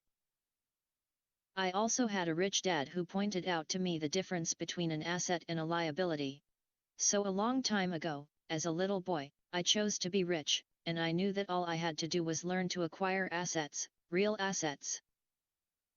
My best friend, Mike, had an asset column handed to him, but he still had to choose Chapter 8, Getting Started 148 to learn to keep it. Many rich families lose their assets in the next generation simply because there was no one trained to be a good steward over their assets. Most people choose not to be rich. For 90% of the population, being rich is too much of a hassle. So they invent sayings that go, "I'm not interested in money. I'll never be rich. I don't have to worry. I'm still young. When I make some money, then I'll think about my future. My husband/wife handles the finances." The problem with those statements is that they rob the person who chooses to think such thoughts of two things. One is time, which is your most precious asset. The second is learning. Having no money should not be an excuse to not learn. But that is a choice we all make daily, the choice of what we do with our time, our money, and what we put in our heads. That is the power of choice. All of us have choice. I just choose to be rich, and I make that choice every day. Invest first in education. In reality, the only real asset you have is your mind, the most powerful tool we have dominion over. Each of us has the choice of what we put in our brain once we're old enough. You can watch TV, read golf magazines, or go to ceramics class or a class on financial planning. You choose. Most people simply buy investments rather than first investing in learning about investing. A friend of mine recently had her apartment burglarized. The thieves took her electronics and left all the books. And we all have that same choice. 90% of the population buys TV sets, and only about 10% buy business books. So what do? I go to seminars. I like it when they are at least 2 days long because I like to immerse myself in a subject. In 1973, I was watching this guy on TV who was advertising a 3-day seminar on how to buy real estate for nothing down. I spent $385 and that course has made me at least $2 million, if not more. But more importantly, it bought me life. I don't have to work for the rest of my life because of that one course.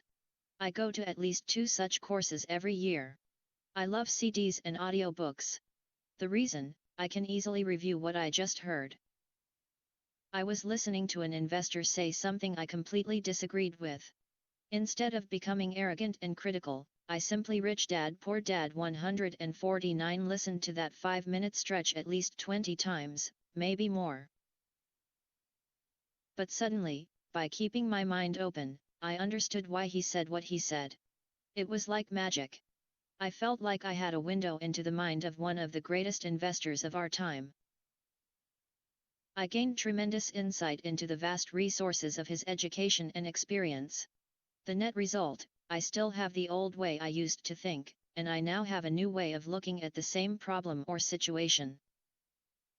I have 2 ways to analyze a problem or trend, and that is priceless. Today, I often say, how would Donald Trump do this, or Warren Buffett or George Soros? The only way I can access their vast mental power is to be humble enough to read or listen to what they have to say.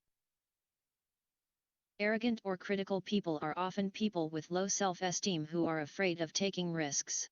That's because, if you learn something new, you are then required to make mistakes in order to fully understand what you have learned. If you have read this far, arrogance is not one of your problems. Arrogant people rarely read or listen to experts. Why should they? They are the center of the universe. There are so many intelligent people who argue or defend when a new idea clashes with the way they think. In this case, their so-called intelligence combined with arrogance equals ignorance. Each of us knows people who are highly educated, or believe they are smart, but their balance sheet paints a different picture. A truly intelligent person welcomes new ideas, for new ideas can add to the synergy of other accumulated ideas. Listening is more important than talking. If that were not true, God would not have given us 2 ears and only 1 mouth. Too many people think with their mouth instead of listening in order to absorb new ideas and possibilities. They argue instead of asking questions. I take a long view on my wealth. I do not subscribe to the get-rich-quick mentality most lottery players or casino gamblers have. I may go in and out of stocks, but I am long on education. If you want to fly an airplane, I advise taking lessons first. I am always shocked at people who buy stocks or real estate, but never invest in their greatest asset, their mind. Just because you bought a house or 2 does not make you an expert at real estate. Chapter 8, Getting Started 153. Choose friends carefully. The power of association. First of all, I do not choose my friends by their financial statements. I have friends who have actually taken a vow of poverty as well as friends who earn millions every year. The point is that I learn from all of them. Now, I will admit that there are people I have actually sought out because they had money. But I was not after their money, I was seeking their knowledge. In some cases, these people who had money have become dear friends. I've noticed that my friends with money talk about money. They don't do it to brag. They're interested in the subject. So I learn from them, and they learn from me. My friends who are in dire financial straits do not like talking about money, business, or investing. They often think it rude or unintellectual. So I also learn from my friends who struggle financially. I find out what not to do. I have several friends who have generated over $1 billion in their short lifetimes. The 3 of them report the same phenomenon. Their friends who have no money have never come to them to ask them how they did it. But they do come asking for one of 2 things, or both, a loan, or a job. Warning, Don't listen to poor or frightened people. I have such friends, and while I love them dearly, they are the Chicken Littles of life. To them, when it comes to money, especially investments, it's always, the sky is falling. The sky is falling. They can always tell you why something won't work. The problem is that people listen to them. But people who blindly accept doom and gloom information are also Chicken Littles. As that old saying goes, birds of a feather flock together. If you watch business channels on TV, they often have a panel of so-called experts. One expert will say the market is going to crash, and the other will say it's going to boom. If you're smart, you listen to both. Keep your mind open, because both have valid points. Unfortunately, most poor people listen to Chicken Little. I have had many close friends try to talk me out of a deal or an investment. Not long ago, a friend told me he was excited because he found a 6% certificate of deposit. I told him I earn 16% Rich Dad Poor Dad 151 from the state government. The next day he sent me an article about why my investment was dangerous. I have received 16% for years now, and he still receives 6%. I would say that one of the hardest things about wealth building is to be true to yourself and to be willing to not go along with the crowd. This is because, in the market, it is usually the crowd that shows up late that is slaughtered. If a great deal is on the front page, it's too late in most instances. Look for a new deal. As we used to say as surfers, there is always another wave. People who hurry and catch a wave late usually are the ones who wipe out. Smart investors don't time the markets. If they miss a wave, they search for the next one and get themselves in position. This is hard for most investors because buying what is not popular is frightening. Timid investors are like sheep going along with the crowd. Or their greed gets them in when wise investors have already taken their profits and moved on. Wise investors buy an investment when it's not popular. They know their profits are made when they buy, not when they sell. They wait patiently. As I said, they do not time the market. Just like a surfer, they get in position for the next big swell. It's all insider trading. There are forms of insider trading that are illegal, and there are forms of insider trading that are legal. But either way, it's insider trading. The only distinction is, how far away from the inside are you? The reason you want to have rich friends is because that is where the money is made. It's made on information. You want to hear about the next boom, get in, and get out before the next bust. I'm not saying do it illegally, but the sooner you know, the better your chances are for profits with minimal risk. That is what friends are for. And that is financial intelligence.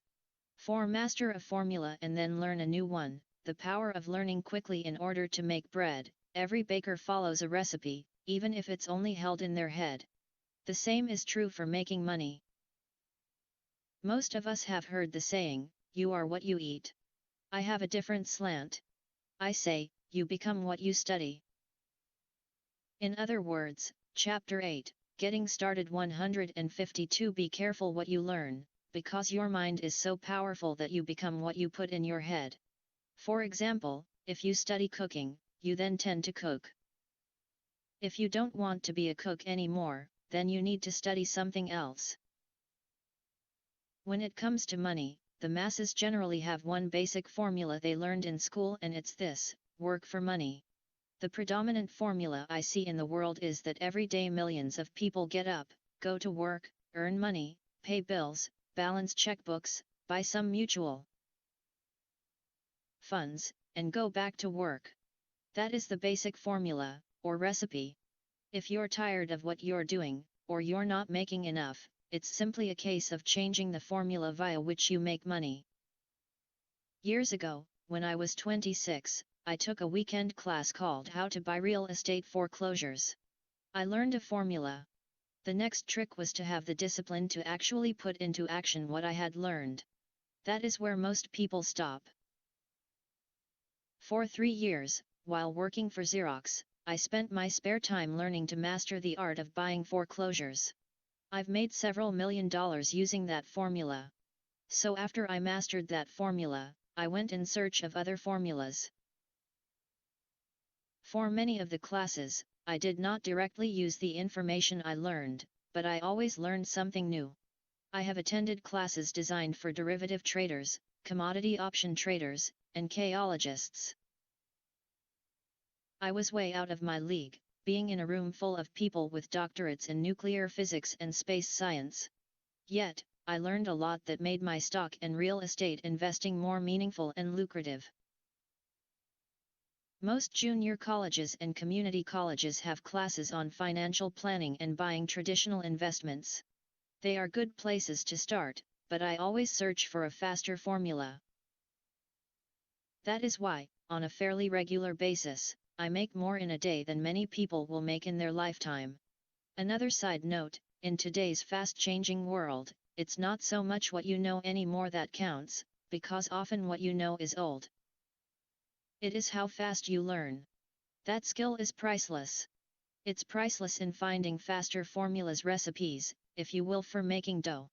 Working hard for money is an old formula born in the day of cavemen. Rich Dad Poor Dad 153.5. Pay yourself first. The power of self-discipline. If you cannot get control of yourself, do not try to get rich. It makes no sense to invest, make money, and blow it. It is the lack of self-discipline that causes most lottery winners to go broke soon after winning millions. It is the lack of self-discipline that causes people who get a raise to immediately go out and buy a new car or take a cruise. It is difficult to say which of the 10 steps is the most important. But of all the steps, this step is probably the most difficult to master if it is not already a part of your makeup. I would venture to say that personal self-discipline is the number one delineating factor between the rich, the poor, and the middle class. Simply put, people who have low self-esteem and low tolerance for financial pressure can never be rich. As I have said, a lesson learned from my rich dad was that the world will push you around. The world pushes people around, not because other people are bullies, but because the individual lacks internal control and discipline. People who lack internal fortitude often become victims of those who have self-discipline. In the entrepreneur classes I teach, I constantly remind people to not focus on their product, service, or widget, but to focus on developing management skills. The 3 most important management skills necessary to start your own business are management of 1. Cash flow, 2. People, 3. Personal time. I would say the skills to manage these 3 apply to anything, not just entrepreneurs. The 3 matter in the way you live your life as an individual, or as part of a family, a business, a charitable organization, a city, or a nation. Each of these skills is enhanced by the mastery of self-discipline. I do not take the saying, "pay yourself first," lightly. The statement, "pay yourself first," comes from George Clason's book, The Richest Man in Babylon. Millions of copies have been sold. But while millions of people freely repeat that powerful statement, Chapter 8, Getting Started 154, few follow the advice. As I said, financial literacy allows one to read numbers, and numbers tell the story. By looking at a person's income statement and balance sheet, I can readily see if people who spout the words, "pay yourself first," actually practice what they preach. A picture is worth 1,000 words. So let's review the financial statements of people who pay themselves first against someone who doesn't. Study the diagrams and see if you can pick up some distinctions. Again, it has to do with understanding cash flow, which tells the story. Most people look at the numbers and miss the story. Income statement, balance sheet, job, assets, income, expenses, liabilities, salary, taxes, rent, food, save, invest. People who pay themselves first. Rich Dad Poor Dad 155. Do you see it? The diagram reflects the actions of individuals who choose to pay themselves first. Each month, they allocate money to their asset column before they pay their monthly expenses. Although millions of people have read Clason's book and understand the words, "pay yourself first," in reality they pay themselves last. Now I can hear the howls from those of you who sincerely believe in paying your bills first. And I can hear all the responsible people who pay their bills on time. I am not saying be irresponsible and not pay your bills. All I am saying is do what the book says, which is, pay yourself first. And the previous diagram is the correct accounting picture of that action. Job, assets, income statement, balance sheet, expenses, liabilities, salary 1. Taxes 2. Debt 3. Inflation 4. Retirement. Chapter 8, Getting Started 156. If you can truly begin to understand the power of cash flow, you will soon realize what is wrong with the previous diagram. Or why 90% of people work hard all their lives and need government support like Social Security when they are no longer able to work. Kim and I have had many bookkeepers, accountants, and bankers who have had a major problem with this way of looking at it, pay yourself first. The reason is that these financial professionals actually do what the masses do, they pay themselves last.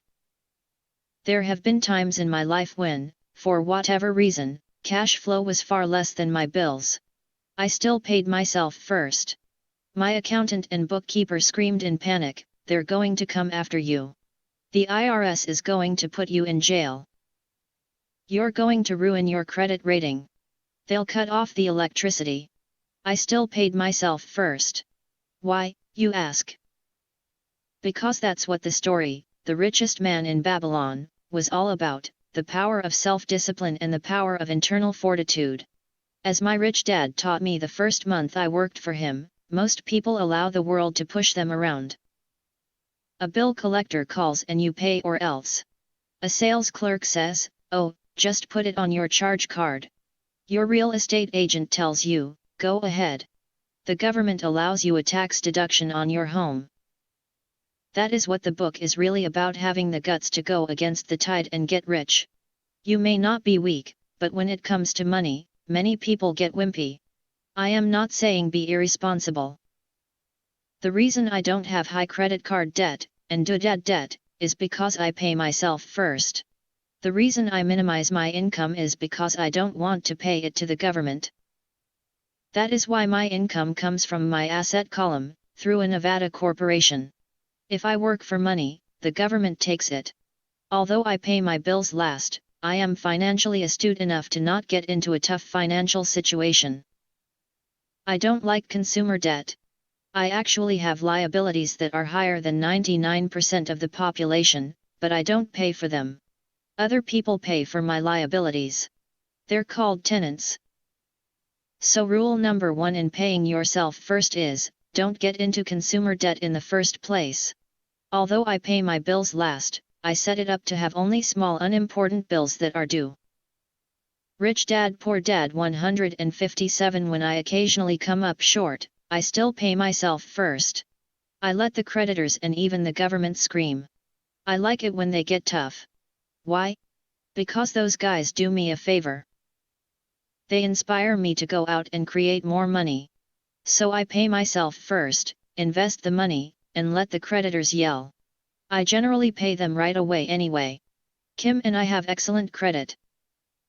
We just don't cave into pressure and spend our savings or liquidate stocks to pay for consumer debt.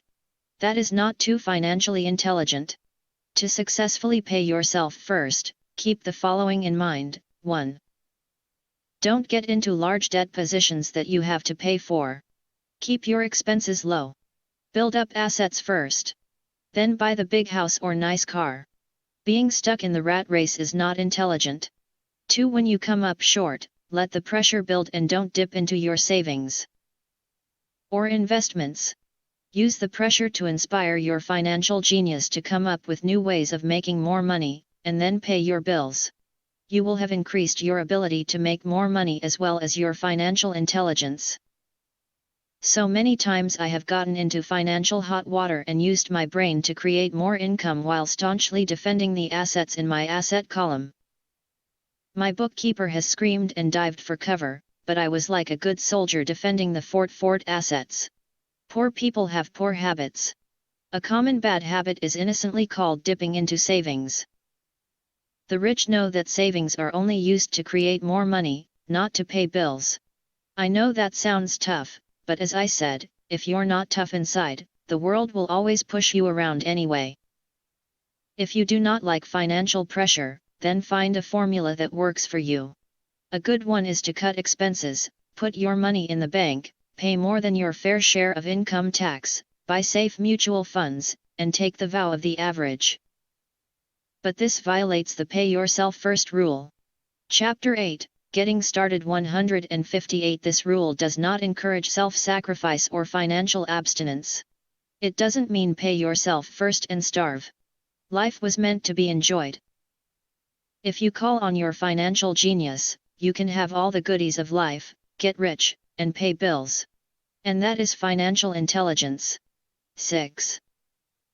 Pay your brokers well. The power of good advice. Sometimes I see people posting a sign in front of their house that says, "For sale by owner."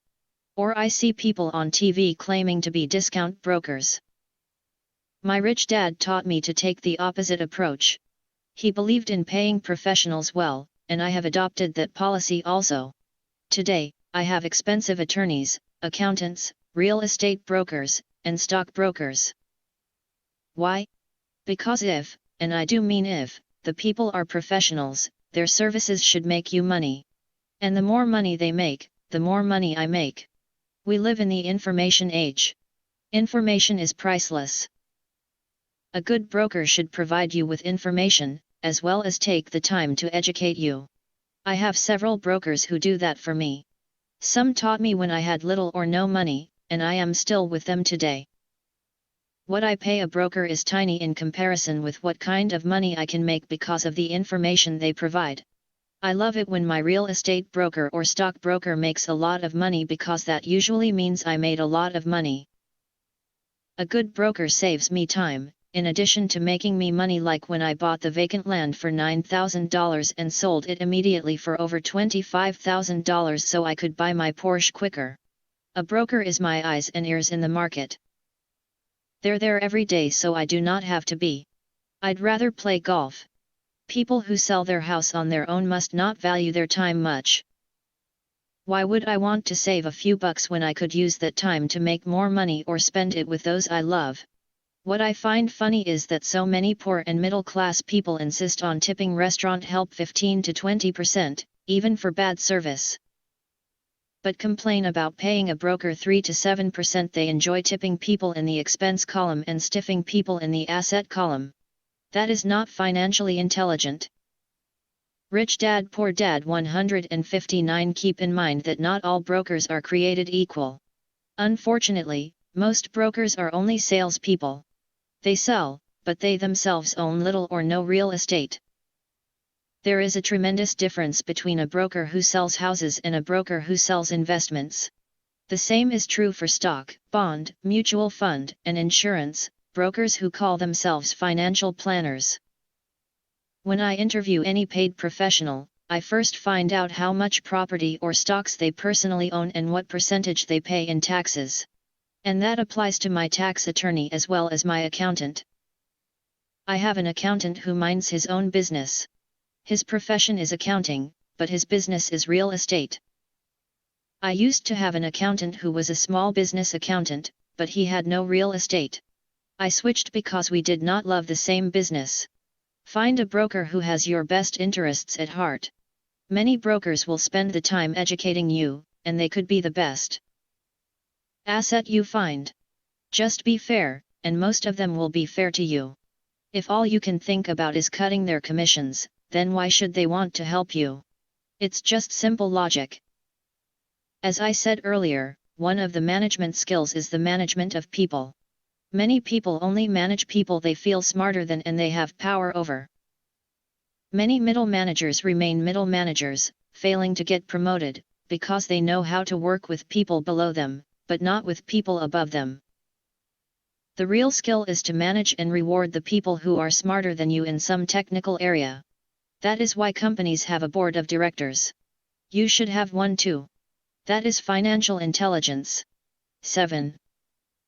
Be an Indian giver. The power of getting something for nothing. When the first European settlers came to America, they were taken aback by a cultural practice some American Indians had. For example, if a settler was cold, the Indian would give the person a blanket. Mistaking it for a gift, the settler was often offended when the Indian asked for it back. The Indians also got upset when they realized the settlers did not want to give it back. That is where the term Indian giver came from, a simple cultural misunderstanding. Chapter 8, Getting Started 160. In the world of the asset column, being an Indian giver is vital to wealth. The sophisticated investor's first question is, how fast do I get my money back? They also want to know what they get for free, also called a piece of the action. That is why the ROI, or return on investment, is so important. For example, I found a small condominium that was in foreclosure a few blocks from where I lived. The bank wanted $60,000, and the sophisticated investor's first question is, how fast do I get my money back? Submitted a bid for $50,000, which they took, simply because, along with my bid, was a cashier's check for $50,000. They realized I was serious. Most investors would say, aren't you tying up a lot of cash? Would it not be better to get a loan on it? The answer is, not in this case. My investment company uses this condominium as a vacation rental in the winter months when the snowbirds come to Arizona. It rents for $2,500 a month for 4 months out of the year. For rental during the off-season, it rents for only $1,000 a month. I had my money back in about 3 years. Now I own this asset, which pumps money out for me, month in and month out. The same is done with stocks. Frequently, my broker calls and recommends I move a sizable amount of money into the stock of a company that he feels is just about to make a move that will add value to the stock, like announcing a new product. I will move my money in for a week to a month while the stock moves up. Then I pull my initial dollar amount out, and stop worrying about the fluctuations of the market, because my initial money is back and ready to work on another asset. So my money goes in, and then it comes out, and I own an asset that was technically free. True, I have lost money on many occasions, but I only play with money I can afford to lose. I would say, on an average 10 investments, I hit home runs on 2 or 3, while 5 or 6 do nothing, and I lose on 2 or 3. But I limit my losses to only the money I have in at that time. Rich Dad Poor Dad 161. People who hate risk put their money in the bank. In the long run, safe savings are better than no savings. But it takes a long time to get your money back and, in most instances, you don't get anything for free with it. On every one of my investments, there must be an upside, something for free like a condominium, a mini storage, a piece of free land, a house, stock shares, or an office building. And there must be limited risk, or a low-risk idea. There are books devoted entirely to this subject, so I will not talk about it here.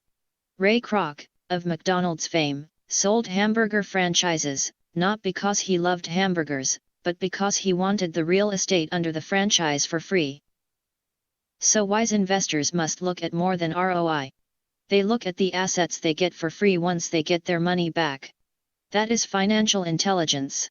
8. Use assets to buy luxuries. The power of focus. A friend's child has been developing a nasty habit of burning a hole in his pocket. Just 16, he wanted his own car. The excuse, all his friends' parents gave their kids cars. The child wanted to go into his savings and use it for a down payment. That was when his father called me and then came to see me. Do you think I should let him do it, or should I just buy him a car? I answered, it might relieve the pressure in the short term, but what have you taught him in the long term? Can you use this desire to own a car and inspire your son to learn something? Suddenly the lights went on. And he hurried home. 2 months later I ran into my friend again. Does your son have his new car? I asked. No, he doesn't. But I gave him $3,000 for the car. I told him to use my money instead of his college money. Well, that's generous of you, I said. Not really. The money came with a hitch. Chapter 8, Getting Started 162. So what was the hitch? I asked. Well, first we played your cash flow game. We then had a long discussion about the wise use of money. After that, I gave him a subscription to the Wall Street Journal and a few books on the stock market. Then what? I asked. What was the catch? I told him the $3,000 was his, but he could not directly buy a car with it. He could use it to find a stockbroker and buy and sell stocks. Once he had made $6,000 with the $3,000, the money would be his for the car, and the $3,000 would go into his college fund. And what are the results? I asked. Well, he got lucky early in his trading, but lost everything a few days later. Then he really got interested. Today, I would say he is down $2,000, but his interest is up. He has read all the books I bought him, and he's gone to the library to get more. He reads the Wall Street Journal voraciously, watching for indicators. He's got only $1,000 left, but his interest and learning are sky high. He knows that if he loses that money, he walks for 2 more years. But he does not seem to care. He even seems uninterested in getting a car, because he's found a game that is more fun. What happens if he loses all the money? I asked. We'll cross that bridge when we get to it. I'd rather have him lose everything now than wait till he's our age to risk losing everything. And besides, that is the best $3,000 I've ever spent on his education. What he is learning will serve him for life, and he seems to have gained a new respect for the power of money. As I said earlier, if a person cannot master the power of self-discipline, it is best not to try to get rich. I say this because, although the process of developing cash flow from an asset column is easy in theory, what's hard is the mental fortitude to direct money to the correct use.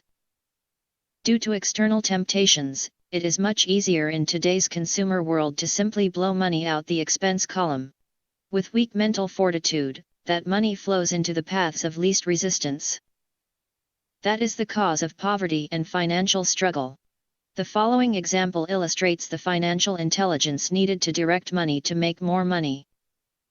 Rich Dad Poor Dad 163. If we give 100 people $10,000 at the start of the year, I believe that at the end of the year, 80 would have nothing left. In fact, many would have created greater debt by making a down payment on a new car, refrigerator, electronics, or a holiday. 16 would have increased that $10,000 by 5 to 10%. 4 would have increased it to $20,000 or into the millions. We go to school to learn a profession so we can work for money. It is my opinion that it's just as important to learn how to have money work for you. I love my luxuries as much as anyone else. The difference is I don't buy them on credit. It's the keep up with the Joneses trap. When I wanted to buy a Porsche, the easy road would have been to call my banker and get a loan. Instead of choosing to focus in the liability column, I chose to focus in the asset column. As a habit, I use my desire to consume to inspire and motivate my financial genius to invest. Too often today, we focus on borrowing money to get the things we want instead of focusing on creating money. One is easier in the short term, but harder in the long term. It's a bad habit that we as individuals, and as a nation, have gotten into. Remember, the easy road often becomes hard, and the hard road often becomes easy.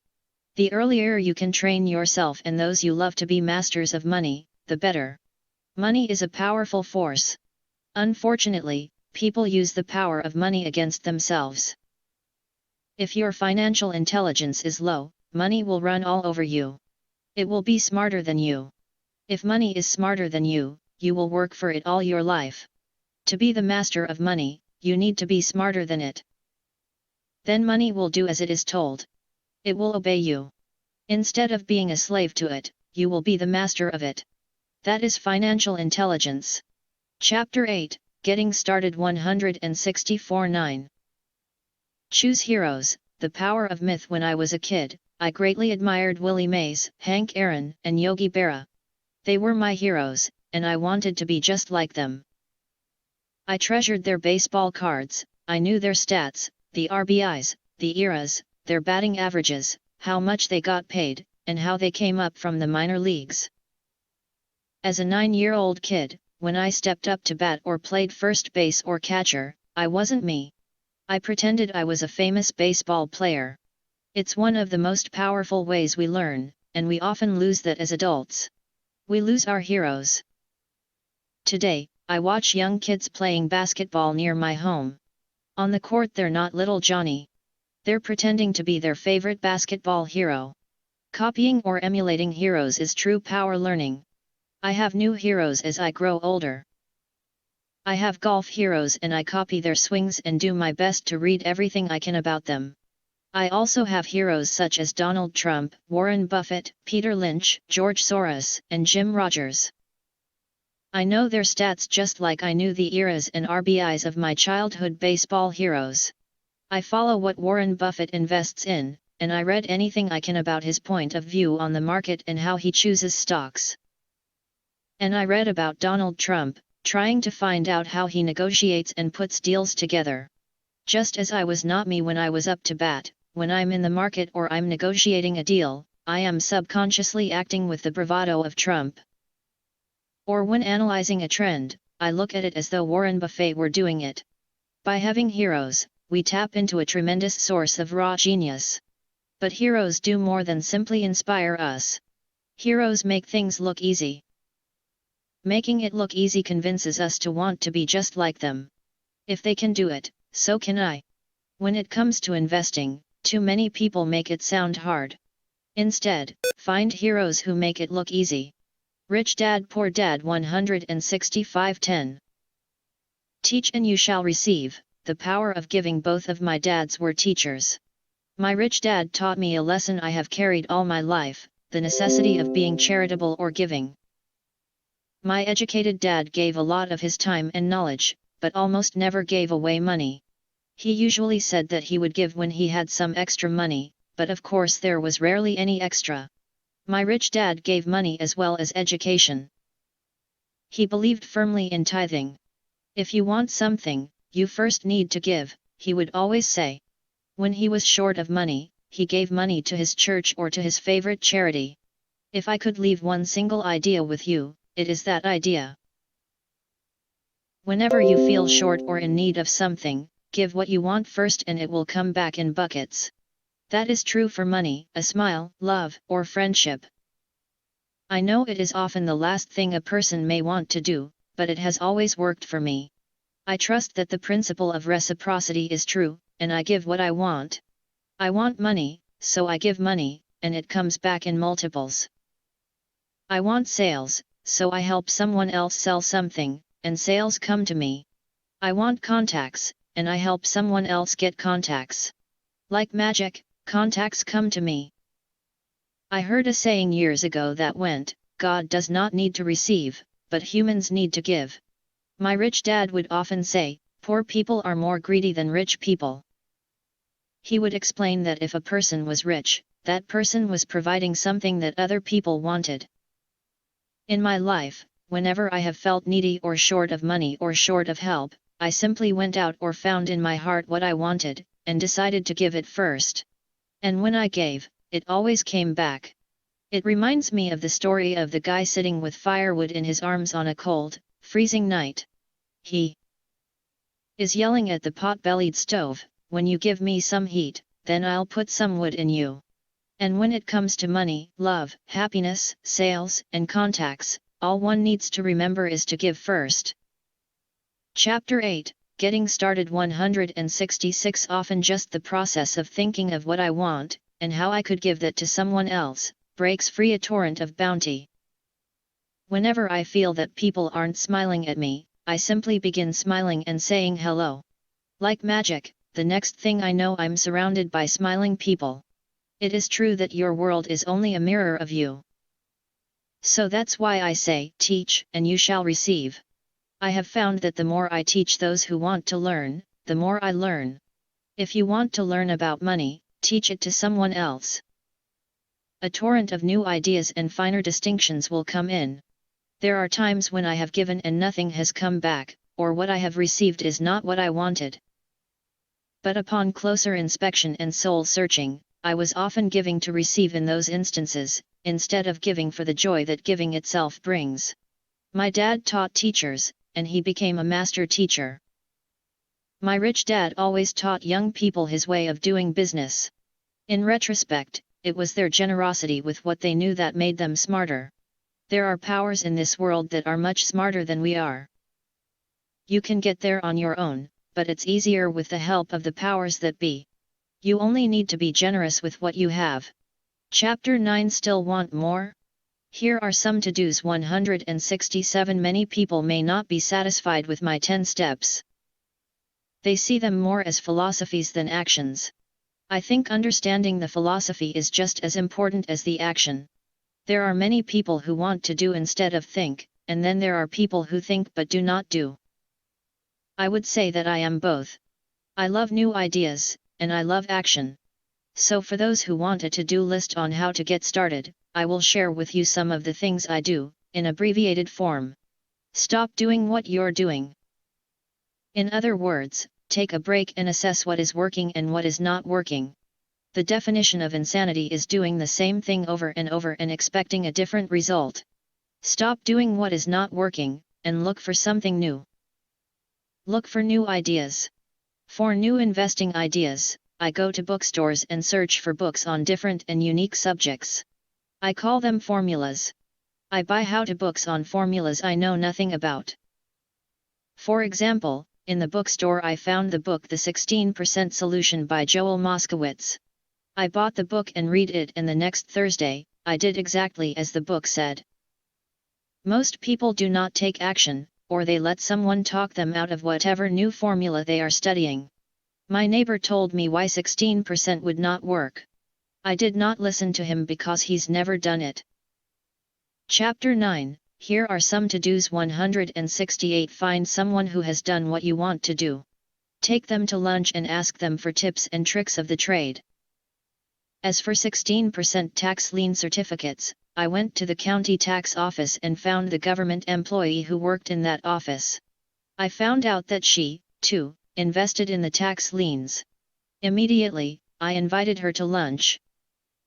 She was thrilled to tell me everything she knew and how to do it. After lunch, she spent all afternoon showing me everything. By the next day, I found 2 great properties with her help that have been accruing interest at 16% ever since. It took a day to read the book, a day to take action, an hour for lunch, and a day to acquire 2 great deals. Take classes, read, and attend seminars. I search newspapers and the internet for new and interesting classes, many of which are free or inexpensive. I also attend and pay for expensive seminars on what I want to learn. I am wealthy and free from needing a job simply because of the courses I took. I have friends who did not take those classes who told me I was wasting my money, and yet they're still at the same job. Make lots of offers. When I want a piece of real estate, I look at many properties and generally write an offer. If you don't know what the right offer is, neither do I. That is the job of the real estate agent. They make the offers. I do as little work as possible. A friend wanted me to show her how to buy apartment houses. So one Saturday she, her agent, and I went and looked at 6 apartment houses. 4 were dogs, but 2 were good. I said to write offers on all 6, offering half of what the owners asked for. She and the agent nearly had heart attacks. They thought it was rude, and would offend the sellers, but I really don't think the agent wanted to work that hard. So they did nothing and went on looking for a better deal. No offers were ever made, and that person is still looking for the right deal at the right price. Well, you don't know what the right price is until Rich Dad Poor Dad. 169. You have a second party who wants to deal. Most sellers ask too much. It is rare that a seller asks a price that is less than something is worth. Moral of the story: make offers. People who are not investors have no idea what it feels like to try to sell something. I have had a piece of real estate that I wanted to sell for months. I would have welcomed any offer. They could have offered me 10 pigs, and I would have been happy not at the offer, but just because someone was interested. I would have countered, maybe for a pig farm in exchange. But that's how the game works. The game of buying and selling is fun. Keep that in mind. It's fun and only a game. Make offers. Someone might say yes. I always make offers with escape clauses. In real estate, I make an offer with language that details subject to contingencies, such as the approval of a business partner. Never specify who the business partner is. Most people don't know that my partner is my cat. If they accept the offer, and I don't want the deal, I call home and speak to my cat. I make this ridiculous statement to illustrate how absurdly easy and simple the game is. So many people make things too difficult and take it too seriously. Finding a good deal, the right business, the right people, the right investors, or whatever is just like dating. You must go to the market and talk to a lot of people, make a lot of offers, counter-offers, negotiate, reject, and accept. I know single people who sit at home and wait for the phone to ring, but it's better to go to the market, even if it's only the supermarket. Search, offer, reject, negotiate, and accept are all parts of the process of almost everything in life. Jog, walk, or drive a certain area once a month for 10 minutes. I have found some of my best real estate investments doing this. I will jog a certain neighborhood for a year and look for change. For there to be profit in a deal, there must be two elements, a bargain and change. There are lots of bargains, but it's change that turns a bargain into a profitable opportunity. So when I jog a neighborhood I might like to invest in. It is the repetition that causes me to notice slight differences. Chapter 9, here are some to-dos. 170. I notice real estate signs that are up for a long time. That means the seller might be more agreeable to deal. I watch for moving trucks going in or out. I stop and talk to the drivers. I talk to the postal carriers. It's amazing how much information they acquire about an area. I find a bad area, especially an area that the news has scared everyone away from.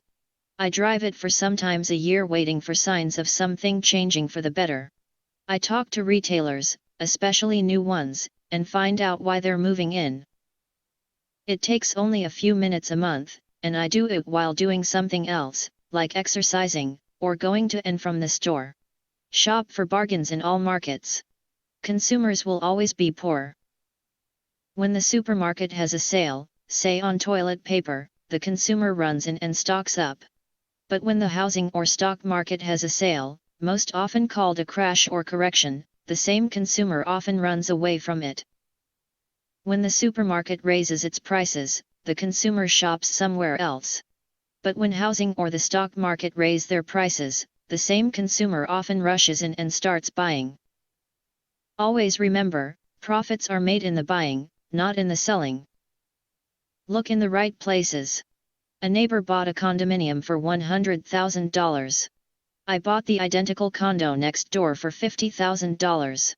He told me he's waiting for the price to go up. I told him that profit is made when you buy, not when you sell. He shopped with a real estate broker who owns no property of her own. I shopped at the foreclosure auction. I paid $500 for a class on how to do this. My neighbor thought that the $500 for a real estate investment class was too expensive. He said he could not afford the money, or the time. So he waits for the price to go up. Rich Dad Poor Dad 171. Look for people who want to buy first. Then look for someone who wants to sell. A friend was looking for a certain piece of land.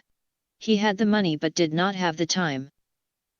I found a large piece of land, larger than what my friend wanted to buy, tied it up with an option, called my friend, and he said he wanted a piece of it. So I sold the piece to him and then bought the land. I kept the remaining land as mine for free. Moral of the story: buy the pie, and cut it in pieces. Most people look for what they can afford, so they look too small. They buy only a piece of the pie, so they end up paying more for less. Small thinkers don't get the big breaks. If you want to get richer, think big. Think big. Retailers love giving volume discounts, simply because most business people love big spenders. So even if you're small, you can always think big. When my company was in the market for computers, I called several friends and asked them if they were ready to buy also.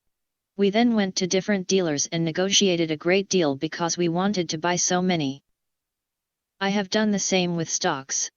Small people remain small because they think small, act alone, or don't act all.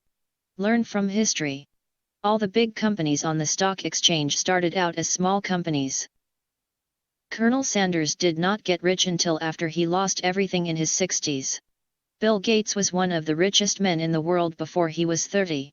Action always beats inaction. These are just a few of the things I have done and continue to do to recognize opportunities. The important words are have done and do. As repeated many times throughout the book, you must take action before you can receive the financial rewards. Act now. 173 Final thoughts. I would like to share some final thoughts with you. The main reason I wrote this book, and the reason it has remained a bestseller since 2000, was to share insights into how increased financial intelligence can be used to solve many of life's common problems. Without financial training, we all too often use the standard formulas to get through life: work hard, save, borrow, and pay excessive taxes.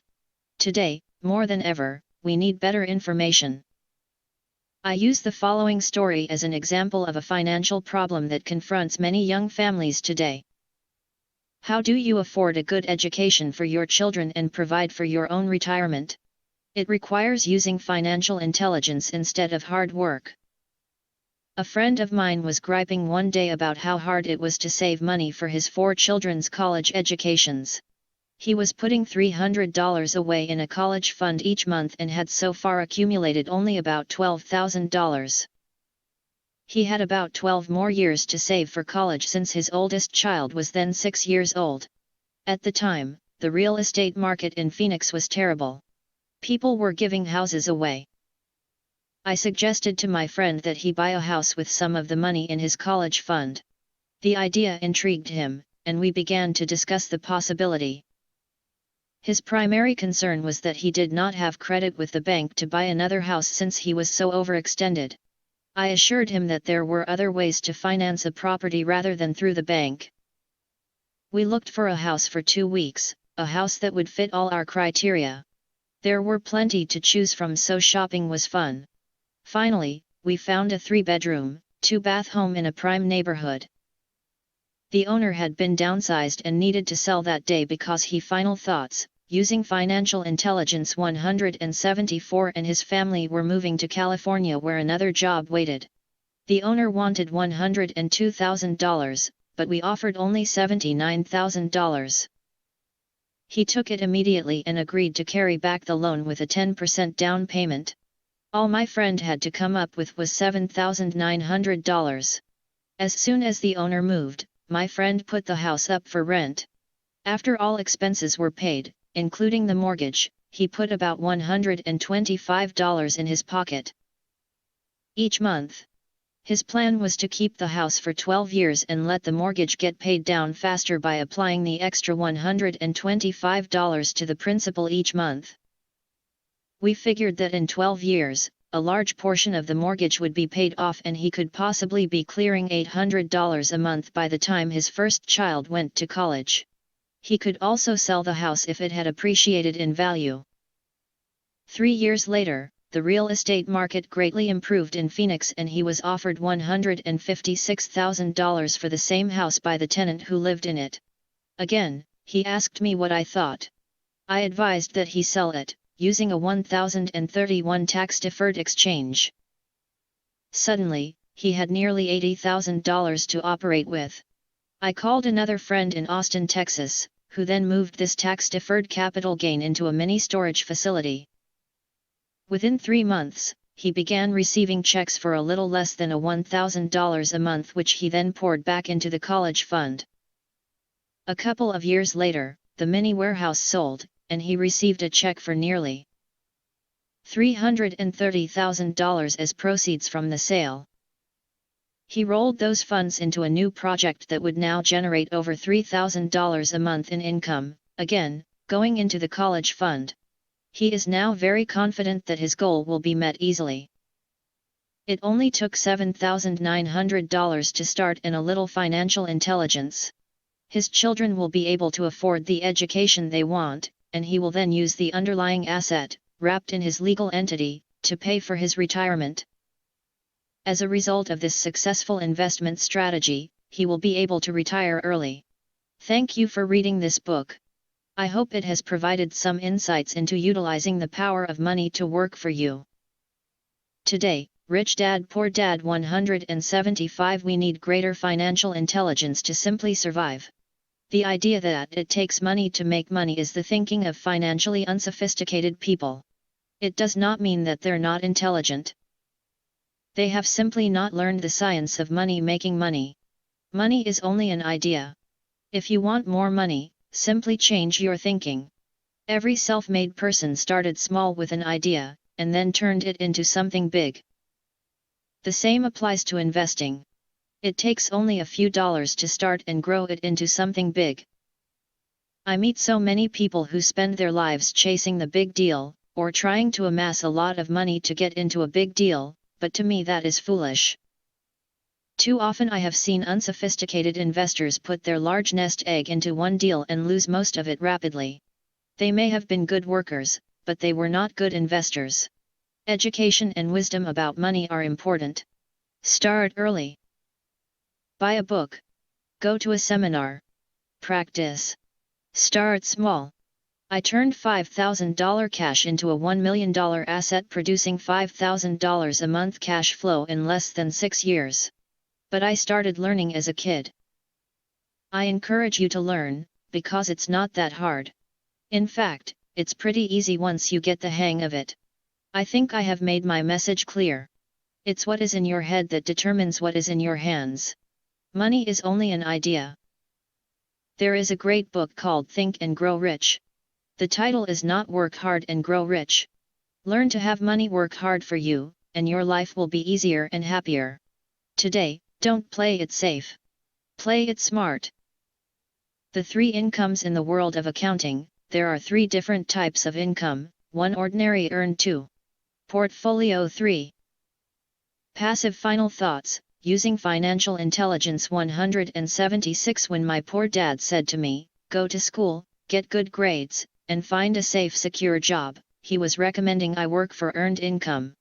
When my rich dad said, the rich don't work for money, they have their money work for them, he was talking about passive income and portfolio income. Passive income, in most cases, is income derived from real estate investments. Portfolio income is income derived from paper assets such as stocks and bonds. Portfolio income is the income that makes Bill Gates the richest man in the world, not earned income.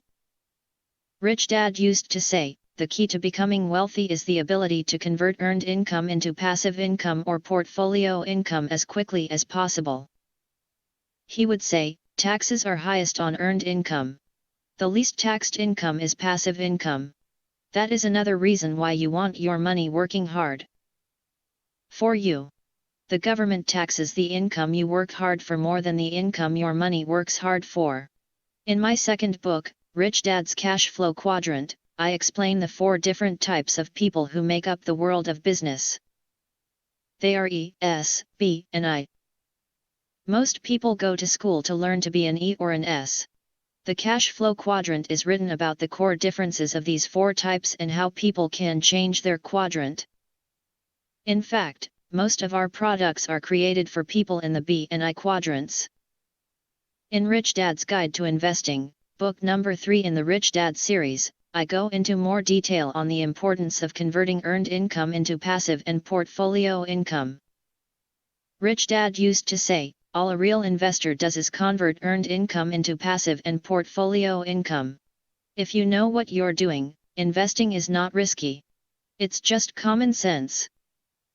The key to financial freedom. The key to financial freedom and great wealth is a person's ability to convert earned income into passive and/or portfolio income. My rich dad spent a lot of time teaching Mike and me this skill.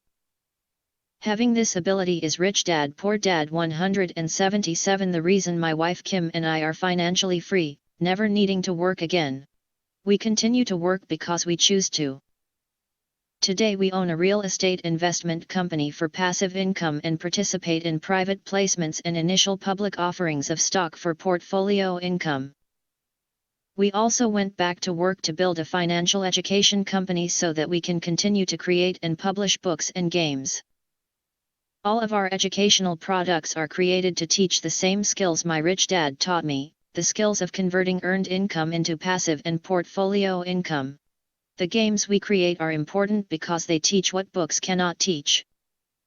For example, you could never learn to ride a bicycle by only reading a book. Our cash flow games for adults and cash flow for kids game are designed to teach players the basic investment skills of converting earned income into passive and portfolio income. They also teach the principles of accounting and financial literacy. These games are the only educational products, and you can play Cash Flow Classic on the web and learn to convert earned income into passive and / or portfolio income, the world that teach people all of these skills simultaneously. Cash Flow 202 is the advanced version of Cash Flow 101 and requires the game board from 101, as well as a full understanding of 101, before it can be played. Cash Flow 101 and Cash Flow for Kids teach the principles of fundamental investing. Cash Flow 202 teaches the principles of technical investing. Technical investing involves advanced trading techniques such as short selling, call options, put options, and straddles. A person who understands these advanced techniques is able to make money when the market goes up, as well as when the market comes down. As my rich dad would say, a real investor makes money in an up market and a down market. That is why they make so much money. One of the reasons they make more money is simply because they have more self-confidence. Rich Dad would say, they have more final thoughts, using financial intelligence 178 self-confidence because they are less afraid of losing. In other words, the average investor does not make as much money because they are so afraid of losing money. The average investor does not know how to protect themselves from losses, and that is what Cash Flow 202 teaches. Average investors think investing is risky because they have not been formally trained to be professional investors. As Warren Buffett, America's richest investor, says, risk comes from not knowing what you're doing. My board games teach the simple basics of fundamental investing and technical investing while people are having fun. I occasionally hear someone say, your educational games are expensive, which poses the question of ROI, the return on investment, or the value returned for the price paid. I nod my head and reply, yes, they may be expensive, especially when compared to entertainment board games. But my games are not as expensive as a college education, working hard all your life for earned income, paying excessive taxes, and then living in terror of losing all of your money in the investment markets. When someone walks away mumbling about the price, I can hear my rich dad saying, if you want to be rich, you must know what kind of income to work hard for, how to keep it, and how to protect it from loss. That is the key to great wealth.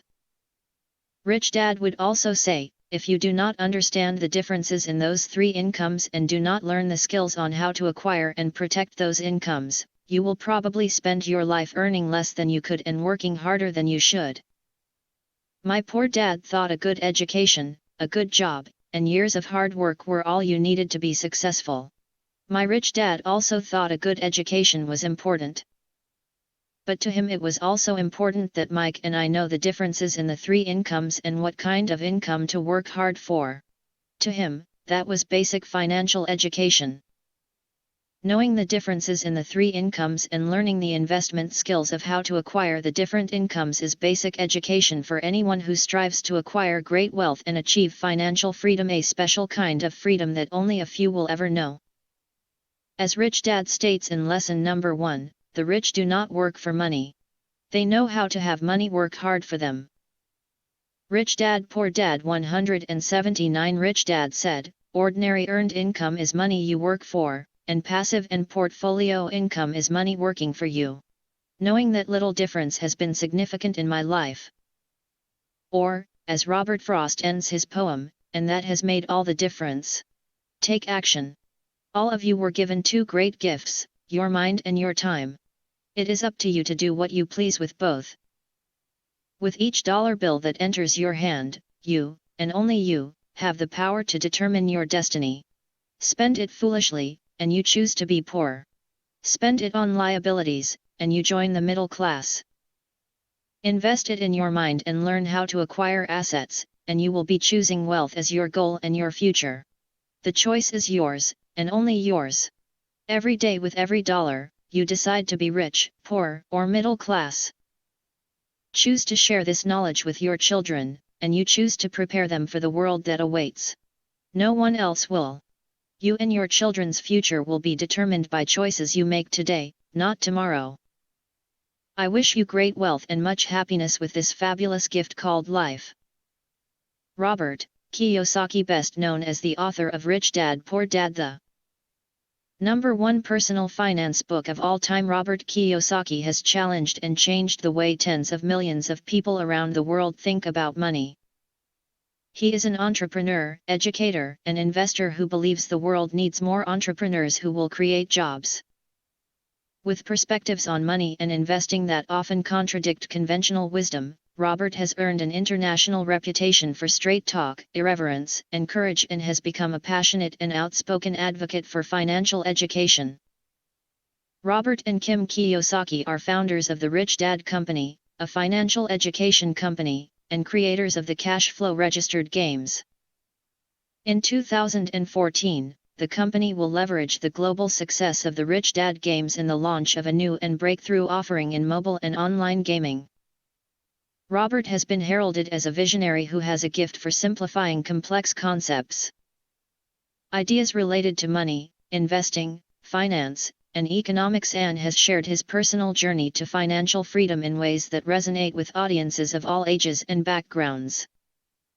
His core principles and messages like "your house is not an asset" and "invest for cash flow" and "savers are losers" have ignited a firestorm of criticism and ridicule. Only to have played out on the world economic stage over the past decade in ways that were both unsettling and prophetic. His point of view is that old advice, go to college, get a good job, save money, get out of debt, invest for the long term, and diversify has become obsolete advice in today's fast-paced information age. His Rich Dad philosophies and messages challenge the status quo. His teachings encourage people to become financially educated and to take an active role in investing for their future. The author of 19 books, including the international blockbuster Rich Dad Poor Dad, Robert has been a featured guest with media outlets in every corner of the world, from CNN, the BBC, Fox News, Al Jazeera, GBTV, and PBS, to Larry King Live, Oprah, People's Daily, Sydney Morning Herald, The Doctors, Straits Times, Bloomberg, NPR, USA Today, and hundreds of others, and his books have topped international bestsellers lists for more than a decade. He continues to teach and inspire audiences around the world. His most recent books include Unfair Advantage, The Power of Financial Education, Midas Touch, the second book he has co-authored with Donald Trump, and Why A Students Work for C Students. To learn more, visit richdad.com. About the author Robert Kiyosaki. Bonus book excerpt: Guide to Financial Freedom by Robert T. Kiyosaki. Cash Flow Registered Quadrant. Rich Dad's editors note the times they are a change, and there have been many changes in our economy and the investing landscape since Rich Dad Poor Dad was first published in 1997. 14 years ago, Robert Kiyosaki challenged conventional wisdom with his bold statement that your house is not an asset. His contrarian views on money and investing were met with skepticism, criticism, and outrage. In 2002, Robert's book, Rich Dad's Prophecy, advised that we prepare for an upcoming financial market crash.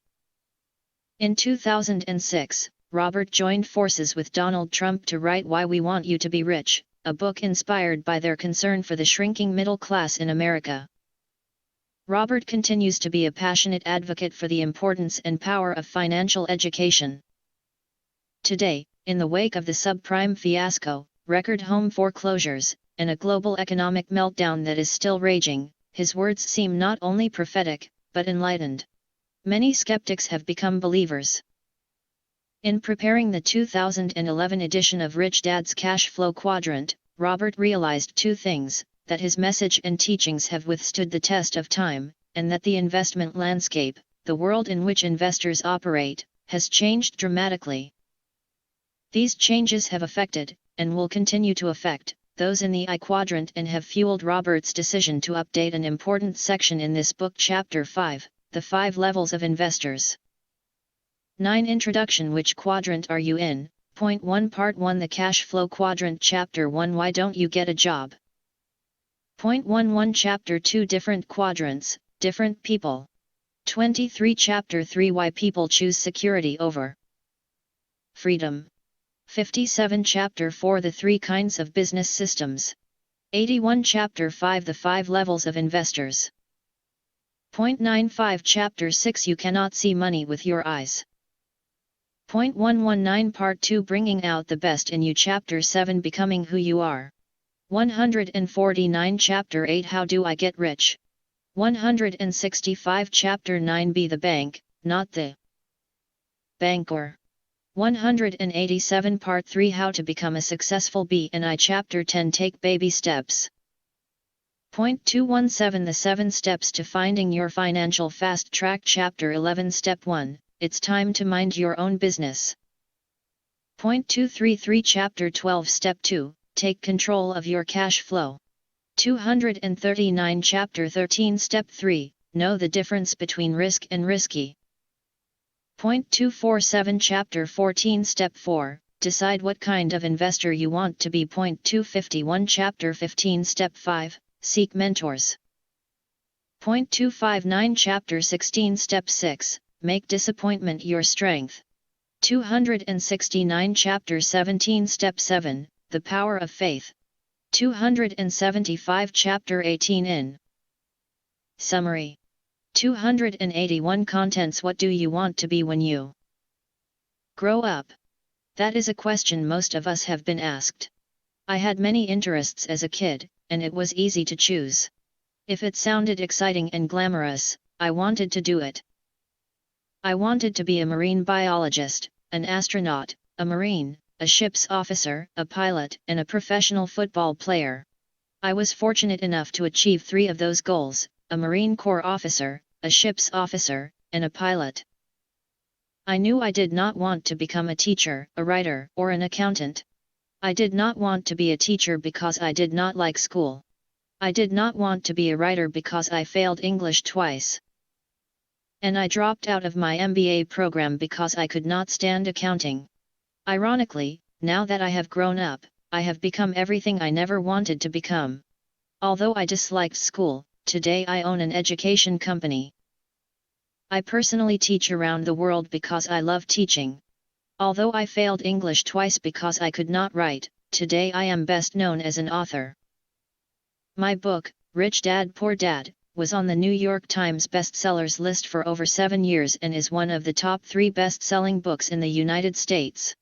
The only books ahead of it are The Joy of Sex and The Road Less Traveled. Adding one more irony, Rich Dad Poor Dad and My Cash Flow Registered board game are a book and a game about accounting, another subject I struggled with. So what does this have to do with the question, what is your goal in life? Preface. What is your life's goal? 15. The answer is found in the simple, yet profound, statement by a Vietnamese monk, Thich Nhat Hanh, the path is the goal. In other words, finding your path in life is your goal in life. Your path is not your profession, how much money you make, your title, or your successes and failures. Finding your path means finding out what you were put here on this earth to do. What is your life's purpose? Why were you given this gift called life? And what is the gift you give back to life? Looking back, I know going to school was not about finding my life's path. I spent 4 years in military school, studying and training to be a ship's officer. If I had made a career sailing for Standard Oil on their oil tankers, I would never have found my life's path. If I had stayed in the Marines or had gone to fly for the airlines, I would never have found my life's path. Had I continued on as a ship's officer or become an airline pilot, I would never have become an international best-selling author, been a guest on the Oprah show, written a book with Donald Trump, or started an international education company that teaches entrepreneurship and investing throughout the world. Finding Your Path. This cash flow quadrant book is important because it is about finding your path in life.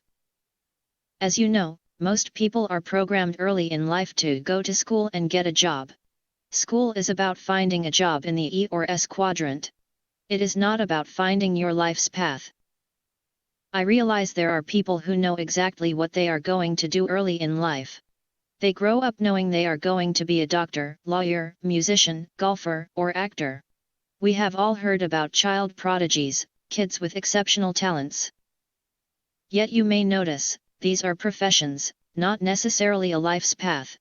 Preface 16. So how does one find their path in life? My answer is, I wish I knew. If I could wave my magic wand and your life's path would magically appear, I would. Since I do not have a magic wand nor can I tell you what to do, the best thing I can do is tell you what I did.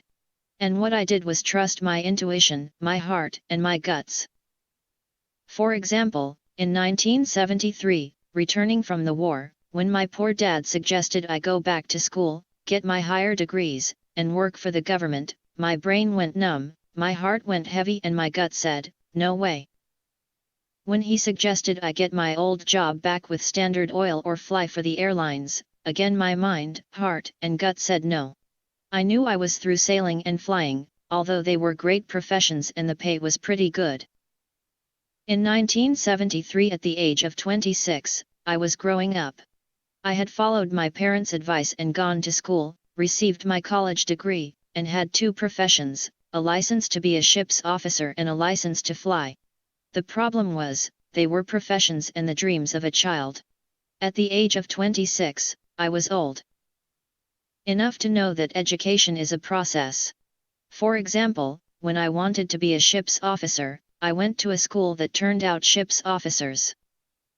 And when I wanted to learn to fly, I went to Navy flight school, a 2-year process that turns non-pilots into pilots. I was cautious about my next educational process. I wanted to know what I was going to become before I started my next educational process. Traditional schools had been good to me. I had achieved my childhood professions. Reaching adulthood was confusing because there were no signs saying, this is the way. I knew what I didn't want to do, but I did not know what I wanted to do. It would have been simple if all I wanted was a new profession. If I had wanted to be a medical doctor, I would have gone to medical school. If I had wanted to be a lawyer, I would have gone to law school. But I knew there was more to life than just going to school to gain another professional credential. I did not realize it at the time, but at 26 years of age, I was now looking for my path in life, not my next profession. Cash Flow Quadrant 17. A different education. In 1973, in my last year of active duty flying for the Marine Corps when I was stationed near home in Hawaii, I knew I wanted to follow in my rich dad's footsteps. While in the Marines, I signed up for real estate courses and business courses on the weekends, preparing to become an entrepreneur in the B and I quadrants. At the same time, upon a friend's recommendation of a friend, I signed up for a personal development course, hoping to find out who I really was. A personal development course is non-traditional education because I was not taking it for credits or grades. I did not know what I was going to learn, as I did when I signed up for real estate courses. All I knew was that it was time to take courses to find out about me. In my first weekend course, the instructor drew this simple diagram on the flip chart: spiritual, emotional, mental, physical. Preface 18. With the diagram complete, the instructor turned and said, to develop into a whole human being, we need mental, physical, emotional, and spiritual education. Listening to her explanation, it was clear to me that traditional schools were primarily about developing students mentally. That is why so many students who do well in school, do not do well in real life, especially in the world of money. As the course progressed over the weekend, I discovered why I disliked school. I realized that I loved learning, but hated school. Traditional education was a great environment for the A students, but it was not the environment for me. Traditional education was crushing my spirit, trying to motivate me with the emotion of fear, the fear of making mistakes, the fear of failing, and the fear of not getting a job. They were programming me to be an employee in the E or S quadrant. I realized that traditional education is not the place for a person who wants to be an entrepreneur in the B and I quadrants. This may be why so many entrepreneurs never finish school. Entrepreneurs like Thomas Edison, founder of General Electric, Henry Ford, founder of Ford Motor Company, Steve Jobs, founder of Apple, Bill Gates, founder of Microsoft, Walt Disney, founder of Disneyland, and Mark Zuckerberg, founder of Facebook. As the day went on and the instructor went deeper and deeper into these 4 types of personal development, I realized I had spent most of my life in very harsh educational environments. After 4 years at an all-male military academy and 5 years as a Marine pilot, I was pretty strong mentally and physically. As a Marine pilot, I was strong emotionally and spiritually, but all on the macho male development side. I had no gentle side, no female energy. After all, I was trained to be Marine Corps officer, emotionally calm under pressure, prepared to kill, and spiritually prepared to die for my country. If you ever saw the movie Top Gun starring Tom Cruise, you get a glimpse into the masculine world and bravado of military pilots. I loved that world. I was good in that world. It was a modern-day world of knights and warriors. It was not a world for wimps. Cash Flow Quadrant 19. In the seminar, I went into my emotions and briefly touched my spirit. I cried a lot because I had a lot to cry about. I had done and seen things no one should ever be asked to do. During the seminar, I hugged a man, something I had never done before, not even with my father. On Sunday night, it was difficult leaving this self-development workshop. The seminar had been a gentle, loving, honest environment. Monday morning was a shock to once again be surrounded by young egotistical pilots, dedicated to flying, killing, and dying for country. After that weekend seminar, I knew it was time to change. I knew developing myself emotionally and spiritually to become a kinder, gentler, and more compassionate person would be the hardest thing I could do. It went against all my years at the military academy and flight school. I never returned to traditional education again. I had no desire to study for grades, degrees, promotions, or credentials again. From then on, if I did attend a course or school, I went to learn, to become a better person. I was no longer in the paper chase of grades, degrees, and credentials. Growing up in a family of teachers, your grades, the high school and college you graduated from, and your advanced degrees were everything. Like the medals and ribbons on a Marine pilot's chest, advanced degrees and brand name schools were the status and the stripes that educators wore on their sleeves. In their minds, people who did not finish high school were the unwashed, the lost souls of life. Those with master's degrees looked down on those with only bachelor degrees. Those with a PhD were held in reverence. At the age of 26, I knew I would never return to that world. Editor's note: in 2009, Robert received an honorary PhD in entrepreneurship from prestigious San Ignacio de Loyola in Lima, Peru. The few other recipients of this award are political leaders, such as the former president of Spain. Preface XX. Finding my path. I know some of you are now asking, why is he spending so much time talking about non-traditional education courses? The reason is, that first personal development seminar rekindled my love of learning, but not the type of learning that is taught in school. Once that seminar was over, I became a seminar junkie, going from seminar to seminar, finding out more about the connection between my body, my mind, my emotions, and my spirit. The more I studied, the more curious about traditional education I became. I began to ask questions such as, why do so many kids hate school? Why do so few kids like school? Why are many highly educated people not successful in the real world? Does school prepare you for the real world? Why did I hate school but love learning? Why are most school teachers poor? Why do schools teach us little about money? Those questions led me to become a student of education outside the hallowed walls of the school system. The more I studied, the more I understood why I did not like school and why schools failed to serve most of its students, even the A students. My curiosity touched my spirit, and I became an entrepreneur in education. If not for this curiosity, I might never have become an author and a developer of financial education games. My spiritual education led me to my path in life. It seems that our paths in life are not found in our minds. Our path in life is to find out what is in our hearts. This does not mean a person cannot find their path in traditional education. I am sure many do. I am just saying that I doubt I would have found my path in traditional school. Cash flow quadrant XXIY is a path important. We all know people who make a lot of money, but hate their work. We also know people who do not make a lot of money and hate their work. And we all know people who just work for money.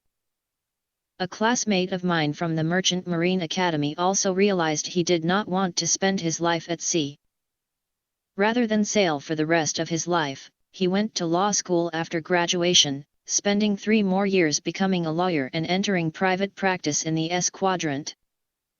He died in his early 50s. He had become a very successful, unhappy lawyer. Like me, he had 2 professions by the time he was 26. Although he hated being a lawyer, he continued being a lawyer because he had a family, kids, a mortgage, and bills to pay. A year before he died, I met him at a class reunion in New York. He was a bitter man. "All I do is sweep up behind rich guys like you. They pay me nothing. I hate what I do and who I work for. Why don't you do something else?" I asked. "I can't afford to stop working. My first child is entering college." He died of a heart attack before she graduated. He made a lot of money via his professional training, but he was emotionally angry, spiritually dead, and soon his body followed. I realize this is an extreme example. Most people do not hate what they do as much as my friend did. Yet it illustrates the problem when a person is trapped in a profession and unable to find their path. To me, this is the shortcoming of traditional education. Millions of people leave school, only to be trapped in jobs they do not like. They know something is missing in life. Many people are also trapped financially, earning just enough to survive, wanting to earn more but not knowing what to do. Without awareness of the other quadrants, many people go back to school and look for new professions or pay raises in the E or S quadrant, unaware of the world of the B and I quadrants. Preface XXII My reason for becoming a teacher My primary reason for becoming a teacher in the B quadrant was a desire to provide financial education. I wanted to make this education available to anyone who wanted to learn, regardless of how much money they had or what their grade point averages were. That is why the Rich Dad Company started with the cash flow game. This game can teach in places I could never go. The beauty of the game is that it was designed to have people teach people. There is no need for an expensive teacher or classroom. The cash flow game is now translated into over 16 languages, reaching millions of people all over the world. Today, the Rich Dad Company offers financial education courses as well as the services of coaches and mentors to support a person's financial education. Our programs are especially important for anyone wanting to evolve out of the E and S quadrants into the B and I quadrants. There is no guarantee that everyone will make it to the B and I quadrants, yet they will know how to access those quadrants if they want to. Change is not easy for me, changing quadrants was not easy. It was hard work mentally, but more so emotionally and spiritually. Growing up in a family of highly educated employees in the E quadrant, I carried their values of education, job security, benefits, and a government pension.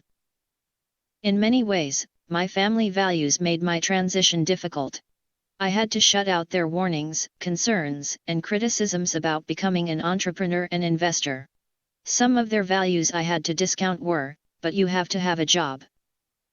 You're taking too many risks. What if you fail? Just go back to school and get your master's degree. Become a doctor. They make a lot of money. The rich are greedy." Cash flow quadrant XXII Why is money so important to you? Money won't make you happy. Just live below your means. Play it safe. Don't go for your dreams. Diet and exercise. I mention emotional and spiritual development because that is what it takes to make a permanent change in life. For example, it rarely works to tell an overweight person, just eat less and exercise more. Diet and exercise may make sense mentally, but most people who are overweight do not eat because they are hungry. They eat to feed an emptiness in their emotions and their soul. When a person goes on a diet and exercise program, they are only working on their mind and their body. Without emotional development and spiritual strength, the overweight person may go on a diet for 6 months and lose a ton of weight, only to put even more weight back on later. The same is true for changing quadrants. Saying to yourself, "I'm going to become an entrepreneur in the B quadrant," is as futile as a chain smoker saying, "Tomorrow I'm going to quit smoking." Smoking is a physical addiction caused by emotional and spiritual challenges. Without emotional and spiritual support, the smoker will always be a smoker. The same is true for an alcoholic, a sex addict, or a chronic shopper. Most addictions are attempts to find happiness in people's souls. This is why my company offers courses for the mind and body, but also coaches and mentors to support the emotional and spiritual transitions. A few people are able to make the journey alone, but I was not one of them. If not for a coach like my rich dad and the support of my wife Kim, I would not have made it. There were so many times I wanted to quit and give up. If not for Kim and my rich dad, I would have quit. Preface XXIVYA students fail. Looking at the diagram again, it is easy to see why so many A students fail in the world of money. Spirit, emotion, mind, body. A person may be highly educated mentally, but if they are not educated emotionally, their fear will often stop their body from doing what it must do. That is why so many A students get stuck in analysis paralysis, studying every little detail, but failing to do anything. This analysis paralysis is caused by our educational system punishing students for making mistakes. If you think about it, A students are A students simply because they made the fewest mistakes. The problem with that emotional psychosis is that, in the real world, people who take action are the ones who make the most mistakes and learn from them to win in the game of life. Just look at Presidents Clinton and Bush. Clinton could not admit he had sex and Bush could not recall any mistakes he made during his presidency. Making mistakes is human, but lying about your mistakes is criminal, a criminal act known as perjury. Cash flow quadrant XXV. When criticized for making 1,014 mistakes before creating the electric light bulb, Thomas Edison said, "I did not fail 1,014 times. I successfully found out what did not work 1,014 times." In other words, the reason so many people fail to achieve success is because they fail to fail enough times. Looking at the diagram again, spirit, emotion, mind, body. One of the reasons so many people cling to job security is because they lack emotional education. They let fear stop them. One of the best things about military school and the Marine Corps is that these organizations spend a lot of time developing young men and women spiritually, emotionally, mentally, and physically. Although it was a tough education, it was a complete education, preparing us to do a nasty job. The reason I created the cash flow game is because the game educates the whole person. The game is a better teaching tool than reading or lecture, simply because the game involves the body, mind, emotions, and spirit of the player. The game is designed for players to make as many mistakes as possible with play money, and then learn from those mistakes. To me, this is a more humane way to learn about money. Preface XXVI. The path is the goal. Today, there are thousands of cash flow clubs all over the world. One reason why cash flow clubs are important is because they are a shelter from the storm, a way station on the path of life. By joining a cash flow club, you get to meet people like you, people who are committed to making changes, not just talking about change. Unlike school, there is not a requirement of past academic success. All that is asked is a sincere desire to learn and make changes. In the game, you will make a lot of mistakes in different financial situations and will learn from your mistakes, using play money. Cash flow clubs are not for those who want to get rich quick. Cash flow clubs are there to support the long-term mental, emotional, spiritual, physical, and financial changes a person needs to go through. We all change and evolve at different rates of speed, so you are encouraged to go at your own speed. After playing the game with others a few times, you will have a better idea of what your next step should be and which of the 4 asset classes is best for you. In conclusion, finding one's path is not necessarily easy. Even today, I do not really know if I am on my path or not.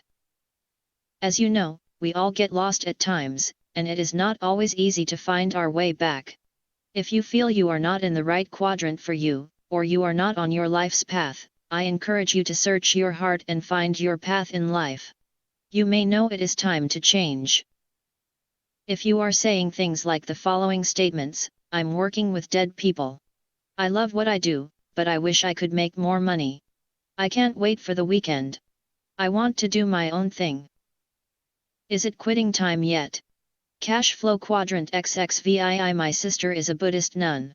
Her path is to support the Dalai Lama, a path that pays nothing. Yet, although she earns little, it does not mean she has to be a poor nun. She has her own rental property and investments in gold and silver. Her strength of spirit and her financially educated mind allow her to follow her life's path without taking a vow of poverty. In many ways, it was a good thing I was labeled stupid in school. Although emotionally painful, that pain allowed me to find my life's path as a teacher. And like my sister, the nun, just because I am a teacher does not mean I have to be a poor teacher. Repeating what Thich Nhat Hanh said, the path is the goal. Preface XXVII. Are you financially free? If your life has come to a financial fork in the road, Rich Dad's Cash Flow Quadrant was written for you. If you want to take control of what you do today in order to change your financial destiny, this book will help you chart your course. This is the Cash Flow Quadrant. The letters in each quadrant represent: E for employee, S for small business or self-employed, B for big business, I for investor. The cash flow quadrant registered is a way to categorize people based on where their money comes from. Introduction. Which quadrant are you in? 1. Each of us resides in at least one of the 4 sections of the cash flow quadrant. Where we are is determined by where our cash comes from. Many of us are employees who rely on paychecks, while others are self-employed. Employees and self-employed individuals reside on the left side of the cash flow quadrant. The right side is for individuals who receive their cash from businesses they own or investments they own. The cash flow quadrant is an easy way to categorize people based on where their money comes from. Each quadrant within the cash flow quadrant is unique, and the people within each one share common characteristics. The quadrants will show you where you are today and will help you chart a course for where you want to be in the future as you choose your own path to financial freedom. While financial freedom can be found in all 4 of the quadrants, the skills of A, B, or I will help you reach your financial goals more quickly. Successful E's need to become successful I's to ensure their financial security during retirement. What do you want to be when you grow up? This book is, in many ways, part 2 of my book, Rich Dad Poor Dad. For those of you who may not have read Rich Dad Poor Dad, it is about the different lessons my 2 dads taught me about money and life choices. One was my real dad, and the other was my best friend's dad. One was highly educated and the other was a high school dropout. One was poor, and the other was rich. Poor dad's advice growing up: my highly educated, but poor, dad always said, go to school, get good grades, and find a safe, secure job. He was recommending a life path that looked like this. School poor dad recommended that I become either a well-paid E employee or a well-paid S self-employed professional, such as a medical doctor, lawyer, or accountant. My poor dad was very concerned about a steady paycheck, benefits, and job security. That's why he was a well-paid government official, the head of education for the state of Hawaii. Cash flow quadrant. Rich dad's advice. My uneducated, but rich, dad offered very different advice. He said, go to school, graduate, build businesses, and become a successful investor. He was recommending a life path that looked like this: school. This book is about the mental, emotional, and educational process I went through in following my rich dad's advice. Who is this book for? This book is written for people who are ready to change quadrants, especially for individuals who are currently in the E and S categories and are contemplating moving to the B or I category. This book is for people who are ready to move beyond job security and begin to achieve financial security. It's not an easy life path, but the prize at the end of the road, financial freedom, is worth the journey. When I was 12 years old, Rich Dad told me a simple story that guided me to great wealth and financial freedom. It was his way of explaining the difference between the left side of the cash flow quadrant, the E and S quadrants, and the right side, or the B and I quadrants. The story goes like this: once upon a time there was this quaint little village. It was a great place to live except for one problem. The village had no water unless it rained. To solve this problem once and for all, the village elders asked contractors to submit bids to deliver water to the village on a daily basis. 2 people volunteered to take on the task, and the elders awarded the contract to both of them. They felt that a little competition would keep prices low and ensure a backup supply of water. The first person who won the contract, Ed, immediately ran out, bought 2 galvanized steel buckets and began running back and forth to the lake, which was a mile away. He immediately began making money as he labored morning to dusk, hauling water from the lake with his 2 buckets. He would empty them into the large concrete holding tank the village had built. Each morning he had to get up before the rest of the village awoke to make sure there was enough water for the people. It was hard work, but he was very happy to be making money and for having one of the 2 exclusive contracts for this business. The second winning contractor, Bill, disappeared for a while. He wasn't seen for months, which made Ed very happy, since he had no competition.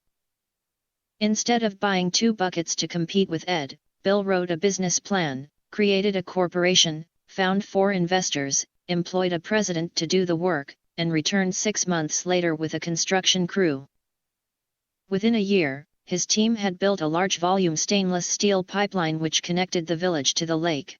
At the grand opening celebration, Bill announced that his water was cleaner than Ed's water. Bill knew that the villagers had complained about the water's lack of cleanliness. Bill also announced that he could supply the village with water 24 hours a day, 7 days a week. Ed could only deliver water on weekdays because he didn't want to work on weekends. Then Bill announced that he would charge 75% less than Ed did for this higher quality, more reliable water. The villagers cheered and immediately ran for the faucet at the end of Bill's pipeline. Cash flow quadrant. In order to compete, Ed immediately lowered his rates by 75%, bought 2 more buckets, added covers to his buckets and began hauling 4 buckets each trip. In order to provide better service, he hired his 2 sons to give him a hand on the night shift and on weekends. When his boys went off to college, he said to them, "Hurry back because someday this business will belong to you." For some reason, his 2 sons never returned. Eventually, Ed had employees and union problems. The union demanded higher wages and better benefits and wanted its members to only haul 1 bucket at a time. Meanwhile, Bill realized that if this village needed water, then other villages must need water too. He rewrote his business plan and went off to sell his high-speed, high-volume, low-cost, clean water delivery system to villages throughout the world. He only makes a penny per bucket of water delivered, but he delivers billions of buckets of water every day.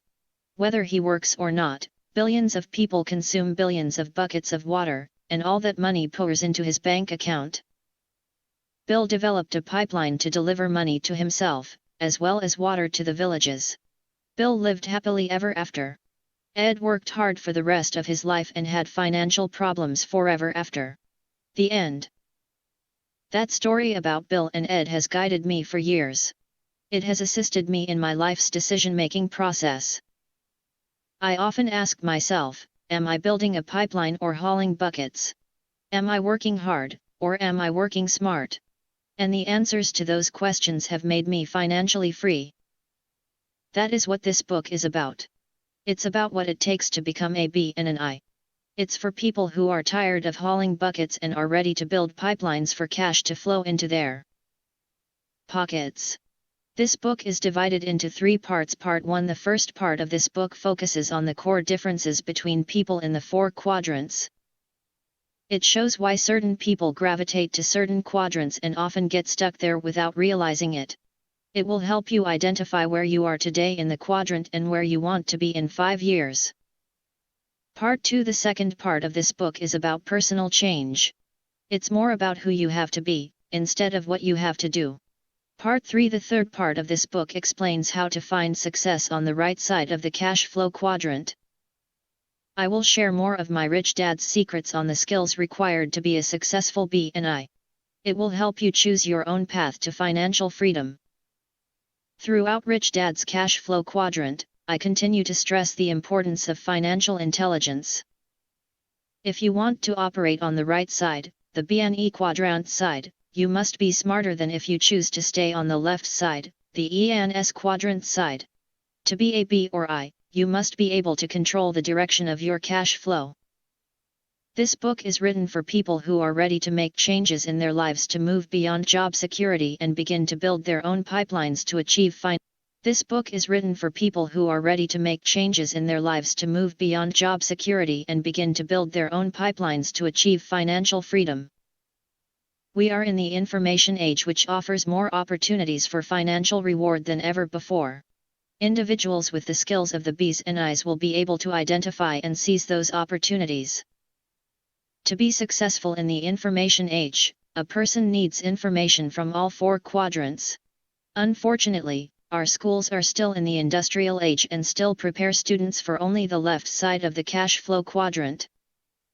If you're looking for new answers to move forward in the information age, this book is for you. It doesn't have all the answers, but it will share the deep personal and guiding insights I gained as I traveled from the E and S side to the B and I side. 7. Cash flow quadrant. My environment.